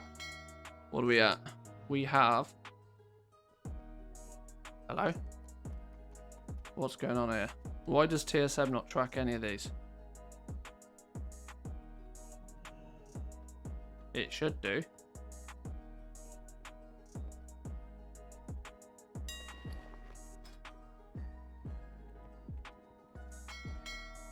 There we go. 56,000 gold. 56,000 gold worth of stuff. That's not too bad. What was that like? I'm gonna go as far as to say that was like 25k an hour, something like that. I don't think we did much more than an hour or two's worth of farming. Not incredible. I mean, it's God, jeez, this is farming business. It's hard work. Got a sore throat from all this farming business. Yeah, it's relatively safe to say that this is the reason why I don't particularly enjoy farming, because you have to spend a lot of time doing a lot of things for what feels like not a lot of reward. But let's look at it from this perspective. If we can sell this 36,000 gold worth of stuff, which on a realm of this size, I feel there's probably no problem doing. Add that on top of our already existing 34,000 gold of stuff. What's that, 90k? 90k should be enough to level leatherworking, blacksmithing, tailoring, and jewel crafting. We should be able to get that leveled up almost without a problem for 90k. 45, 20k a piece. Yeah, probably no problem leveling up the 4 professions. Once we got those professions in order, then we just need some gold to start investing in buying some materials to do some actual crafting. So we'll get there in a few days. We've probably got another couple of days of doing a bit of farming. I recommend most people farm up 1 million gold. Now, I'm going to be gross about this. Now, I'm not going to do that. Simply because I know that anything I invest into, I will not invest into something that I won't see return on. But I will probably get to a couple of 100,000 gold through farming. And then, you know, pick a profession and hit it pretty hard is probably the path I will do. Probably jewel crafting, I'm not going to lie. Jewel crafting, since it's a little bit more complex and the profit margins are a little bit more hidden because of the way prospecting works, especially considering prospecting has just had its drop rates or prospecting rates changed. That will confuse a lot of people. We can take advantage of that for sure. So I imagine we can, and equally I want to let these prices stabilize a little bit more. So on a server of this size, I still feel that like 70 gold plus for lithium is a lot. I would imagine that this is just, you know, due to a very recent spike in demand. So in a week or two's time, once we've done a bit of farming and generated a little bit of liquid gold, we should be in a good position to maybe step it up to crafter's mark gear for a little while, get some crafting going on the crafter's mark gear, focus on that for a little bit, and then obviously if we can make that profitable for a little while, see if we can dip our toes into legendaries before too long. Used to be 40 something gold for lithium before 9. Yeah, see, this is the thing, right? I'm very aware at the moment that the prices are abnormally high due to it being a new patch. But we'll see how it goes. Just out of curiosity, what's Corthite crystals like on here? Oh, Jesus. Okay, yeah. So even Corthite crystals are 700 gold plus.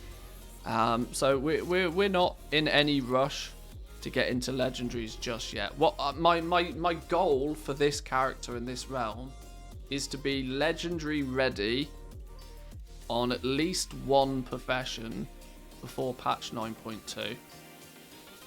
That profession will probably be jewel crafting, but we'll see what we get when we get a PTR. Because of course, if there's significant changes for patch 9.2, we'll need to plan ahead for that, of course. But 70 gold for lithium, where? It's been 100 gold plus here for days. Well, we're on Draenor currently. But my point is even with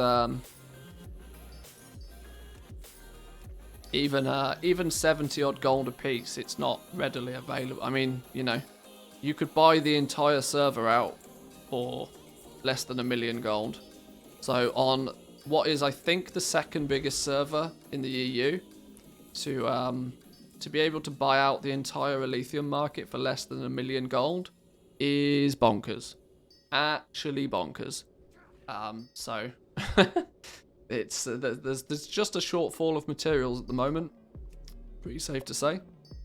But anyway, I'm going to leave it there for today, boys and girls. Thank you all for joining once again. I know we ended up doing a lot of farming again, but what usually happens with farming is we get into some interesting conversations. I hope I hope you enjoyed. I certainly hope that we can do it again. But what day is it? It's Wednesday, isn't it? So we'll be back tomorrow. Tomorrow's Thursday.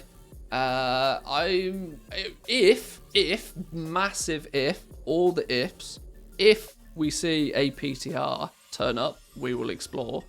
I think it's still a week early. I think we probably won't get a PTR until next week. I don't think Blizzard are quite ready to give us the juicy stuff yet, but it is, the rumor mill is circulating that we're going to see a PTR imminently, and we usually see things like that on Thursdays, so we'll see what happens. But either way, we'll be back tomorrow. We'll probably be focusing on Draenor a little bit. We'll continue doing what we're doing, and slowly but surely we will take over the world. But enjoy the rest of your day, boys and girls. It's reset day, so go out there, make some gold, have fun, get some cancel scanning on the go, make a load of gold, be happy about it. I'll see you all tomorrow, though. In a bit. Peace.